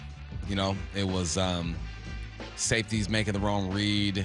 It was concepts pulling away your Mike linebacker. It was not being able to get pressure on the quarterback to make those passing lanes cloudy. And it was a mecca. I have a gross question. What I need to know. I'm going to do some radio editing. I was using a restroom at a busy public location when my very expensive glasses fell off the top of my head and fell into a toilet that was not empty, and it was gross. Luckily, I caught them before they entered it, so it didn't actually land in there. But let's say that your very expensive glasses fell into... What if they're $1,000? What if they're prescription? I'm not spending $1,000 on glasses. What if they're $500? I don't know. Is that more? Is that normal? No. Let me actually change this question. If you had $500 in $500 bills in your pocket and they fell into that toilet, I'm grabbing it. I'm grabbing it. So it's just the glasses. It's just that you're like, I'm putting those on my face. yeah, you're like, it's a material. I would never spend that much. But if you dropped 5 $100 bills into a disgusting porta potty, I'm picking it up. what if you have to reach down? What if you might fall in? What kind of porta potty are you talking about? Sometimes they go pretty far to the ground. Especially if they've been recently emptied. Shout out Honey Bucket. You know what's something I Sponsored do station. every time I use a restroom, porta potty, whatever? I make sure everything on me is in a secure position. Yeah, that's the Every thing. You're time. never getting it back. I check everything. I'm like, everything good? Got nothing on me? Ugh, I Okay, hate porta now we go. Someone said just take her to the person who's in trouble with their wife. Take her to a nice dinner. That could work. Yeah, and then say, I wanted to celebrate the Mariners win on Sunday. It means so much to me. Nah, you gotta make Every it. time no, the Mariners you win. gotta make it about her. You Okay. can't make it about the Mariners. Well, no, I think to make it right, just be like, hey, they've got an off night tomorrow. I'll take care of bedtime. Yeah. Yep. I just want to night. thank you for bringing these kids into the world so they could experience this Mariners game with me. You're my angel. I don't know. 866-979-3776. Someone said, what's the appropriate amount of whiskey cokes to drink on the 12-hour train back to Oregon after watching the Mariners win their first playoff home game? 12 hours. Where are you at in Oregon that needs a 12-hour 12 train ride? hours. Yeah. It's like, that's to get to like North California. You would know. Yeah. Oh, because my Sacramento. Sacramento. Yeah. That was a 16-hour bus ride. Bus ride. Why? Because I was dumb and did not want to spend an extra, like, maybe $150 on a plane ticket. That's the dumb decisions you make when you're 18. To answer the question, 2 per hour for the first 3, and then you cut yourself off and drink water. And then take a nap. And then wake up and see how you feel. Okay. 866-979-3776. Did the Seahawks make the correct decision in trading DK and Geno and signing Sam? Yeah, for sure. Right DK's now, balling it's right now, though. absolutely looking DK's balling. I think Yes. he's second in the league, yards after catch. DK is balling. If it would be an interesting conversation, one that I wouldn't want to have, if you were having big wide receiver issues, but Sam was looking fine. Like, let's say Sam and the run game are looking great, but you're like, God, they can't get downfield. You'd be like, oh, that was a tough, like, the quarterback situation looks good, but you've lost. But JSN is having the bet. He's having a career year, and it's not. Yeah. I mean, we're Puka Nacua not putting up crazy numbers. It would be JSN leading the league. DK's catching his stride. 5 targets, 5 receptions, 126 last game, 1 touchdown. He's they're figuring it out over there. Listen, he's cooking. Steelers quietly cooking too. Also, Ravens, what's going on with you? Ravens and Bengals just They're out of the done. conversation They're entirely done. right now. Holy cow. And that's the Thanksgiving night game. Stop. Ravens-Bengals. Well, maybe, Ugh. I mean, Lamar could be back out there. They could get some guys on defense back. Hey, y'all need to fix that. Put another game That's in when there. you get a nap in. That's tough. Yeah, yeah, that's Eat your where. dessert. All right, you've got Cubs Brewers coming up at 6 p.m. and then Wyman and Bob coming your way next. You wild man, you! After a split of the first 2 at T-Mobile, Blasted left field. He's done it again. Jorge Polanco. it's Trident's up for Game 3 in Detroit. I know they're not going to like us over there. The Mariners look to pull ahead in the best-of-5 division series tomorrow. First pitch at 1:08. Extended pregame coverage starting at 10 a.m. And there's only one place you can hear the American League West champion Mariners in the playoffs. Seattle Sports on 710 and the Seattle Sports app. Rain is coming. Is your roof ready? The rainy season is approaching fast, Seattle, and 3 Tree Roofing has your roof replacement covered. Get $500 off by scheduling your free estimate at 3treeroofing.com. Their professional installers guarantee a seamless replacement this rainy season. 3 Tree Roofing, your Puget Sound roofing experts. This is for all you guys on Viagra. ED pills are no longer needed.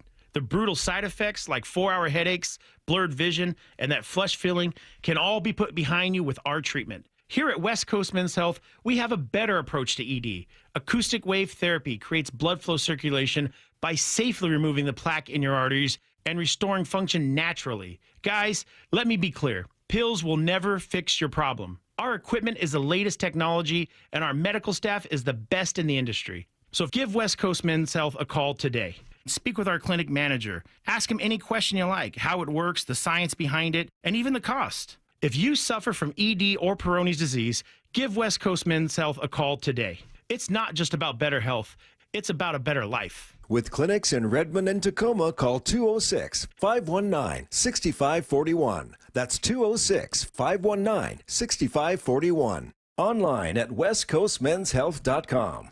Comcast Business can help turn your small business into a connected, secure, modern business. It's how restaurants become reliably up and running neighborhood favorites. How healthcare offices become the data-protecting caregivers that we all depend on. And how wealth management firms become cyber-securing guardians of your information. With reliable connectivity, enhanced cybersecurity, and Wi-Fi backup, your business can stay connected and get threat-ready with Comcast Business. Powering possibilities. Now through November 16th, new Comcast Business customers can get started with 150 megabit internet plus security for $59.99 a month for 12 months with a 2-year agreement. Plus, ask how to get a $500 prepaid card on a qualifying gig package. Call today. Restrictions apply. Requires enrollment in paperless billing and auto pay with bank account. Early termination fee applies. Equipment, taxes, and fees extra. The fall, well, it's a great time to reset your workouts on new stuff, and Top Fitness has some great deals going on right now. Hey, Brock Hewitt here, and you've heard me talk about working out in your home gym. It's the best. From flooring to everything that goes in that gym, like treadmills, ellipticals, and strength training systems, well, Top Fitness provides it all. Top Fitness represents the very best brands available, like Washington's own Precor, yes, the company that created the elliptical, and Inspire Fitness, the leader in strength training machines, along with so many others. Give Top Fitness your room dimensions right now, and you know what? They'll do the rest. They'll do a complete fitness room design. And right now, get 0% interest financing. Mention you heard it from me and receive an additional $100 off any new treadmill or home gym. It's no secret that everyone, from personal trainers to professional athletes, love Top Fitness. Top Fitness has locations in Tukwila, Linwood, and Bellevue, or visit them online at topfitness.com for more info. That's Top Fitness, your best place for home fitness equipment. Hear that? Sounds like simple. Valvoline Instant Oil Change simple. No appointments. About 15 minutes to change your oil. Then out the door and back to life. Yeah, honey, on my way. Valvoline Instant Oil Change. Expert service doesn't need to be overcomplicated.